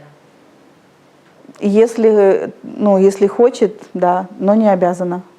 А отец обязан помогать? После 21 года, после 21 года нет. После 21 года вы взрослые. Вы, если у вас с вашими родителями хорошие отношения, знаете, как ну, вот два взрослых друга. Он старше, опытнее, там, вы моложе, но у вас больше энергии. Вы можете сотрудничать, ну, взаимодействовать, но вы больше друг другу ничего не должны. Спасибо. Людмила Скрипник, если в жизни мало творчества, это конфликт с мамой или папой? С мамой. Спасибо. За творчество отвечает мама. Так, спасибо. Анна, если женщина успешная, могут ли успешные мужчины принимать ее просто за бизнес-партнера или подругу? Да, если у нее нет женского. Если она только ну, на мужском сидит, то они будут ее воспринимать как мужчину. Потому Слушайте, вообще мир, он очень честный. То есть если у вас все хорошо с женским, мужчины будут вам говорить: кыса, камон, ты мне нравишься. То есть у вас будут взгляды, намеки, etc. Там цветы, вам будут поднимать чемоданчики. Если у вас очень хорошо с мамой, с мамской энергией, то вам будут все помогать. Знаете, я недавно обнаружила, что у меня очень хорошо с мамской энергией. Я много летаю на самолете, и я никогда никакие вещи не ношу. То есть я сразу так, знаете, надо поставить чемоданчик, чтобы они там посмотрели, нет ли там взрывчатки. У меня даже нет мысли, что я его буду ставить. Я сразу... И дальше внутри меня такой срабатывает счетчик. Его надо сексуально попросить или как мама попросить. Вот. Так, понимаю, сексуально сложнее. Я говорю, Сыночек. да. Так, сыночек, я ему говорю, молодой человек, знаешь, имея в виду, что мне лет 70. Я прямо вижу такую себя, знаешь, дамочку. Да. Я говорю, молодой человек, вы мне поможете? И внутри меня такая, знаете, пожилая такая дама. То есть даже, может, не мама, а бабушка. Да, конечно. Там еще какая-то следующая ситуация. Тогда теперь на регистрации, чтобы чемодан поставили. И я стою и понимаю, я нет. Вижу. Я говорю, молодой человек, можно вас у меня чемоданчик поставить? Угу, спасибо. То есть, когда у вас много женского, мир вам на это отвечает. То есть, или вы просите, или мир с вами разговаривает на этом языке. Когда у вас мало женского, мир вас просто не видит, вам не помогают, вам, с вами не сотрудничают. Я понятно? Вам не строят глазки. Мир никогда не врет. Если у вас плохо с мужским, мы уже с вами обсудили, что такое плохо с мужским. Деньги, замужество, социализация. Спасибо. Юлия, Диана. Мой папа всю жизнь сомневался, что я его дочь. И так до сих пор сомневается. И не хочет делать тест на ДНК. Как мне исцелять его сомнения в себе самой? Я и сама не уверена, его ли я дочка, но я люблю его, ищу сходства все время. И он смотрит на меня из этого состояния. Благодарю. Смотрите, папины проблемы – это папины проблемы. Но если я эти папины проблемы, они стали моими, я сажусь на вот этот стульчик и смотрю на своего папу. Я фантазирую, я не знаю, как там реально. Я смотрю на своего папу и говорю, вот это охренеть, что ты мне такое рассказываешь. Вот это вот я не твоя дочка? Да, как-то не сильно, похоже, родовая энергия. Может, и не твоя, но не важно, кто, зачал, важно, кто воспитал. Короче, у меня к тебе, папаня, никаких вопросов нету. Даже если ты не мой биологический папа, ты мой, воспитательный папа. А ребенок же похож, вы знаете, он похож на биологического родителя, только если этот биологический родитель его воспитывает. А если его воспитывает, психологический родитель, он будет похож на психологического родителя. Папа, я все равно твоя. Значит, папа, я уся твоя. У меня еще есть вопросы? Нету. Села на место папы. Обидно как-то. Дело же не в том, что я тебя не люблю, а обидно, что вот эта сука меня, может, обманула. Всю жизнь вот это переживаю. Так неприятно, блин. У меня к тебе никаких вопросов, доча, нету. Я тебя люблю, но все равно вот это вечно у меня сомнения. Но не в тебе, дело не в тебе, а в твоей маме. Ты садишься снова на детское место и говоришь, папа, вот тебе тест на ДНК. В тесте черным по белому написано, что я твоя биологическая дочка. Подпись «Бог». Папа читает и говорит, не хватает даты. Ты видишь, 28.09.2017. Подпись видишь? Да, оригинальная печать. Папа говорит, да, свидетель, дева свидетель. Папа говорит, да, делать нечего. То есть вы можете творить чудеса в этой практике. Вы можете играть в любую игру. Ваша психика, которая это делает, это называется творческий ребенок. Чем игрее, тем лучше это работает. Извините, что я такие пользую детские слова, но вам нужно осознавать, из какого места вы эту энергию туда даете. Отсюда все сказкотерапии, отсюда все исцеление, когда вы смотрите кино, и у вас исцеляется что-то в душе, да, где вы плачете, сопереживаете. Это все ваш творческий ребенок все экстраполирует во что-то, чтобы исцелить самого себя. То есть ваша творческая часть вашей психики, детская часть вашей психики, она делает все возможное и невозможное, чтобы исцелиться. Вы едете на машине или в трамвае, не знаю, на чем вы ездите. Короче, вы едете по городу, смотрите, и на билборде написано: кого-нибудь зовут Юля? Это была шутка. И вы едете, написано: Юля, я люблю тебя, выходи за меня замуж. И 2 кольца такие. И Юля такая говорит, то есть левое полушарие прочитала, а правое понятно, а правое говорит, это знак. Потому что психика ищет любой способ себя исцелить. Она говорит, вот, это знак, что я выйду замуж. Смотри, это благословение, это меня Бог благословил. Ребенок ищет, внутренний ребенок, он обладает огромнейшим потенциалом. Источник жизни находится в вашем внутреннем ребенке. Поэтому, когда вы написали своему папе петицию и подписали там подпись Бог, а если вы еще сделали эту петицию в материальном мире, с бланком, на бланке, и повесили ее себе, не надо даже родному папе показывать. Ваше левое полушарие будет говорить, это бред, но это не может быть. А правое будет говорить, нет, она все работает. Правое говорит, да, бумажка есть, документ есть, подпись есть, Бог написано, дата правильно, печать, все, все работает. И туда приходит энергия. То есть мне не важно, чтобы вы это делали в материальном мире. Я просто вам говорю, что когда вы делаете это в материальном мире, оно все еще усиливается. Понятно, что такое сила? Отсюда, кстати, если кому-то интересно, это все и про магию. Кто когда-то интересовался, а как же работает магия? Магия работает из этого, из детского начала. Если это детское начало травмированное, то это вам будет черная магия. Потому что там очень много боли и желания сделать боль другому. Если это творческий ребенок, то это, он полон любви, и он хочет сделать еще лучше. Так понятно? Поэтому вначале вам говорю, вам надо простить, чтобы ваш обиженный ребенок ушел из вашей жизни. Кто верит в... Я я очень высокой степени маг. То есть у меня ясновидение, целительство, кто это знает, тут многие знают. Так вот, я тот маг, у которого еще докторская степень в области экономики. И психолог, и психотерапевт. Так вот, я маг, который знает точно, что магии нету. Нету ни дьяволов, ни бесов, ни демонов, ничего. Это все образы из правого полушария. И степень токсичности этого образа, это правое полушарие говорит о том, что эта программа, которая тут сейчас проявлена, она смертельно опасна. Тогда вы будете видеть змею, которая открывает рот и пытается вас укусить, и у нее ядовитые зубы. И правое полушарие будет говорить с вами на вашем языке, который вы можете воспринять. Так понятно? Если это будет что-то очень сильно токсичное, оно будет вам показывать злые такие глазки, какой-то там звук, запах, что-то бесформенное, чтобы показать вам, смотри, это очень-очень страшно. А у китайских детей, которые живут в другой обусловленности, в другой картинке, их правое полушарие будет показывать другие образы. Так понятно? То есть я хочу, чтобы вы отнеслись к этому с очень высокой степени прагматизма, чтобы вы вышли из мистики, чтобы вы поняли, я вас ни в какой мистицизм никуда не заведу.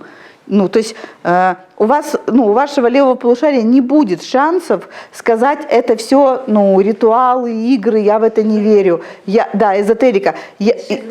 Шизотерика. Так вот, я духовный мастер, у меня, я очень сильный маг. Я вам как сильный маг отвечаю, ничего нету на свете, кроме вашего сознания. Все, что вы делаете, это вы делаете своим сознанием, со своим сознанием и против своего сознания. Вы делаете сами.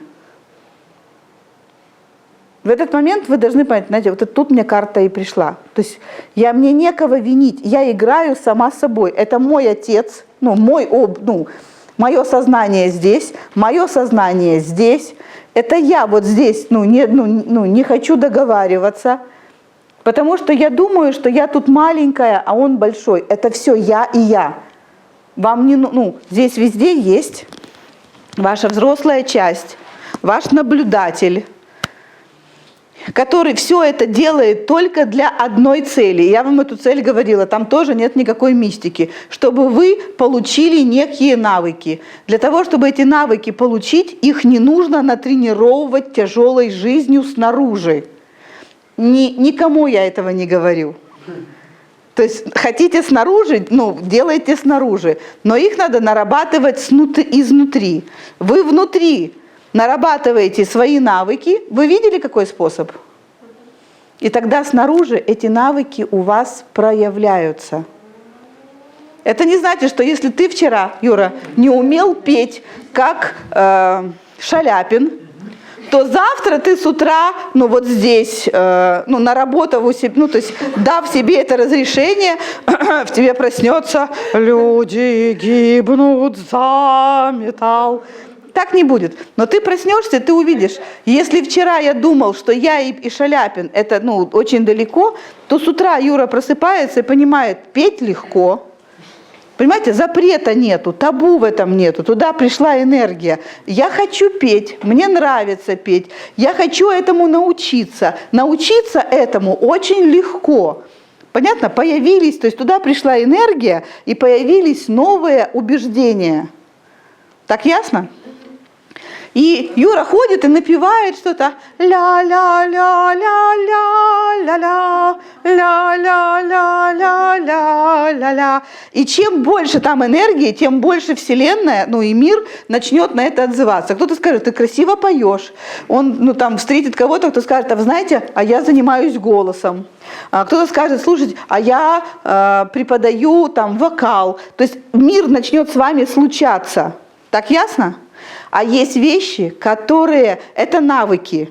Их нужно, чтобы красиво петь, нужно иметь талант плюс навык. Так вот, талант петь у тебя проснется, а навык ты захочешь наработать. То есть качество души и качество характера, они у вас открываются, как только там вы внутри себя это отпускаете. Как вам эти новости?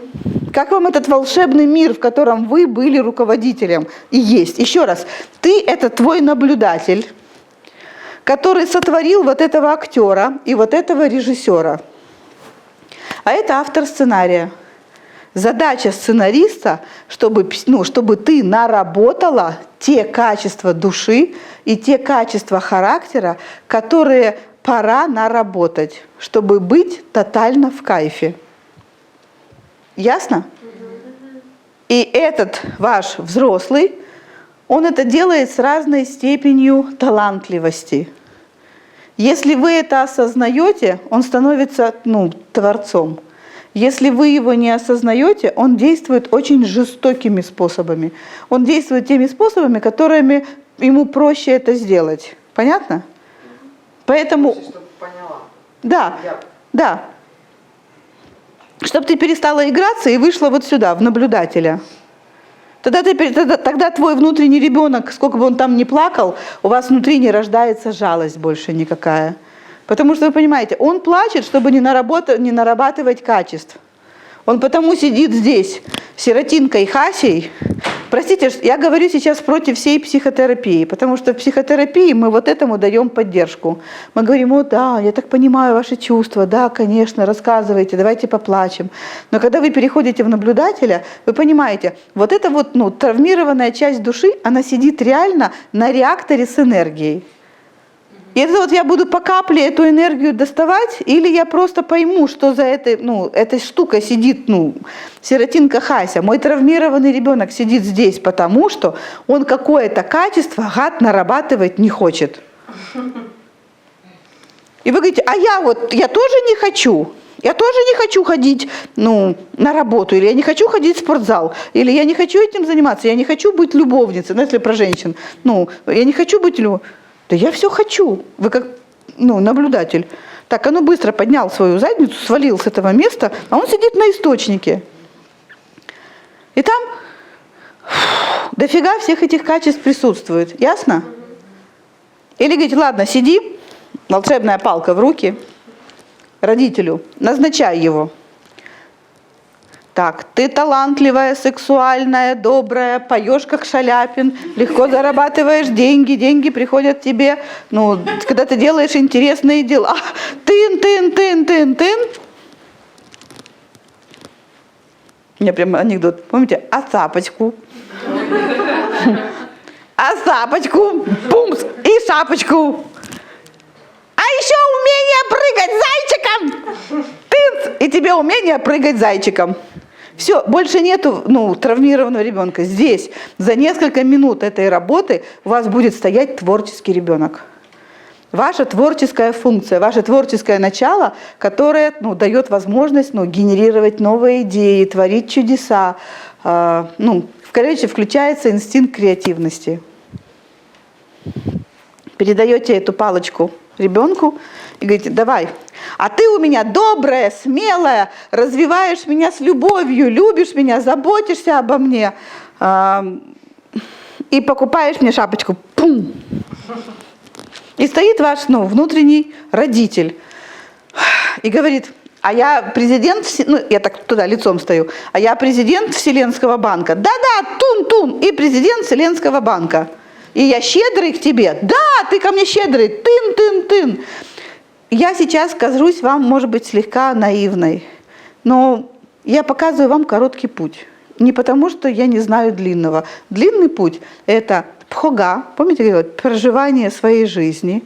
Чуть короче путь – это психотерапия. Еще короче путь – интенсивные тренинги. Еще короче путь – университет единства. Это самый короткий путь – университет единства, а это короче путь, чем в университете.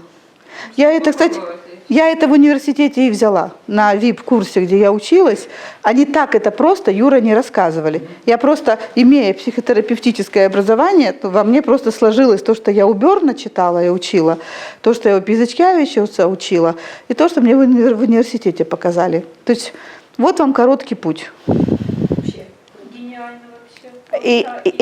И вот это путь. В университете единства мне говорили: вам нужно исцелить отношения с Богом.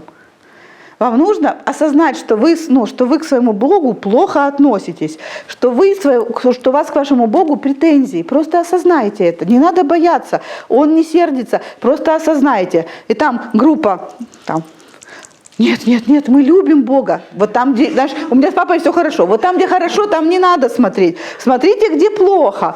И, козел, конечно. И нас говорят: сядьте, пишите список. И мы сели и писали. На университет, не знаю, сколько я там училась на курсе, 2 недели. 2 недели, я вам за 4 часа это рассказываю. Мы потихоньку подходили к тому, чтобы осознать, реально у меня к Богу куча претензий. А поскольку там слово «Бог» звучит, вы понимаете, как трясутся поджилки, сказать: боже, как неудобно перед партизанами получилось, я к Богу плохо отношусь. Нет, боже, сейчас накажут, боже, сейчас реально, все, рак 4 степени. А нет, осознали, как вы плохо относитесь? Да, теперь давайте станьте на это место. Как вы относитесь вот к этому? Еще хуже. То есть это надо учить и учить. Так тебе и надо. Плохо будет еще хуже, пока не поймешь. Жесткач такой. Это я еще еврейская девочка, у меня еще, знаете, такой, да, у меня еще реально божеский вариант. У меня, знаете, как претензии к Богу, это Освенцим, и 6 миллионов евреев, погибших в войне. А так, претензий не должно было быть. Но, знаете, 6 миллионов, не маленькая цифра. И я ему так, знаете, выкладываю и говорю: а это чья работа? Кто за это несет ответственность? То есть я оттуда сюда. А тут мне мой божественный говорит: так вам всем и надо. То есть вот на это уходит много времени для того, чтобы люди осознали и перестали этого бояться. А потом начинается хорошая работа. Бхакта Ватсала, переназначьте. Индусы молятся при этом, играют, красивая музыка. А мы переназначаем, мы говорим Богу, какие у него прекрасные качества. Мы делаем красивый ритуал, там такая мантра, 108 имен Бога. Вы понимаете, что такое 108 имен Бога?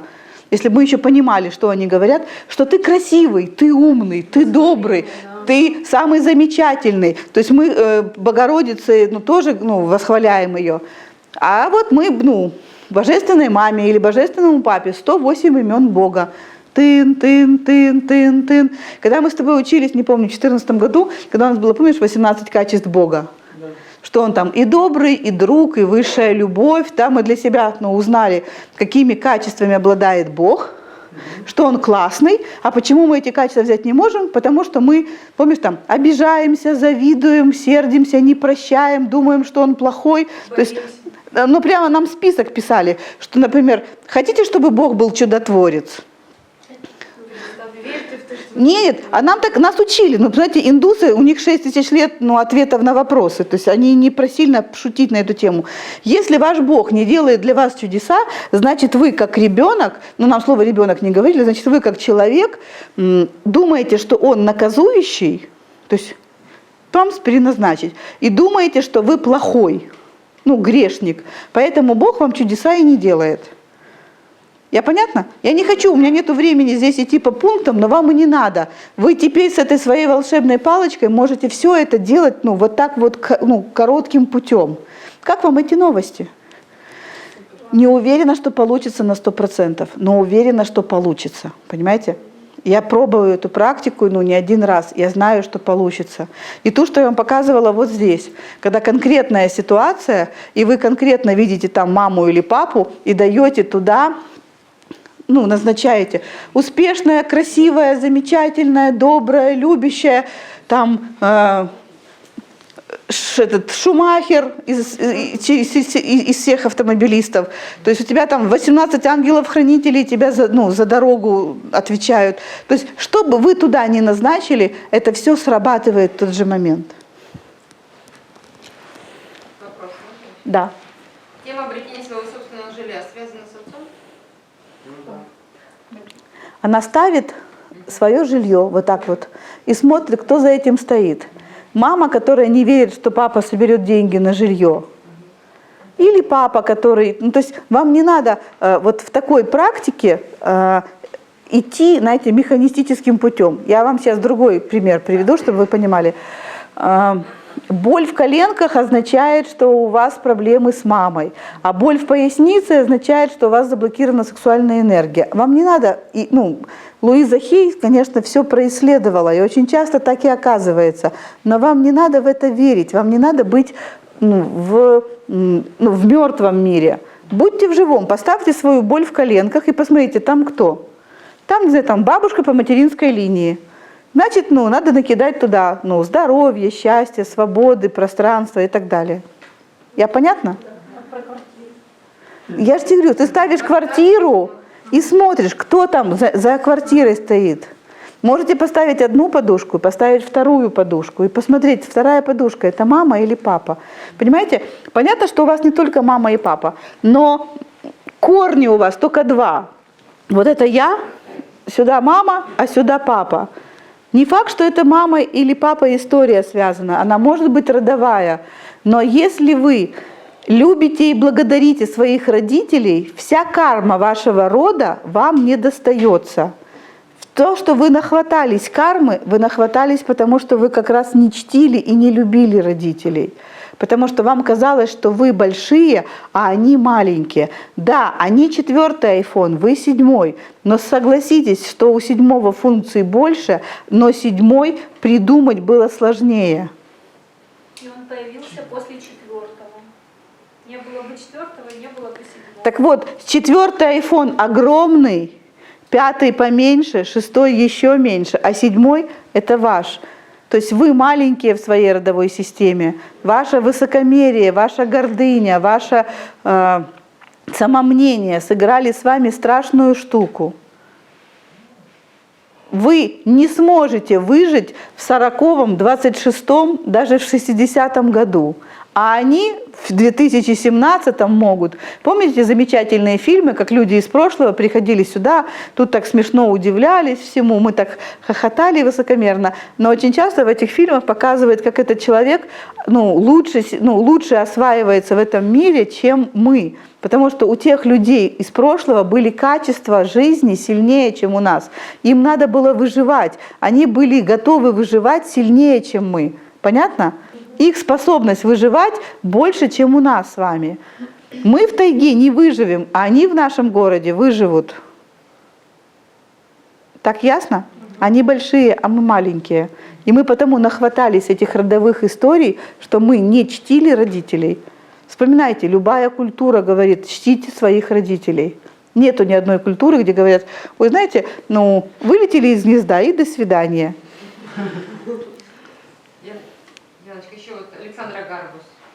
У знакомого дочь, есть лет 18-19, с женой они в разводе. Дочь года 4 уже поддерживает отношения очень редко. Он за общение, но дочь на контакт не идет. Как ему в этом случае поступить? В каком случае происходит? То же самое. Он, получается, ставит. Он ставит своего ребенка и смотрит, кто за этим стоит. И он будет видеть, например, там стоит его мама, которая сидит грустная и печальная, потому что там он уехал и оставил ее одну. И он делает то же самое, наливает туда любви. Спасибо. Наталья Баринова. Хорошо, женская энергия. Это означает сексуальная энергия? Это мы когда разговаривали, как накручиваем. Вся энергия, и мужская, и женская, сексуальная. Нету отдельно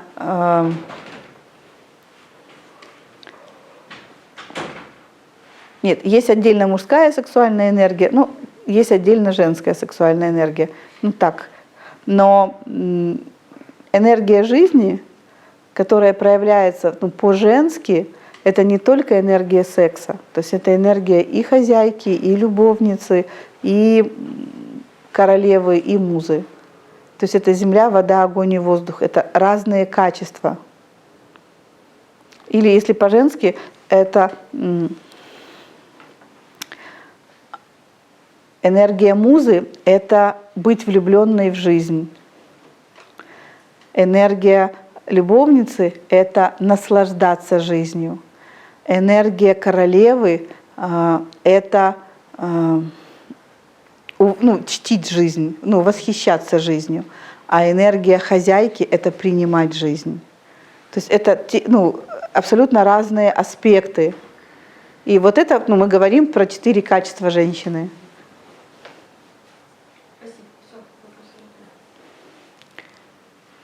Что скажете вы?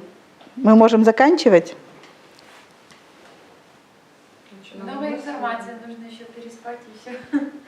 Переспать это все. Тогда давайте, я хочу... Извини, пожалуйста, а муза так, это что делать с жизнью? Да. Я хочу, чтобы вы сейчас осознали следующее. В таких вопросах, как мы с вами сейчас обсуждаем, нужно или компашка, а лучше, чтобы у вас была и компашка, и тот, кто вас будет вести. И отсюда в духовном пути вам обязательно нужно, чтобы у вас был мастер, человек, который это знает. Это не обязательно тренер, то есть не обязательно я, но обязательно кто-то, кто уже по этому пути прошел.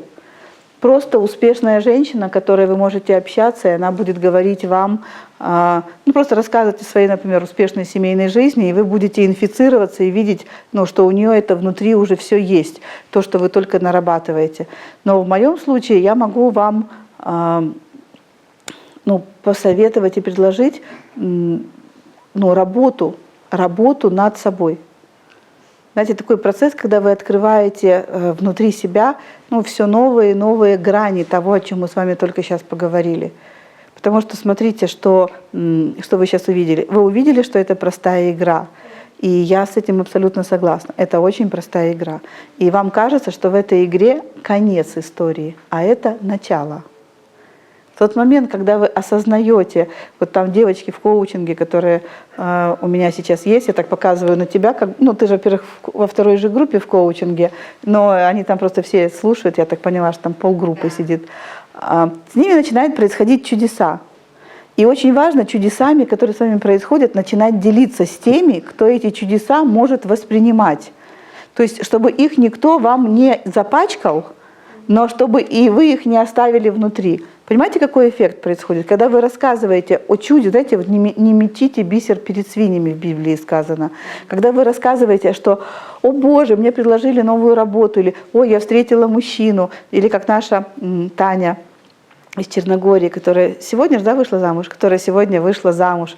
А в январе еще в Индии, когда мы с ней только первый раз встретились, ну, знаете, как-то у Тани в разделе отношения было написано «все сложно». Вот, а сегодня это, то есть, когда с человеком происходит счастье, вот, ну, чудо, надо рассказывать, ну, тому, с кем сердце может, ну, вот, ну, напитаться, кто не будет вам, ну, завидовать, а сможет перебороть свою зависть и сказать: блин, классно. То есть вам нужно искать свое, ну, знаете, свое окружение, свой мир. Ну, мы объединяем, ну, там, девчонок в группы. Юля Черногория, Аня коучинг, ну тут мало остальных моих, да, много новеньких. И там происходит свое вот этот процесс исцеления. Когда у кого-то произошло чудо, что происходит с вашим грустным, унылым сиротинкой Хасей, которая говорила, что у всех может быть, а у меня не может быть. Знаете, ну блин, у этой произошло, с этим случилось. А? Слезки высыхают. Так сразу, понимаете, и та же ваша эго, которая говорила, ну ничего не будет, он говорит: а что ты, интересно, а чем Таня лучше, чем Юля? Вот, ну чем, скажи?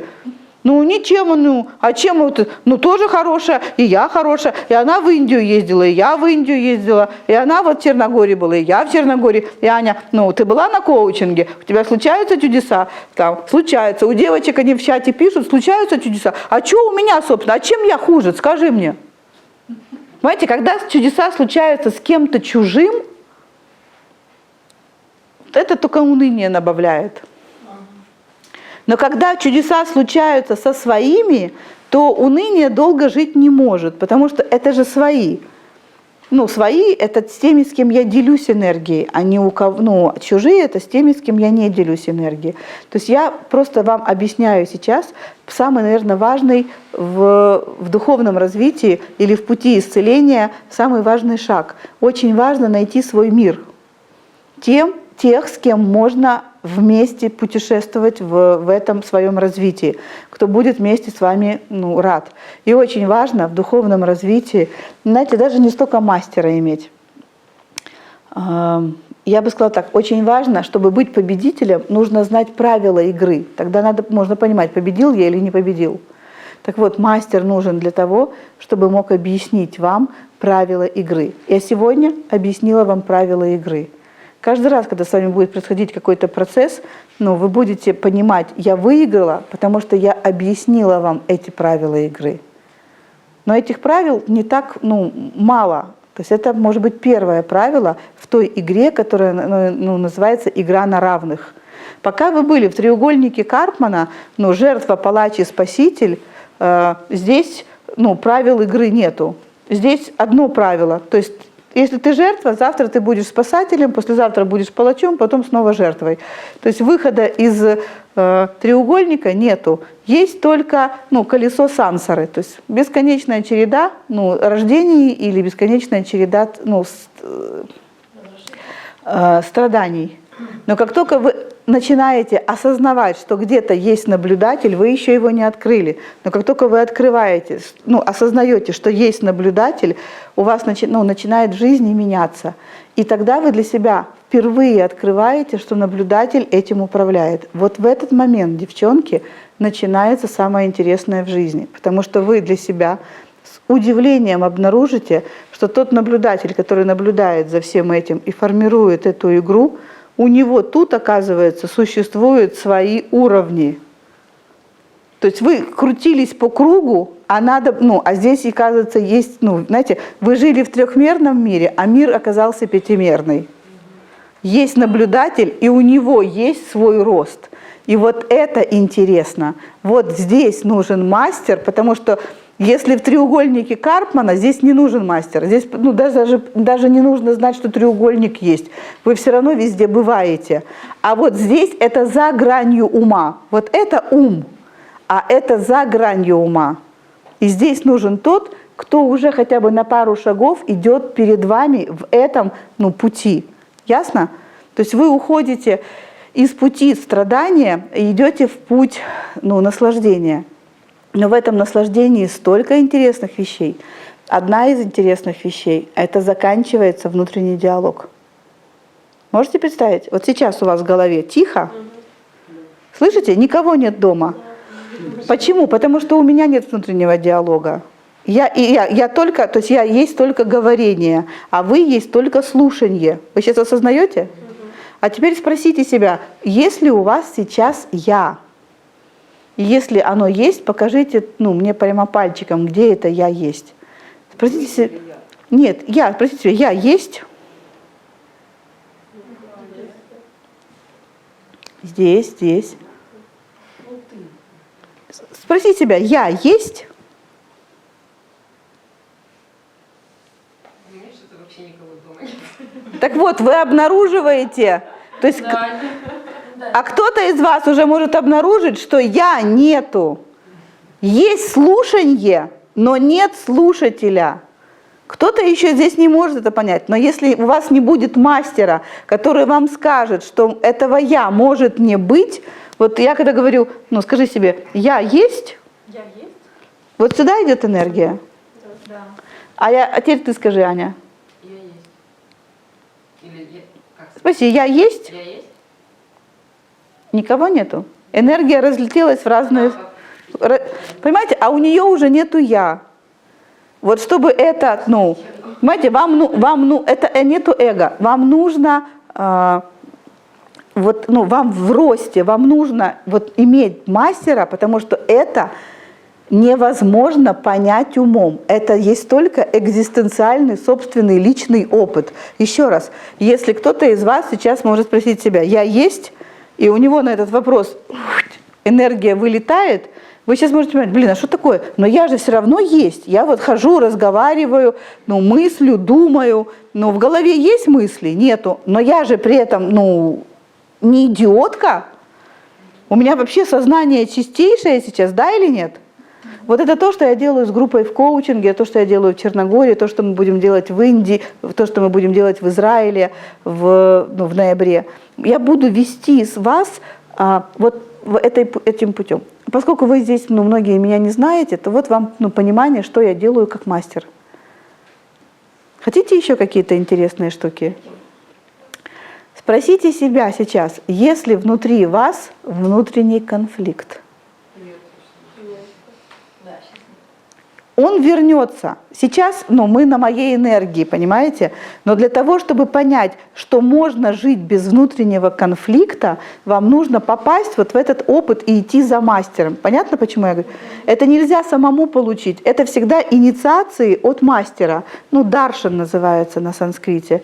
То есть у меня это есть, и с вами это случается. Я не делаю специального намерения, пусть у вас. Это просто вы попадаете в мое поле. Внутреннего конфликта нету. А теперь задайте себе вопрос. У вас есть сейчас вопросы? Нет. О цели?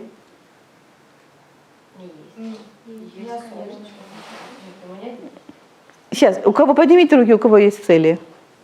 Желание это считается целью? Нет, цели. Цели есть. Опустите руки. А у кого есть желание? Было. Совсем недавно. А у кого есть сейчас страдания по поводу ваших целей или сомнения по поводу ваших целей или сомнения по поводу ваших желаний? Но как только вы отсюда выйдете, не сразу там... Все накроется. Нет, как только вы выйдете, то есть что-то, что вы возьмете, и размер того, сколько вы возьмете, зависит от того, насколько вы разрешите себе быть мне благодарными.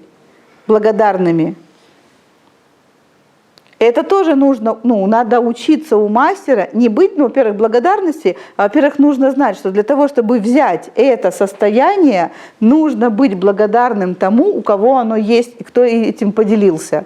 Например, кто-то счастлив, это же не обязательно про духовную, кто-то счастлив, и кто-то влюблен, и рассказывает о своей возлюбленной, а вы такой, опять он про нее рассказывает, уже нет сил ее слушать, про эту Светочку, опять эта Светочка. И вы его там внутри себя, четвертуете. Так вот, ваша способность быть таким влюбленным в этот момент уменьшается, и вам нужен мастер, который вам это расскажет. А в тот момент, когда он вам рассказывает, и вы себе говорите, я чувствую раздражение, сейчас. Я чувствую, не знаю, отвращение или зависть, да. Я такой завистливый. Как только вы говорите себе, что вы, ну, знаете, не ругаете себя, а говорите, я такой завистливый, я такой, не знаю, ненавидящий. В этот момент что-то у вас происходит, вы сказали себе внутреннюю правду, и это ломается внутри вас. И вы начинаете чувствовать, ну, что вы им восхищаетесь, этим человеком, который так влюблен в свою Светочку.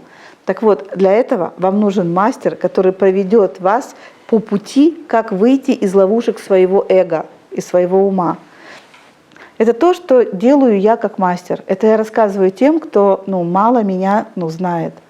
И я говорила вам вначале, что у меня есть потрясающий инструмент, то есть у меня есть самый лучший инструмент на свете, это индивидуальный коучинг. Это инструмент инструментов, когда 1,5 часа только вы. И, ну, только вами мы занимаем, ну, только вами я занимаюсь.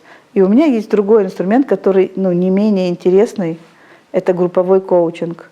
Когда вы, ну, слушаете меня, я работаю, ну, с вашей темой, с темой других девочек, я рассказываю, ну, вот такие же вещи, и в процессе этих вещей, в процессе этого рассказа с вами случается даршан.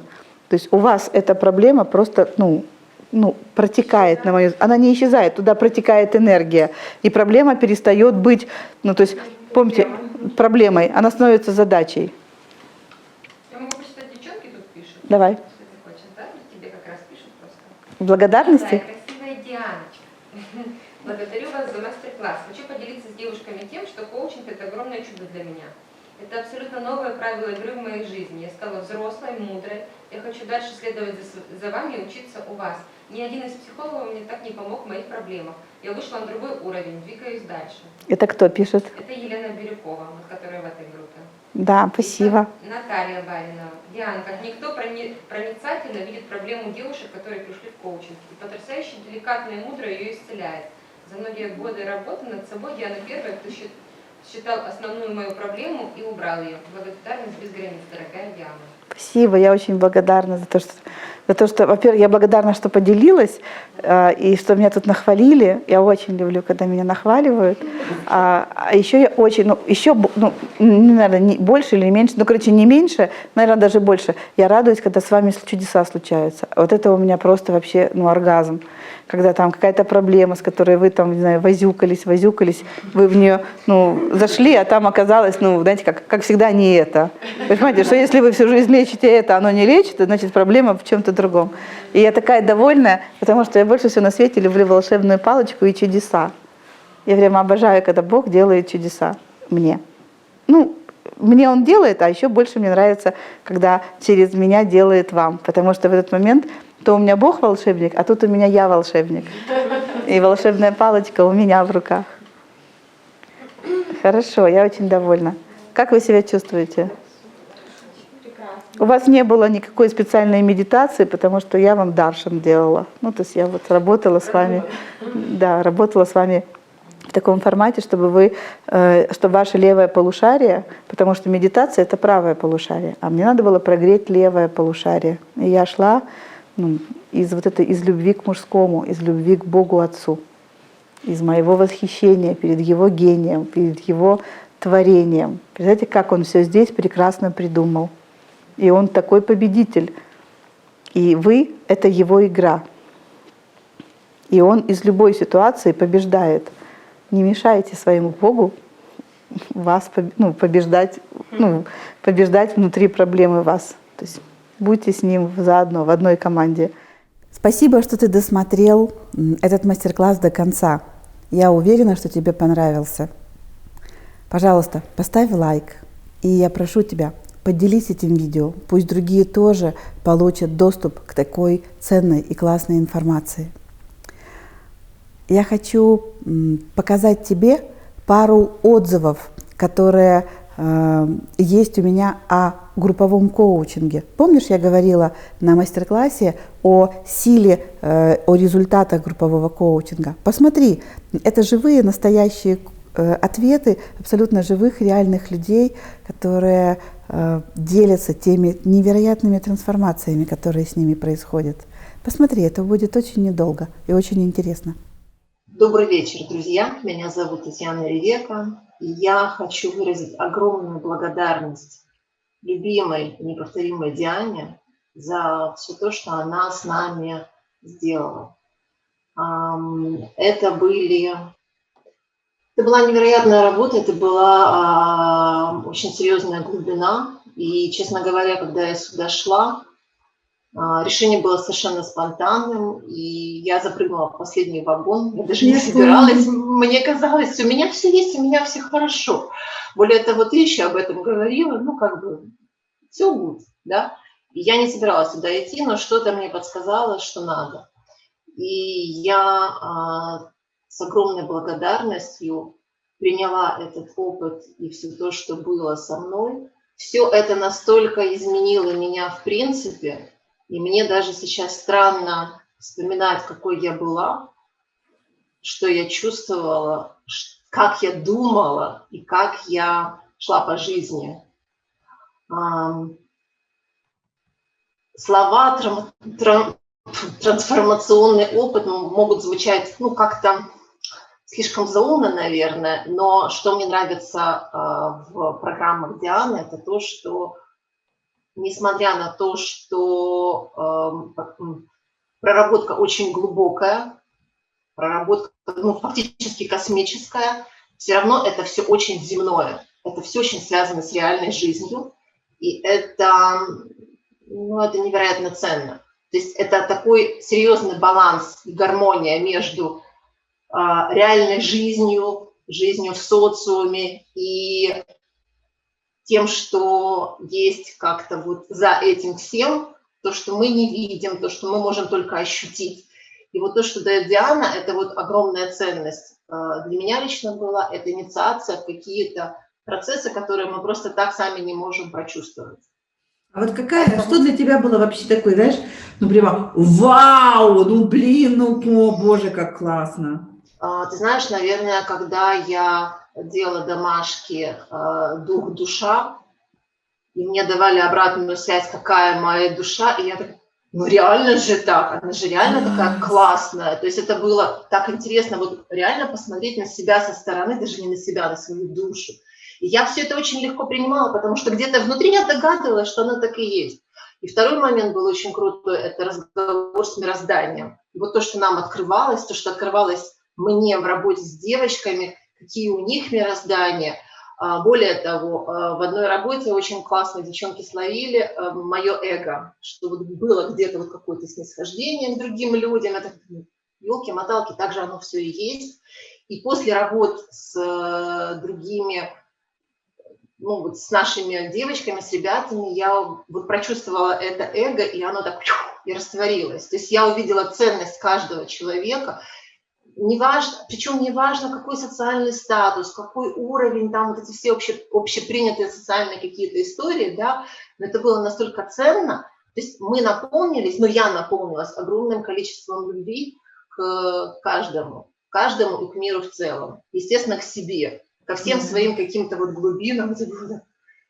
Поэтому я рекомендую очень всем и каждому пойти сюда, и я всем своим друзьям уже по возможности рассказываю, делюсь, что это, причем это одним словом, и так просто то, что я сейчас говорю, я понимаю, что довольно сложно передать то, что здесь с нами было, и огромное тебе спасибо. Тебе словами тоже, это просто не выразить. Спасибо. Знаешь, эта твоя утонченность и легкость, знаешь, такой бриз морской, ты сюда наливаешь эту свою, прямо, знаешь, такой серебряный век. Я слышу энергию каждого из вас, и твоя такая особая, серебряная, знаешь, такой поэзия красивая звучит внутри, когда я с тобой разговариваю.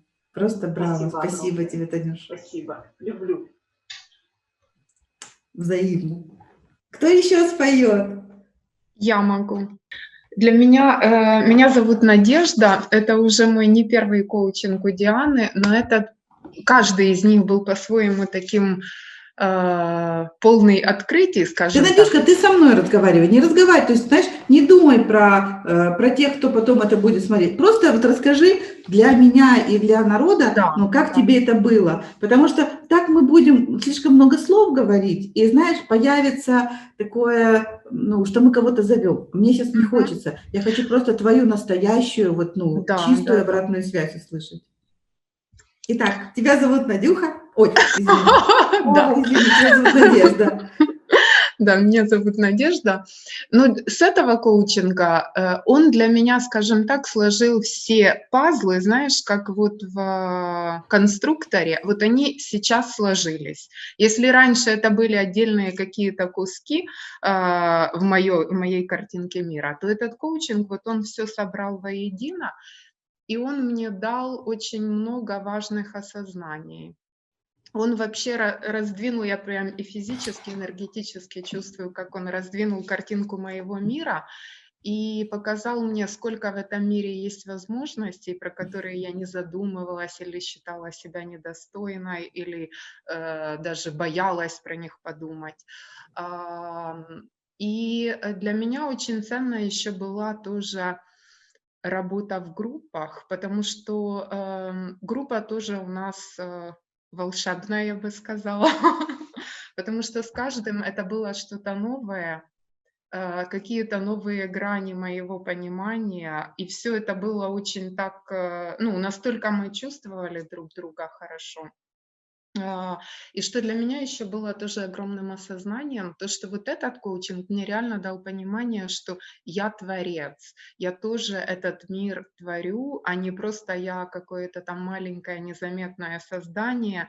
И это не из позиции гордыни я творец, а просто то, что в моих силах поменять то, что мне казалось раньше вообще каким-то там нереальным, неизменным, неподъемным.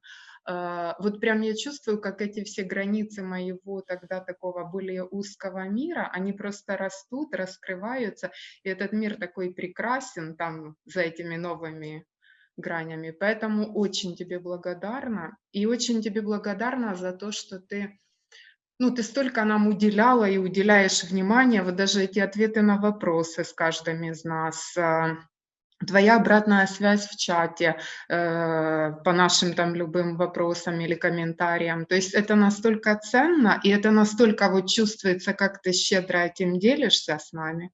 Поэтому бесконечно тебе благодарна и благодарна всей нашей группе. Спасибо. Я хочу теперь сказать, Давай. можно? Конечно. Яночка, вообще много хочу сказать, но самое главное, я хочу сказать, что я очень счастлива, что я последние полгода с тобой. И вот эти 2 тренинга, 2 коучинга, которые я прошла, они, вот, на мой взгляд, вообще шедевральные. Про отношения я просто молчу, у меня сейчас мурашки. Во-первых, вот Диана, ты такой, ну, роскошный мастер, и к тебе подбираются такие ученики, подбираются, что я вот этому пространству не перестаю удивляться. Я тоже. То, что происходит в наших групповых... Про то, что ты даешь великолепный материал и такие данные, но это, конечно, безусловно, то, что происходит в группах, когда мы работаем, Да, да. какие там у нас идут процессы, я, ну, иногда мне кажется, что это, ну, неужели это правда так происходит? И мы уже друг друга исцеляем, мы друг другу помогаем. Там что-то не так, слушай, вот у меня не так, давай сделаем. То есть это какая-то такая невероятная командная работа случилась, Да. что для меня это, ну, космос вообще. Я не знаю, то есть мне кажется, что мы все как-то благословлены, что ли. Да, я так тоже думаю. Да, это как-то вообще что-то прям спускается на нас такое волшебное. И я, конечно, но вот как-то я уже, конечно, вот съела все, скушала очень хорошо все, что ты давала, уже все себе присвоила. Мне уже, вот знаешь, как бы вот каждое занятие, оно просто было невероятно полезным. И я видела, как, прорабатывая отношения на одном кусочке, как меняется все вокруг. И я, кстати говоря, вот я не говорила, у меня вот в последний месяц у меня прошла очень большая сделка. У меня такой большой сделки не было. Ну, да, реально. Да, я прямо так, знаете, как бы такой тут пандемия, у меня тут раз там контракт на 40 контейнеров, как-то это только одна, еще были другие. То есть я так понимаю, что этот, ну, вот эти процессы, они очень-очень-очень хорошо так распространились, впитались во все сферы жизни, все, что мы проходили, и как-то уже так спокойненько все это функционирует, помимо как бы моего понимания. Но я хочу очень отметить, вот для меня была важна работа с родом, вот эти генограммы, потому что там тоже было волшебство. Это был какой-то вообще, ну, для меня, я столько расстановок делала, но вот эти работы, они для меня, я как будто прочистила вот весь род, как будто вот реки были засоренные каналы, ручейки, а сейчас это просто вот реки, вот такие чистые, полноводные, то есть вот это для меня, ну, космический, вообще космический, Диан, спасибо, такое удовольствие, разговор с душой, я просто вот млею, когда я ее увидела, я поняла, боже, как это, ну, там столько идет параллелей, вот как бы прорабатываешь одну тему и понимаешь, что это и здесь есть, и здесь есть, и здесь есть, то есть, в общем, глубже точно не было у меня тренинга, Диан. Я даже не предполагала, вот если честно, не предполагала, что это будет настолько трансформирующей работой для меня. Да. Благодарю тебя вообще, вот выдыхаю, я вся в мурашках и очень счастлива, что я могу тебе это сказать.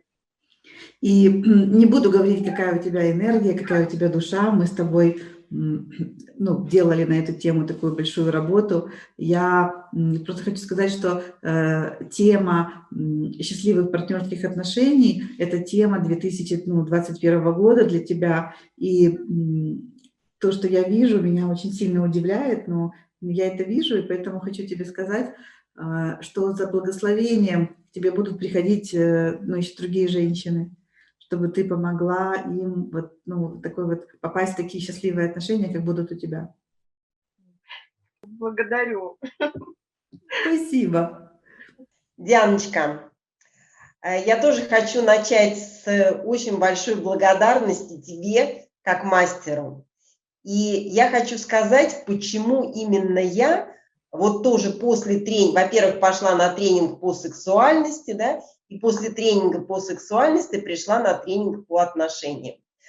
Я не могу сказать, что у меня на моем пути было много тренеров, но ты именно тот тренер, которого слышу именно я. То есть это именно тот язык у тебя, который мне заходит. Это то поле, которое ты создаешь, я его слышу. И я иногда даже слышу, я не знаю, вот что ты будешь говорить, но я уже вот заранее, за день перед следующей темой, я уже начинаю что-то слышать, и, собственно, ты мне по этому поводу неоднократно давала обратную связь. Да.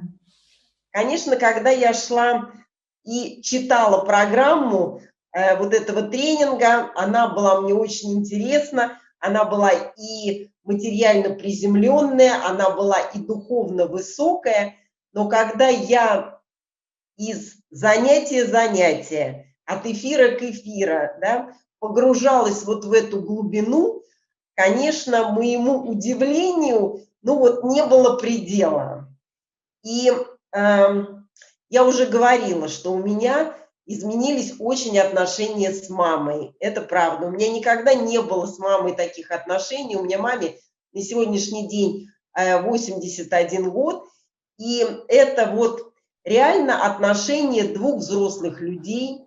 Это те отношения, когда я могу и уже совершенно спокойно позволяю себе разговаривать с ней на разные темы, в том числе и на темы, связанные с мужчиной, и на тему, связанные с сексом. И мы разговариваем уже действительно как женщина с женщиной. Конечно, не было моего, вернее, вызвало очень большое мое удивление, очень много практик, связанных с братьями и сестрами. Да? Конечно, разговор с мирозданием – это вообще вот просто что-то шедевральное. Но то, что я увидела, особенно когда мы дошли до практики мироздания, ну вот зашкалило, наверное, все мои мыслимые ожидания. А увидела я вот что. Я даже вот один раз в практике специально сделала снимок экрана и отправила нашей участнице, чтобы она увидела себя. Я увидела, как девочка в задании реально изменилась, когда она просто вот сняла с себя эту маску, просто вот за 3 секунды была снята эта маска, и какая открылась красота. Вот это то, ради чего стоит пойти на этот тренинг, потому что я увидела ее настоящую, и в ней я увидела настоящее зеркало себя. И вот это, конечно, было потрясающе. Когда я увидела это один раз, потом мне удалось это увидеть в практике еще раз. И это, конечно, вот, ну, это самая, я считаю, большая ценность. Не говоря уже о том, что я всегда говорила, что все есть отношения, но сегодня мое сознание по поводу вот этих отношений расширилось еще больше и больше. Поэтому вот я очень рада, очень довольна, что я здесь. И, конечно, и я тоже уже всем рассказываю и рекомендую пойти на этот тренинг. Это очень большая ценность. Я очень довольна и хочу с тобой продолжать дальше. Спасибо большое. Спасибо. Дианочка, я теперь скажу. Давай, Котик. Ну, вообще такая ситуация, что, знаешь, иногда вот просто хочется обнять, прижаться и ничего не говорить, потому что и так все понятно, как бы, да. Вот сейчас именно такой случай, что хочется просто ее обнять, вот как вот, это не мама, это что-то такое родное, любимое. Это твое мироздание. Такая прелесть, да. И сразу, про коучинг расскажу, и сразу ко всем девочкам, особенно, не знаю, Лорик, Танюша, Анечки, Маша, девочки, я вас прям люблю очень-очень. Вы вот удивительное, конечно, пространство, потому что как только включается камера, ты видишь человек первый раз в жизни, а внутри все тебе говорит, блин, ты знаешь его всю жизнь, да, и контакт сразу же идет, и когда в домашке работаешь, и ты видишь, как ты помогаешь человеку, во-первых, когда тебе помогает, безумная благодарность, и какое счастье, когда ты видишь, что ты помог другому куда-то выйти, это тоже, конечно, совершенно невероятная штука. А в коучинг я попала очень интересно. Я просто написала Ане, что вот коучинг, куда заплатить деньги. Она мне говорит, давай я расскажу, что там за коучинг, какие вопросы. Я говорю, не надо, мне просто туда надо, как оплатить. И никогда, конечно, не пожалею, потому что много где я была, но вот на этом коучинге, что, с одной стороны, очень просто, то, как ты доносишь, очень логично и понятно для моего ума, все как бы понятно. Какая за этими словами глубина, особенно в работах, это, конечно, что-то с чем-то. Для меня больше всего, наверное, открытием было исцеление отношений с родителями божественными, то есть понимание, что родители физические, я раньше казалось, что я их там проработала, но тут, конечно, все по-другому проработано, и то, какие теперь у меня отношения с мамой и папой, это просто лишняя тебе благодарность, еще тебя нахвалить. И для меня еще стало очень прикольно именно открытие по поводу души и мироздания. Мне всегда казалось, что она такая прекрасная душа, я там ходила, с ней общалась, с мирозданием, все это благодарила. Иногда мне казалось, что это просто мои какие-то бзики, какая-то я фантазерка какую-то сильно нафантазировала. Когда вот тут я лицом к лицу к своей душе, духу, мирозданию столкнулась, и увидела, что это все было не фантазией, а это реально такая, на самом деле, красота жизни. Это, конечно, очень ценно. Я поняла, что это все так и есть. Это очень круто, это очень здорово. И вот через род, через все вот это прийти к этой красоте, это очень здорово. Поэтому я тебе очень-очень благодарна. Всем девочкам, всем вообще ребятам, потому что мы все такое общее поле. Каждый в отдельности, каждый в частности, а все мы вместе, это вот такая мощь, сила и красота. Поэтому всех люблю и благодарю.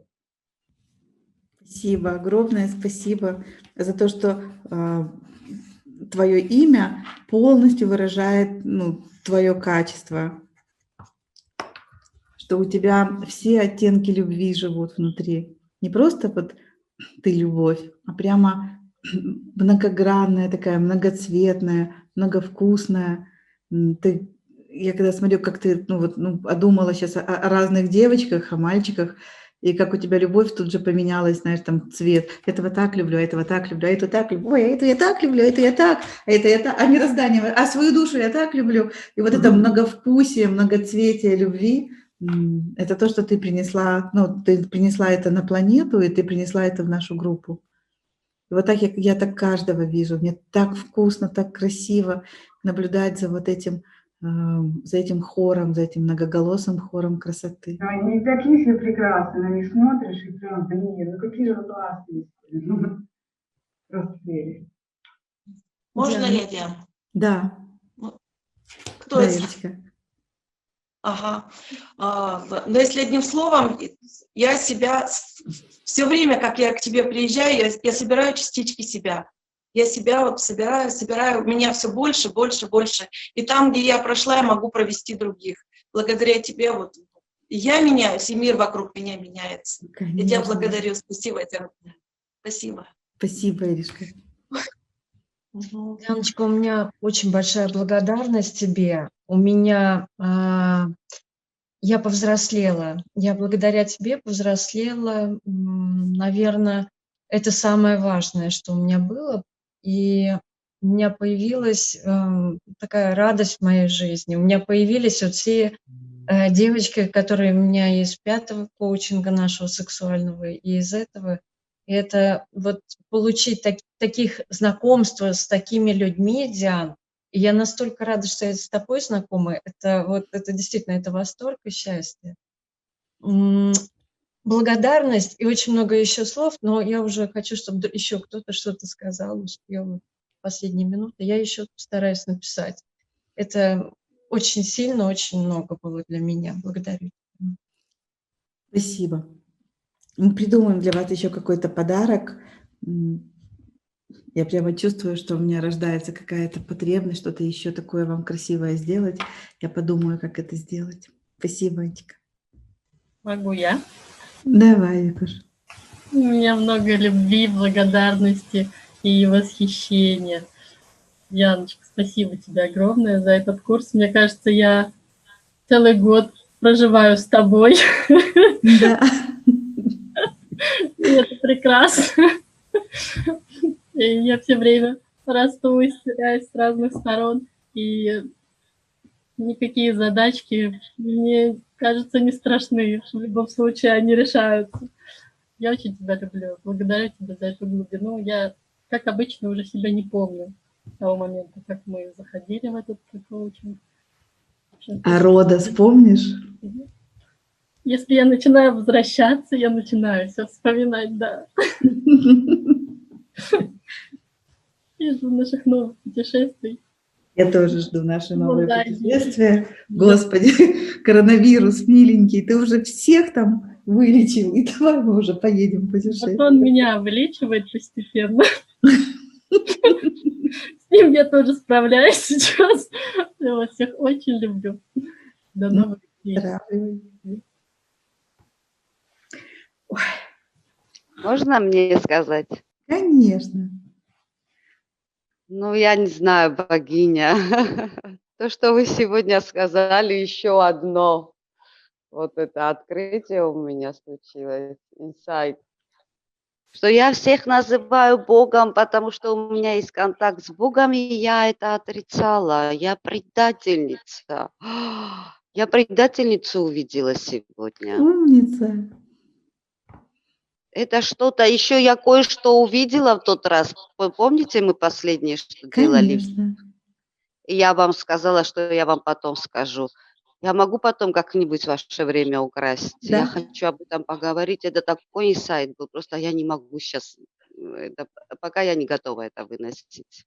Хорошо, Коша. Я вам очень благодарна. У меня каждый раз открывается и открывается. Вот я просветляюсь благодаря вам. Вы мастер, естественно. И я готовлю очень хорошую тему про школу. Завтра или послезавтра уже будет на Инстаграме. Девочки, почитайте обязательно.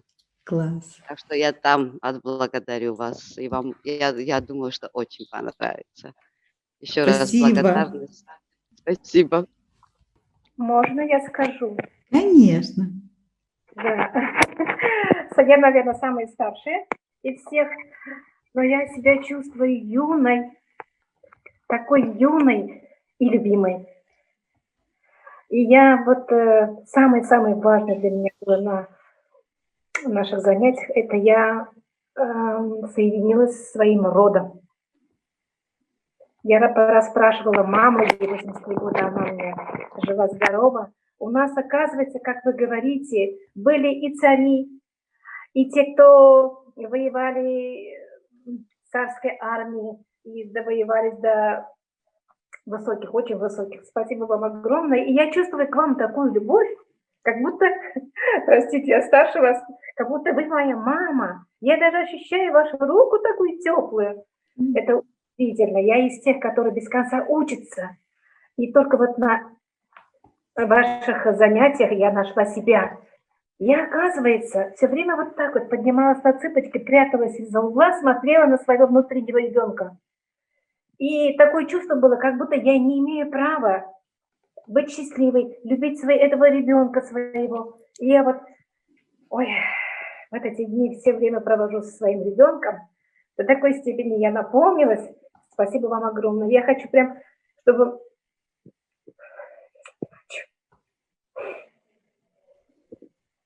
услышали те женщины моего возраста, кто вот до сих пор вот мучился вот этим. Спасибо вам огромное. Спасибо, мое солнышко, и за твои слезы, и за твою чувствительность невероятную. Спасибо тебе большое. Ну что, аплодисменты хочется еще, Диана. Вам аплодисменты и этому пространству, которое мы создали, и тому потоку жизни, который здесь замешан, и он никуда не денется. И пусть ваш чат остается, вы знаете, чат будет жить столько, сколько вы будете его наполнять, болтать, общаться, просить друг у друга помощи, поддержки, делать всякие практики, упражнения и там двигаться. А можно я добавлю? Потому что я чувствую, что Давай, хочется кошечка, сказать, но скажи. я запрыгнула так в последний вагон. Это 1,5-2 месяца я написала как раз тебе за день до коучинга. И оно так отозвалось во мне, и я, пройдя это все, почувствовала, что это вот я боролась, можно сказать, за то, чтобы я участвовала в этом коучинге. И тоже аж слезы. И так мощно, глубоко, и я это так прочувствовала, так все приняла. И божественный род, и дух, душа, и мироздание, и абсолютно каждая тема это просто крышу сносила. И даже сейчас я думала, ну что ж тут уже может быть глубже. И опять в цель, крышу снесло. И тело за психикой, и, конечно же, иногда не успевала, но мне так все было интересно, и я так все с благодарностью принимала и с легкостью, и мне хотелось еще давай, я все выдержу, мне интересно, давай еще глубже. Это я, наверное, тут, очень я под эмоциями и очень глубоко копнула. И я очень счастлива, что я здесь со всеми. Все такие невероятно классные, глубокие и такие все богатые. Такие все богатые, такие прям... Спасибо радостно за это было слово. радостно было с каждым, да, работать, с кем я поработала. Очень благодарю. Спасибо, Очень солнце. благодарна. Особенно за эту вот фразу, что все богатые, Потому что Каждый богатство – это оказался твое… таким богатым, просто невероятно глубоким, богатым и просто такой мир у каждого, прям вообще просто. И видно было, как когда каждый открывал свой мир, свое мироздание, и все были под таким глубоким впечатлением, и так радостно это принимали, и от этого еще радостнее становилось. И я это так видела, и мне это так нравилось, эта черта, и вот это вот все, глубина. Короче, очень много эмоций, очень много впечатлений. Я уже думаю, слышала у вас тут какой-то следующий духовный, я не запомнила, что. Духовный лифт наверх мы его Духовный назвали. лифт наверх, да. Пойду почитаю потом, что это. Да, я приглашаю вас в это. Спасибо. Благодарю от чистого сердца, от всего сердца. От Спасибо. Чистого, да, от Спасибо, чистого. спасибо. Меня прямо от твоих слов меня аж все трясет до сих пор. Ой, классно, я так рада. Все, до встречи. До встречи, банда. Пока, мое мироздание. Спасибо, Дианочка. До новых встреч. До встречи, да. Если вам понравилось это видео, не забудьте поставить лайк, это очень важно для меня. И подпишитесь на мой канал. Каждую неделю выходит 2-3 новых видео, и вы всегда можете быть в курсе всех новинок. И уверена, ваша жизнь будет меняться к лучшему.